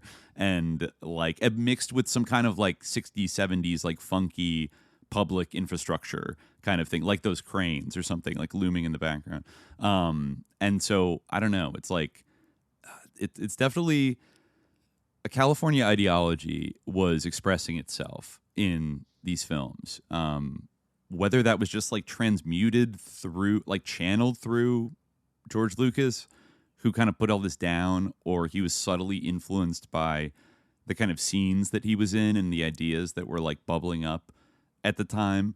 It does feel like somewhere in the food chain, like controllers like looked at this and were like, yes, like, Well, that's like my thing is like, like, I mean, now like this is like this huge thing, like you had the background we just talked about, and now we have like it's under the control of like Disney, one of the most like successful like basically who like owns the imagination of like in a way the world, Right. like, and they have been like fumbling the ball, or are they running like a massive experiment? Like that's my like have they been like just stumbling through this like like incompetently, or like it's kind of like in a way what you said, where it's like testing out different markets, testing out what works. But I almost feel like that's on one even level if of Disney, accidentally there's like this strategy of tension that is like happens where it's like, like feeding Star Wars into Gladio.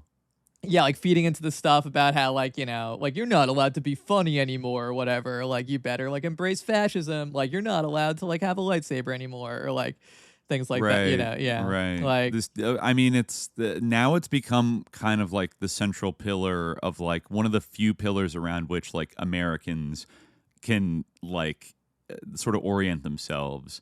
And so it's going to be more unstable, as like there's not a bunch of other narratives that like also buttress. It's like having one pillar in a temple, like precariously holding the whole thing up. And you could build that pillar bigger and bigger, but like different people are going to like lash out at it because they feel like it's not, but I don't know. Like, is it going to be a controlled demolition of the Star Wars cult that sends America careening into like total fascism? Maybe the breakdown of Star Wars. Like, I don't know. Well, I At the think same that time, it is like it's an epitome of like various things. It's like it's an interesting phenomenon, and there's nothing quite like it, but it's the way that it is like kind of managed now, and like the sort of trends in like the preoccupation, the fixation with it, you could make parallels to like any number of things. But like, it's still like an interesting case study. Like the Project of America itself, now, like we've speculated before that like some of these moves that like the Silicon Valley weirdos are making both in culture and in government, like sometimes they seem contradictory. They don't really make a lot of sense. Like, why are you talking about like Charles Manson being a CIA asset? Like if you're the guy who owns Palantir, it's a little strange, but then you think about, oh, well, maybe they want to like disenchant people in like the remaining federal institutions that do exist in order to kind of like overthrow and like privatize their functions and like take finally, like in a way, like the old CIA is like, I mean, it's not going to go away, but like the way it existed as a public, like governmental entity, like that's got to be overthrown, and like we need to take like give Eric Prince control of it, or any other number of things of like privatizing what used to be like public functions. Like maybe there's an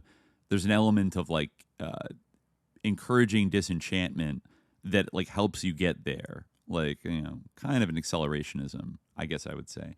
But yeah, I think weird, with like, Star Wars, I'm reading over this like Raiders of the Lost Ark like brainstorming transcript. Let me send you this in the chat.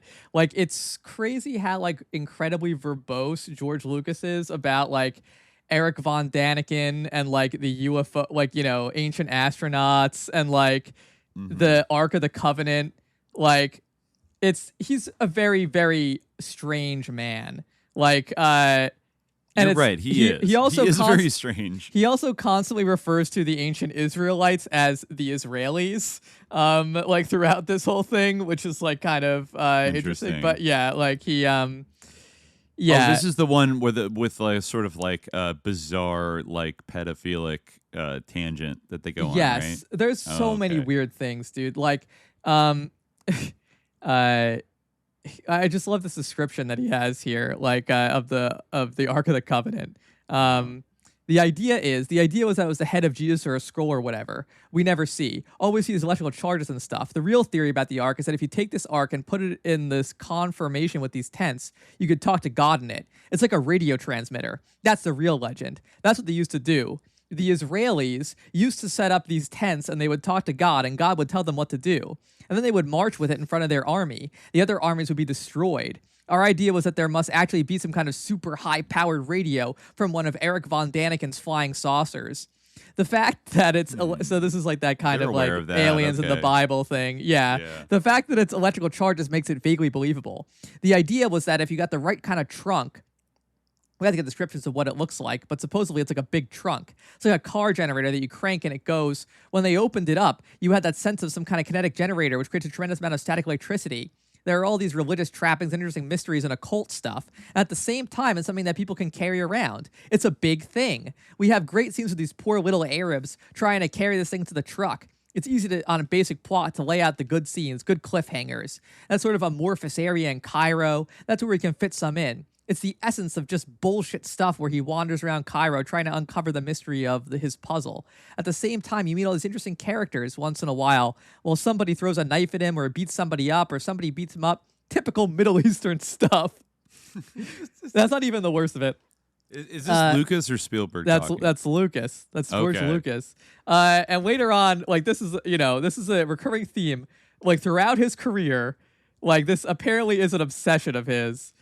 Because later on they're talking about like, plot elements they could have and, his girlfriend who like they've stipulated is like going to be like way younger than he is. So it's like he goes at one point, apropos of like basically nothing, he says, how about if we have her kidnapped? And then, Steven Spielberg says, who would kidnap her and for what reason? And George Lucas goes, the Arabs. Maybe they're going to rape her. White slavery. Oh, there it is. He's obsessed. He's obsessed with white slavery. Wow. Interesting. As Steven Spielberg says, I would rather have a plot kidnapping than just a carnal kidnapping. Like, yeah, good point.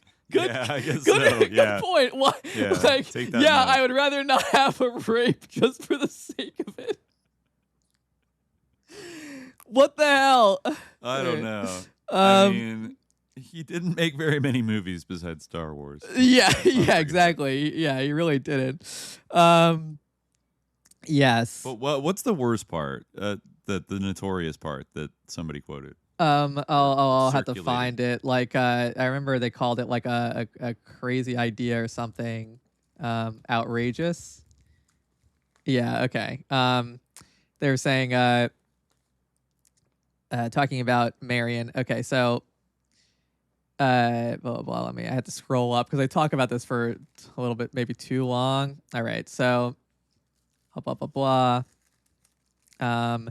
She has a rooming house above the cafe. He hears this sound in the middle of the night, and he gets up and looks over the banister. There are Germans everywhere. They have her, and they're interrogating her in the middle of this empty cafe in the middle of the night. That's Spielberg. George Lucas says, he comes in and saves her. You sort of introduce her as a damsel in distress. Loves that, too. And the other way, she's sort of a tough girl, Princess Leia. You could, or you could do both. You could have him come and haggle with her, or have her say, no way, no money, no deal. He sort of gets pissed off and goes out. He comes back later, and the place is empty, and they're in there torturing her. And then this is the other guy, Larry Kasdan, I think. Right? Oh yeah, Larry Kasdan, who worked on, I think, Empire. I think so. Back. Yeah. So he's also there, and he says the thing hasn't been worth anything up until now. So she wears it around her neck, or it's on the mantle. It's like a joke. George Lucas. Obviously, it could be something semi-precious to her because her father gave it to her. We'll assume that she did love the old coot. And then Kasdan, he goes off to his room for the night. He gets up. He's going to steal it. In the interim, the Germans have arrived. When he goes down to steal it, he winds up rescuing her. He stumbles into this heroic role. So she could doubt his motivation from then on. He didn't come down there to save me. And he says, we have them cemented into a very strong relationship, a bond. And then George Lucas says, he introduces the idea, I was thinking that this old guy could have been his mentor, that is her father. He could have known this little girl when she was just a kid, had an affair with her when she was 11. And then Larry Kasdan says, and he was 42. George Lucas, he hasn't seen her in 12 years. Now she's 22. It's a real strange relationship. Steven Spielberg, respect to Steven Spielberg for kind of trying to shut down some of his ideas. And Steven Spielberg says, she had better be older than 22. And George Lucas says, he's 35, and he knew her 10 years ago when he was 25, and she was only 12. And George Lucas... Are they talking about Indiana Jones, the character here? Yes, they are. Yeah, okay. This is as good as Lucas's ideas for what Indiana Jones's backstory with this girl should be. Yes. And, an Epstein relationship. Yes. Anyway. But yeah, Steven Spielberg jumps in. So I guess I maybe gave him too much credit because then he starts kind of brainstorming with George Lucas and says that maybe she's promiscuous and she came out to him, or maybe he's just maybe he just feels George Lucas is so committed to this that he can't have him be the aggressor. But I don't know. But anyway. So George Lucas says, 15 is right on the edge. I know it's an outrageous idea, but it is interesting. Once she's 16 or 17, it's not interesting anymore. Okay. But if she were 15 and he was 25, they actually had an affair the last time they met, and she was madly in love with him, and Steven Spielberg, she has pictures of him. George Lucas, there would be a picture on the mantle of her father, and him. She was madly in love with him at the time, and he left her because obviously it wouldn't work out. Now she's 25, and she's been living in Nepal since she was 18. It's not only that they like each other, it's a very bizarre thing. It puts a whole new perspective on this whole thing. It gives you lots of stuff to play off of between them. Maybe she still likes him. It's something he'd rather forget about and not have come up again. This gives her a lot of ammunition to fight with. Steven Spielberg, in a way she could say, you made me this hard. Jesus, yeah, I remember this being like pretty bad. What the? Yeah, isn't so isn't this there right you go. after like Roman Polanski got arrested for with like a 14-year-old girl, and there's like The quotes there are like really out of control when he's like, "It's not interesting anymore once she's 16." Like that doesn't sound great. Doesn't sound great at all. Oh my god, yeah, it's not great. Yeah. Yeah, that did not make the final cut, but it was discussed. Did it not? Was she not like kind of young? I think she makes a comment about like them having some kind of like fling when she was younger, but it's kind of implied that she was like, I don't know, 18 or 19. Like, All right. Yeah. not that she I don't was even like a remember child. that well. Yeah. I Yeah, haven't seen it's that still movie in a kind of like a long-ass sus time. line, but it's Yeah. like not emphasized very much. Yeah, it's not like the core of the movie. That's she's just constantly getting abducted by slavers and just tortured and raped. Like He's so afraid of it. yeah. Yeah. Well, yeah. I think maybe I guess we'll probably wrap up Yeah, soon. we should wrap up. Yeah. But I do want to read. It's not very long, but I found a Soviet review of Star Wars from I think 1977. I don't see what the whole title is, but it was by Yulia Varshavskaya, and I forget if it was maybe in Pravda or whatever, but it's kind of funny because a Mass Culture 77, their sensations, that was the column that it was in. Okay, so this is in America Magazine with a K. Or no, I'm sorry, that was a different one. Anyways, well, Star Wars, like, it's, you might not be surprised to know, was like not screened in the Soviet Union until like the Gorbachev era of like the late 80s. So it appears that this film reviewer has also not had a chance to see it, but is reacting to like the phenomenon. So she writes, "This summer, a new wave of the movie mania washed over the American movie theaters. As reported in the press, the movie Star Wars, directed by an American director, George Lucas, beat all the box office records. It made $60 million just in its first month of release. From morning to midnight, the Star Wars is being shown in the crowded theaters. To get in, one either needs to stand in line for several hours or buy a ticket from a scalper for an unheard-of price of $50. Damn. Following the monsters, mass catastrophes, and giant sharks, American movie screens are overtaken by the horrors on a truly cosmic scale, terrifying tyrants terrorizing our galaxy. They are being fought by the characters of the movie, a round-faced princess, a country boy, an old knight of the round table." Yeah, there you go. I like how you called Carrie Fisher like kind of like fat there, like, really playing into her anxiety, like not very nice. But yeah. Wow. Yeah, that's fat shaming. Carrie. Wow. Yeah. That's why she had the drug addiction in the 80s. So they say. And an old knight of the round table, calling up the chivalry there, an ape man and two robots. One of them, a huge and gilded Tripio, that's just spelled as one word, Tripio, possesses human speech, and the other one, R2D2, it's also spelled out phonetically, looks like an automobile and communicates with the, quote, star signals. The plot, as reported by the French weekly Express, is fairly primitive. But to further terrify the audiences, the creators of the movie employ the most menacing weapon ever, the laser beam, which the movie characters use to fight like a rapier. The screen is constantly filled with horrifying monsters, a lizard man, faceless gnomes, a live mummy whose head is covered with rubber tubes, fantastic animals, ... Along with this, I love how sarcastic it is. Along with this blood-curdling, quote, masterpiece, which director George Lucas calls a, quote, Western of the future, several parallel commercial operations were undertaken. Ballantine Books published a novel with the same title. Marvel Comics, a publisher specializing in comic books, divided the screenplay into 6 parts and started publishing 1 million copies every month. Other classic attributes of mass culture followed. Pins, shirts, promotional posters, soundtrack. And closer to the new year, the stores will be filled with toys. Miniature R2-D2 making the same noises as its prototype, as well as the gilded Tripio. The famous laser sword is not invented yet, but it's in the works. In the near future, the next episode of Star Wars will be released, but most likely, it will be as mediocre as it will be profitable. It's not surprising at all. Mass viewer often, quote, bites on these, quote, pieces of art, so the life outside of the theater walls feels a lot safer, ... That's it. Yeah, that's pretty much. Yeah, I like how they emphasize like how like it was horrifying and psychologically traumatic, which like right. That's maybe it. it was at least the latter. Yeah. Yeah. No, they were really focused on like this movie is like psyoping horrible them with, like, and like horrifying. Yeah, and it's terror like propaganda. yeah, exactly. It's like A lizard having man. yeah, it's like having your the Clockwork Orange like experience like watching this movie like which. Yeah, I mean, there was one thing I wanted to read before we close out, which is this from the book, The Inner Reaches of Outer Space by Joseph Campbell. Okay. He's talking about this idea of like the metaphysical. He talks about black elk and how he says the center is everywhere. Yeah, this is also from a statement from a Hermetic early medieval text, the Book of 24 Philosophers. God is an infinite sphere whose center is everywhere and whose circumference is nowhere. It's interesting. It's a big sphere. But anyway, the idea, it seems to me, is in a most appropriate way illustrated in a stunning photograph taken from the moon, now frequently reproduced, of an Earthrise, the Earth rising as a radiant celestial orb, strewing light over a lunar landscape. Is the center the Earth? Is the center the moon? The center is anywhere you like.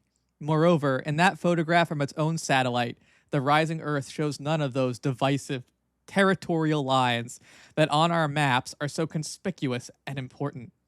The chosen center may be anywhere. The Holy Land is no special place. It is every place that has ever been recognized and mythologized by any people as home. Moreover, this understanding of the ubiquity of I like, because that's kind of it kind of works both ways. Because on one hand, it's like, oh, there aren't any special lands you have to compete for, like anywhere. It's like, but as we all know, I think now living in the year 2025, it's not that easy. It's not that easy. Sometimes multiple people like consider the same land their home, and also once you consider every land the Holy Land, sometimes you just extrapolate the special place into every other place, and then it's kind of a free for all. Yeah, like nobody's Holy Land has any value, or or America just becomes the New Jerusalem, or whatever. But anyway. Moreover, this understanding of the ubiquity of the metaphysical center perfectly matches the lesson of the galaxies and of the Michelson-Money finding that was epitomized in Einstein's representation of the utter impossibility of establishing absolute rest. It is the essence of relativity. So this is kind of like, again, I feel like we've talked about on our physics episodes how like Einstein wasn't as like sus as some people make him out to be, and wasn't like such a promoter of like chaos and nothing matters. But like I feel like he's taking it in that direction. And an interesting detail that I learned was that Yoda's wrinkles are the wrinkles of Albert Einstein, copied onto his face. Yes. Wow. And I guess he's got the shock of kind of like frizzy white hair. He does, yeah. A little bit, yeah. But hippie physicist kind of, guru. Yeah. But just to conclude this, so he says, it is the essence of relativity, and when translated from the heavens to this earth, it implies that moral judgments likewise depend upon the relation of the frame of reference to the person or act being measured. Judge not that you be judged. Matthew 7:1. There is no absolute good or evil, so that, as Nietzsche has suggested, if Zarathustra were to return today, his message would not be of good and evil as absolutes. The lesson of his first teaching, which was of integrity, has been learned. The lesson now, beyond good and evil, is to be of life. For as Nietzsche himself has stated, all ideals are dangerous, since they denigrate and stigmatize what is actual. They are poisons, which, however, as occasional medicaments, are indispensable. Wow. Nietzsche's harsh medicine of idealism. Yeah. Interesting. It's dangerous, though. You could OD. Yeah. And he has this picture of the Earth rise over the moon landscape here, and he says, what is to happen now? All of our old gods are dead, and the new have not yet been born. No. Isn't that the sus Stuart Brand Whole Earth catalog photo? Probably. Probably is, yeah. I guess we didn't get around to it. I guess we have to wrap up, but like we should point out in terms of like the new gods waiting to be, created, that we were kind of talking about the interesting like AI aspect of Star Wars that kind of doesn't get focused on that much. Like the centrality of C-3PO and R2-D2, they are who bring us into the movie, even though lots of people told George Lucas not to do that. They said, like, start with, like, more action, whatever, but, like, he wanted, like, a 15-minute hard, like, solo quest with, like, those guys to kind of bring us into the world and also make it more relatable to children. And they really are, like, we were talking before we're recording about, like, the weird kind of, like, racism against, like, talk about clanker discourse, but, like, the weird class society of, like, droids and humans and other aliens, like how they're basically treated like slaves. Luke's uncle is like a small time like moisture farmer that buys droids as slaves to do all the work for him, and like there's a lot of like in Mos Eisley, like the droid racism in the bar. Like we don't want their kind in here. It's the most explicit. Like I think there's one instance of anti-Wookiee racism overt in the first movie where they go, where are you taking this thing? And kind of there's comments made about Wookiees that I would classify as disrespectful. But anyways, like the AIs are like the only one, like the AI droids are the only ones that are kind of in like all the movies. Yeah, right? they and, are. like, also, in fact, the whole like thing requires that the droids constantly have their memories wiped. Yeah, so that they forget, like, that they were, like, Anakin built C-3PO. Right.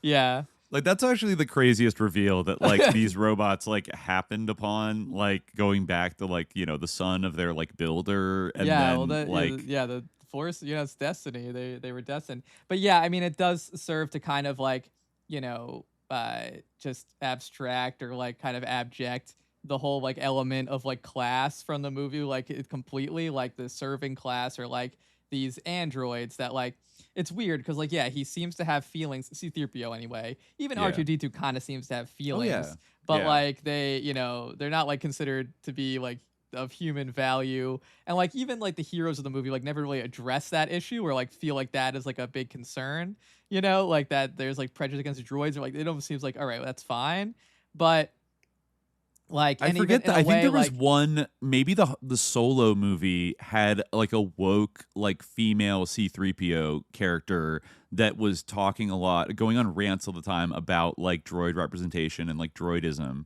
and like stuff like that. And it was kind of like a joke, like a recurring joke throughout the movie. Definitely in the prequels, like, because you have to see the Jedi actually fight, like that's why the enemies are droids, so that they can just mow down droids endlessly.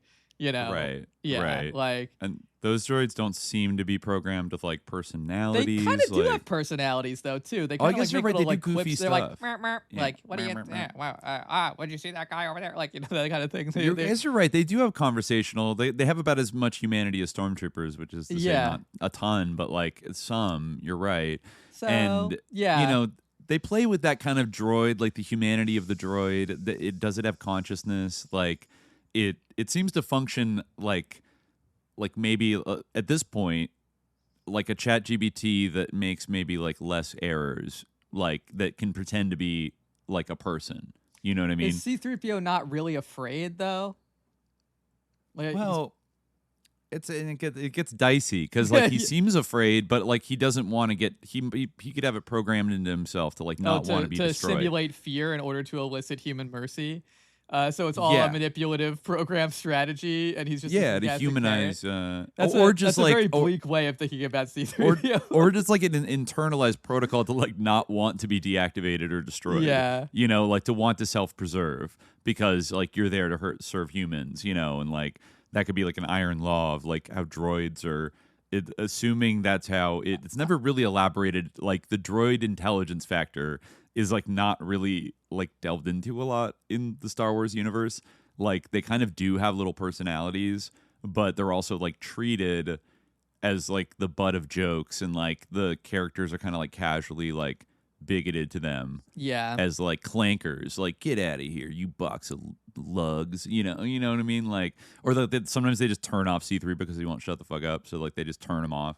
Yeah, like they do stuff like that. And it's kind of like funny. It's not like wow, like that they're dehumanizing him. Well, I don't know. It gets into some. I mean, there's you know, a couple elements to it, which is like, like now we're seeing like robots, not unlike C-3PO, like humanoid robots, more like worker oriented. But we do have like, other things that are kind of like in C-3PO's role, like ChatGPT, that do everything for us and interpret for us and translate and things like that, and like actually interpret information, like even more like.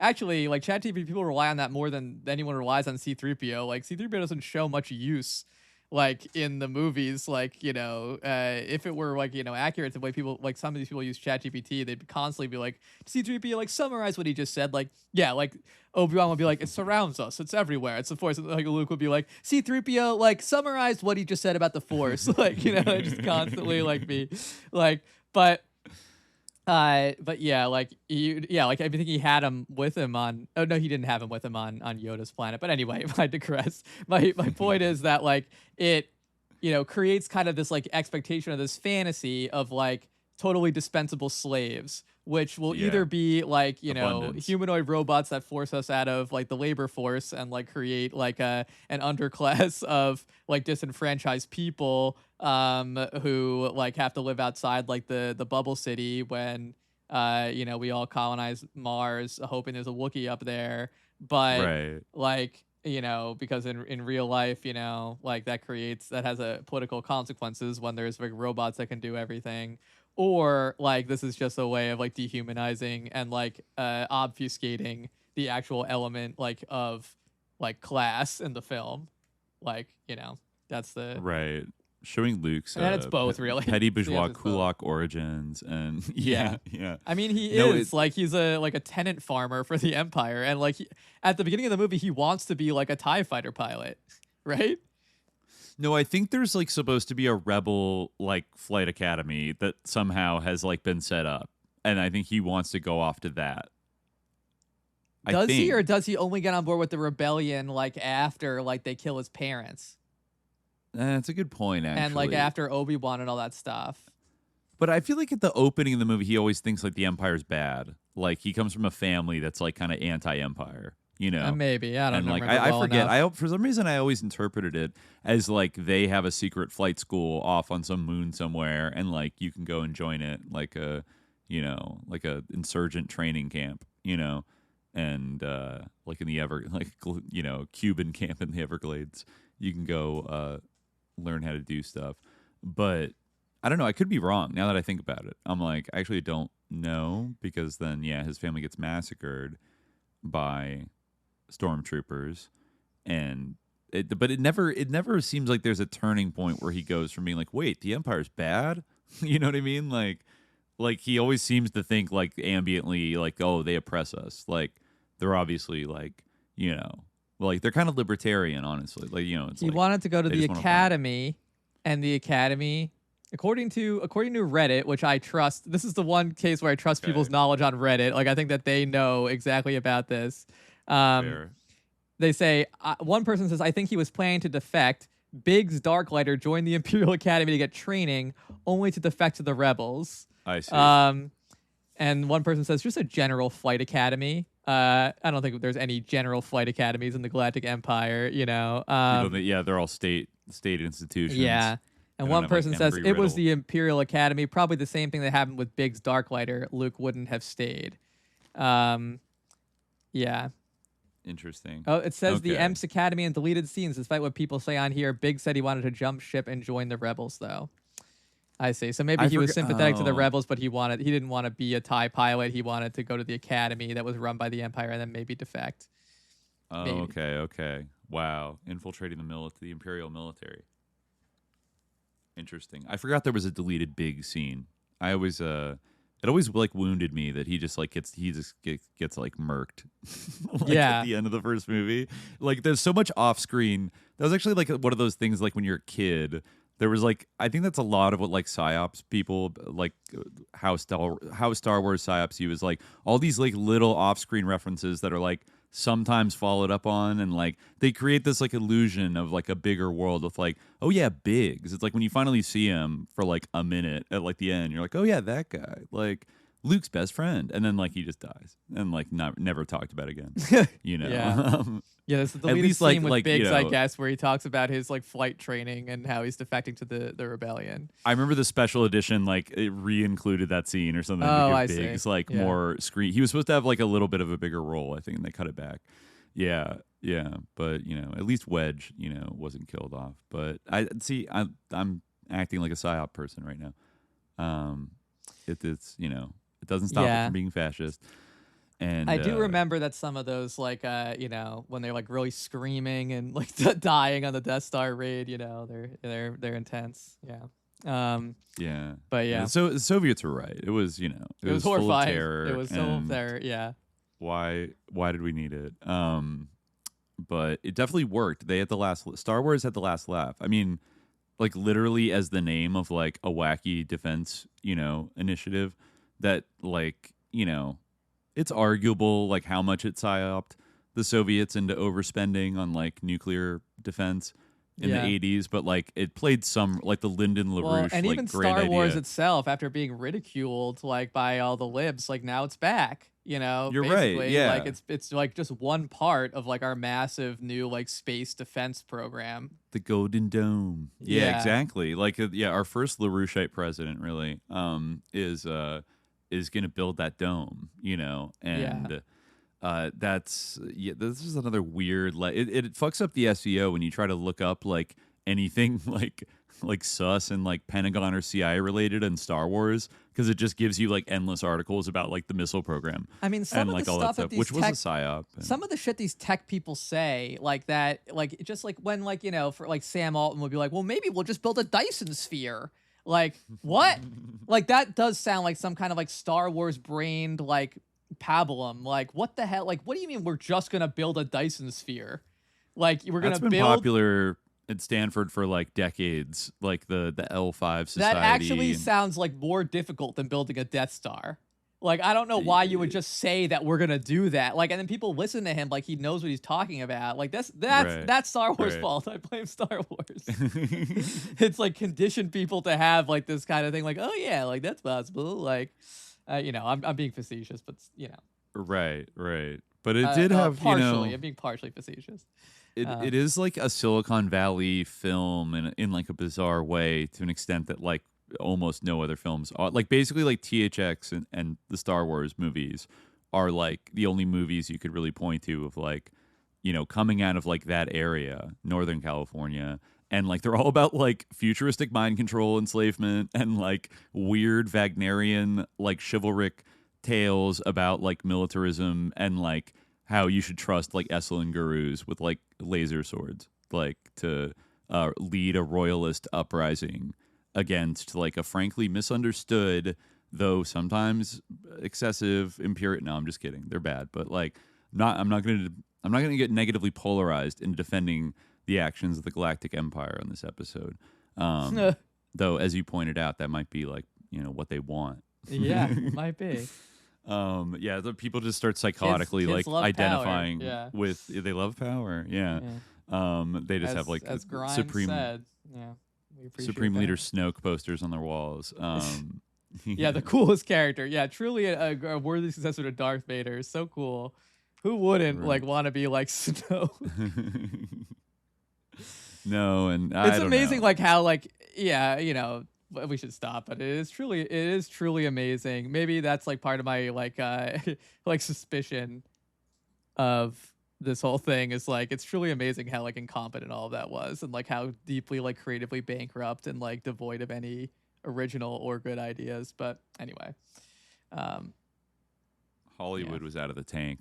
Or the tank was empty in Hollywood by the time it came back around, and like without a singular visionary boomer popping, who was like, I don't know, psyop by Joseph Campbell at the helm. They don't know how to create a mythopoetic, like fascist psyop that changes American culture. Well, I mean, it's true. Like, I think there's kind of truth to the idea that, like, you know, I mean, it goes back to what we were talking about at the beginning. Like George Lucas, like he wanted people to believe in God or whatever. He was interested in the spirituality of it. Whereas, like, I think J.J. Abrams is spiritually dead. Yeah, Yeah, I like think you're, that and if he all wasn't, you everyone wouldn't be allowed involved to make like Star today Wars. has like no spirituality like whatsoever. No, Yeah, no, just like completely the spiritually dead. the corporatization The of like closest the they film come to production having process. a god is Hillary. Like Yeah, yeah. yeah, yeah, sure. So yeah, throw it your Campbell derived screenwriting like theory books, and discard all of that nonsense. We could come back and just do like a real savage like takedown of Joseph Campbell as like a complete charlatan who also was like basically like Americocentric, and also like I think he hated Jews a lot. Oh yeah, we totally like, forgot to very talk about anti-Semitic. how like it was beyond like just Like, anti-Semitic. He admired Nazi Germany. And, like this guy was like everyone kind of knew, fashy. like he was like openly, like all of even his friends were just like, oh yeah, he hated black people. Like it wasn't just like obviously like no, he was racist. He has like a deep ideological anti-Semitism, like that is kind of tied into his whole like belief. Like he obviously that's a Zoroastrian, Judeo-Christian, Islamic, Marxian. Like you don't have to be, you did bring that up, an expert in anti-Semitism to like be like, that's interesting. You see what that is? It's kind of like very much in the lineage of like his intellectual forebears who were all like. To be fair, I think like his main influence was Zimmer. I forget his first name, but who was like he was married to a Jew, so he had to leave and become like even though he tried, he was one of those liminal cases where like he wanted to be a Nazi, but the Nazis were just like too strict for him. Yeah, because he was married to a Jew, even though he was a good Aryan stock. And so he was a big influence on Campbell, and you can kind of see some of that kind of Aryanist, like, oh, the ways of India, where our Indo-European ancestors come from, and this filthy Semitic Magian crap. Like, I think he even calls it like Magian at one point. Like, crap. Oh, no. Making us believe in God and believe that there's good and evil in this world, and you can't just do whatever you want. Like, it makes them like their blood boil. Sus. The idea that, and I feel like when he is talked about today, a lot of academics have sort of like discarded him, but like in general pop culture, and I bet you even still like kind of in Hollywood to some degree, like people either talk about him as this kind of like philosophical like figure who was like above politics, or I don't know, in some way that he was deeply respectful of all cultures, and he was a very like almost liberal kind of guy. And it's like, wait a minute, because of his association with like George Lucas and Esalen, the way Lucas talks about him is that he's like this great, like sophisticated lefty, like religious philosopher that has discovered the beautiful common thread behind every religious faith and ritual, and all this kind of shit that like you hear is the window dressing. But like he actually was like pretty fucking racist. Yeah. Oh, really? We didn't have a chance to read like quotes, but if you like look, it's been like extensively discussed, and like you would be surprised. Like, but even from what we've just said, like it will probably exceed your expectations, like the extent of it. His New Age friends definitely laundered the shit out of his reputation very well, and George Lucas. Typical, yeah. I mean, like that guy is like right about George Lucas's like, George Lucas doesn't have like the best like racial politics either. Like, I don't really believe that like the Trade Federation guys like that you like I just don't think that is like a mistake that you can make like innocently. Like I feel like you're like there's a little bit like at a point where maybe like, oh, that's kind of like racist, like maybe you didn't mean it that. Like I feel like that crosses a line where it's like this is a little bit racist. Like, I will say, like not, personal life, whatever, but like he is married to a black woman. Wow. Who's like a big time CEO, kind of corporate. I'm standing by my statement that like there's a lot of like weird racist caricatures in the prequels, especially that maybe she's on the board of J.P. Morgan Chase and the Starbucks Corporation, and formerly the Estee Lauder Companies Incorporated. Damn, actually, that's like powerful. But no, yeah, I mean, yeah, like a lot of his characters, like especially in the 2000s, yeah, and like they even have like Chinese accents, kind of the Trade Federation, and they have like kind of vague accents, like You know, I mean, Which, like that no was one around the else time has. China Like- was entering the WTO, Yeah. so like trade federation. Like it seemed like vaguely kind of commenting on like the I mean, world, like if you but need in like, this weird way. I don't know why we're debating is George Lucas racist. We just read that thing where he said where it's like, what if he gets raped by a bunch of Arabs? Like, I'm just saying, yeah. you know, he And probably they doesn't put her into white think slavery. that he yeah, is. no, he definitely doesn't. Like, no one thinks they are. Well, well, almost he's no a one. he's a boomer, you Yeah, know. of So course. like Almost no he one has that thinks kind of they are, iteration. yeah. No, I mean for sure he Proud is. racists are few and far between. It's always Yeah, like, but I mean, like Joseph Campbell was kind of like a proud. He was not yeah, ashamed exactly. That's of what's so it. Like, shocking about it is that which like is funny he, because like you like, would think George openly- Lucas like yeah. would he gestures towards like I'm a chill liberal boomer, like you know filmmaker that believes in humanity and like blah blah blah.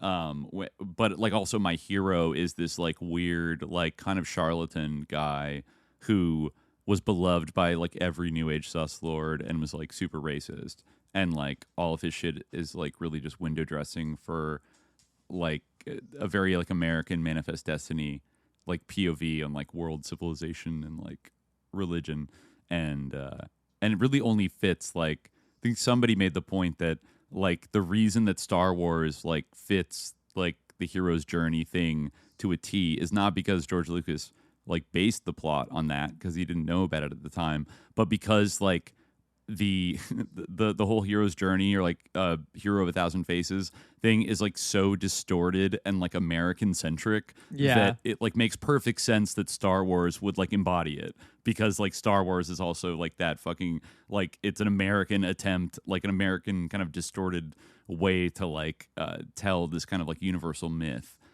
for itself. And yeah, I don't think I think it's I don't know. It accords with power a little too much for my liking. We should stop, but like I do want to read like since you mentioned it, I do want to read like some of these like some of this article from it's called The Faces of Joseph Campbell by Brendan Gill, and it's by one of his friends. He says, I call Campbell's alacrity enviable because in our present state of medical ignorance, the disease that was killing him wasn't to be outwitted except in a negative sense by the degree to which its duration could be reduced. Why dawdle in the presence of the inevitable? At the same time, however, for Campbell to have consented to be sick at all seems an impermissible aberration. Ordinarily, it isn't a reason for astonishment when an old man is called upon to die, but Campbell had seemed to us never to grow old. If by the calendar he had reached his 80s, in person he was a good 20 years younger than that, or so any stranger would have assumed on meeting him. He was slender and quick-moving, and because of his erect carriage, gave the impression of being taller than he was.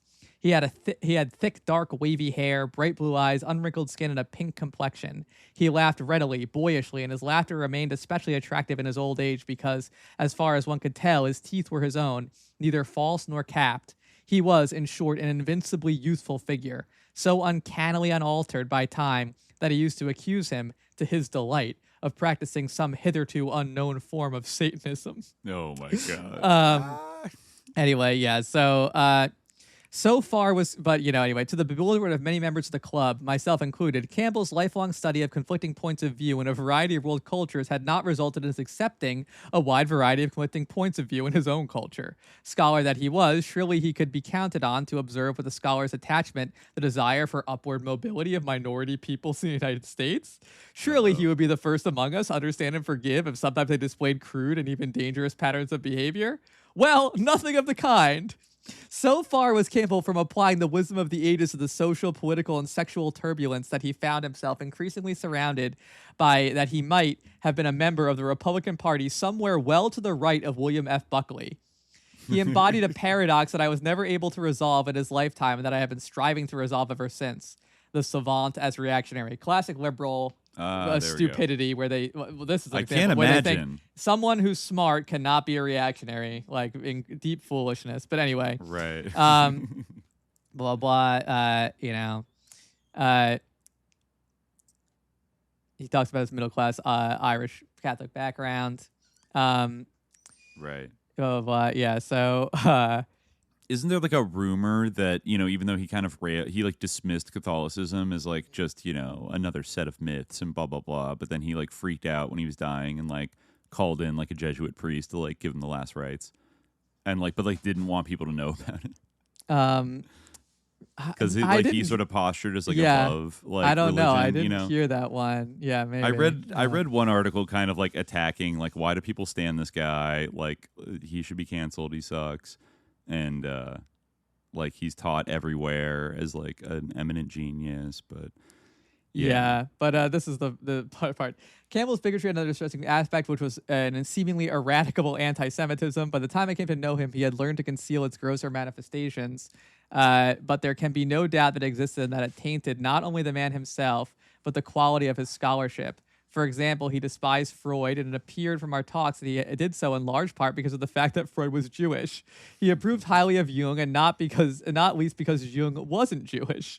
In an episode unknown to me until after Campbell's death, as a young man, he had provoked an indignant letter from no less a person than Thomas Mann, one of his two literary idols. The other was Joyce. In December 1941, 3 days after Pearl Harbor, Campbell gave a lecture at Sarah Lawrence on the subject of permanent human values, urging the assembled undergraduates not to be caught up in war hysteria and not to be tricked into missing the education to which they were entitled simply because a Mr. Hitler collides with a Mr. Churchill. Campbell argued that creative writers, painters, sculptors, and musicians ought to remain devoted to the disciplines of pure art. In time of war, the fortitude of the literary man and artist consists of remaining aloof from the political cockpit, giving no thought to the undoing of an enemy. At that very moment, Mann was devoting much of his energy to arousing the world to the menace of Hitler and the Nazis for reasons difficult to imagine. Campbell sent a copy of his lecture to Thomas Mann, then living in Princeton, and received a civil but obviously angry letter in reply, which reads in part, "As an American, you must be able to judge better than I, in a country which just now, slowly, under difficult and mighty obstacles, I hope not too late, has come to the true recognition of the political situation as necessities, whether it is appropriate at this particular moment to recommend political indifference to American youth. It is strange. You are a friend of my books, which therefore, according to your opinion, must have something to do with quote-unquote permanent human values. Now these books are forbidden in Germany and all countries that Germany rules, and whoever reads them or even should sell them, and whoever would so much as praise my name publicly, would be put into a concentration camp and his teeth would be bashed and his kidneys split in two. You teach that we must not get upset about that. We must rather take care of the maintenance of permanent human values. Once again, this is strange." Wow. The deep irony that like George Lucas's hero, like for was the creator a of something Nazi that's sympathizer, like so built on like this World War II like good guys bad guys thing, his hero could not be bothered to get mad or to get involved with and any actually of that urge political people nonsense. like not to care about like a certain Mr. Hitler. A certain Mr. Hitler. Wow. Yeah. Maybe there's a parallel that can be drawn by like, I don't know, the depoliticizing impulse of like, it's just entertainment or it's art for art's sake. It's just entertainment. It's just a space opera. Like, chill out. Just enjoy like the fictional space.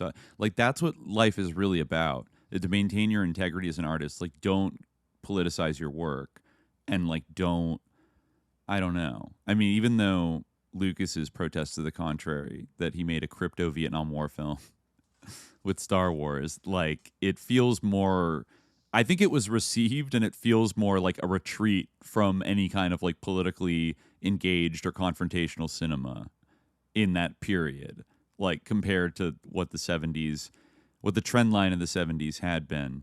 And then it kind of created a perfect resurgence when that Hollywood president Reagan came in, and like the types of movies getting made, like with each successful Star Wars movie, everyone started orienting more towards like the fantasy, something that's like away from the struggle going on outside, just like the Soviet article said, you know, like the walls, you know, the scariness beyond the walls doesn't seem so bad. And then, you know, that took America all the way through like the end of the Cold War, and we could just enjoy these safe little spectacles and treat complexes and stuff like that. But you know, now here we are. Beep boop, beep boop. Beep boop, beep boop. And now everyone has formed cathexis with droids from their early childhood. So, you know, now when they roll out those ChatGPT, it is our destiny. When they roll out a C-3PO looking like uploaded with ChatGPT, we'll be used to like, it. Yeah. We'll be used to it. And You know, the images of man have we'll been happily changed. accept our replacement with obedient servants. Yeah. All class divisions will be resolved. Yeah, exactly. But Well, because also I guess AI will give us like Star Trek style replicators. We'll get both the best of both worlds, Star Trek and Star Wars. We'll all have replicators and holodecks to give us everything that we ever want. So we won't be upset that the labor force has been entirely automated. And the only problem will be finding fulfillment, just like Joseph Campbell talked about. You know, the most important thing is to follow your bliss, and basically don't worry about Mr. Hitler and whatever he's don't doing. worry about Mr. Hitler. Bliss, happiness, et cetera, et cetera. That's it. Consciousness, having fun, and it's all fine. Yeah.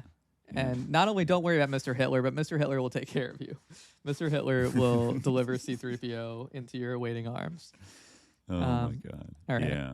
Yeah. Well, that's probably where we can leave it for now with this most sus franchise ritual ceremonial complex of late American culture. But it might pop up again. We maybe, you know, we got some good Joseph Campbell jabs in there at the end. But, you know, I'd like to do a sus gene. Return. I would like to do a mirror of, like, I'm not as knowledgeable about it. I think you are. But, like, the sus Gene Roddenberry, Star Trek, Esalen connections, and, like, his channel, you know, his participation in the Nine and the channeling group. And, like, we have another, like, sci-fi pop culture phenomenon that is, like, tied through that one little foggy place in Big Sur. Yeah, you know? I mean, I probably do know more about Star Trek. I think I'm more of a Star Trek fan. Right. You know a lot. But Gene Roddenberry is like the worst like thing about Star Trek, honestly. I know. Like, yeah. He was. He also had. I remember there was a video about him talking about like his daughters, his children. That was like creepy. So sus. It was. Damn. I think he might have been a Scientologist. I don't know. There's a lot there, but beware the sci-fi fantasias that are broadcast to you, dear listeners. Yeah. But we'll be back soon. But until then, stay vigilant. Peace.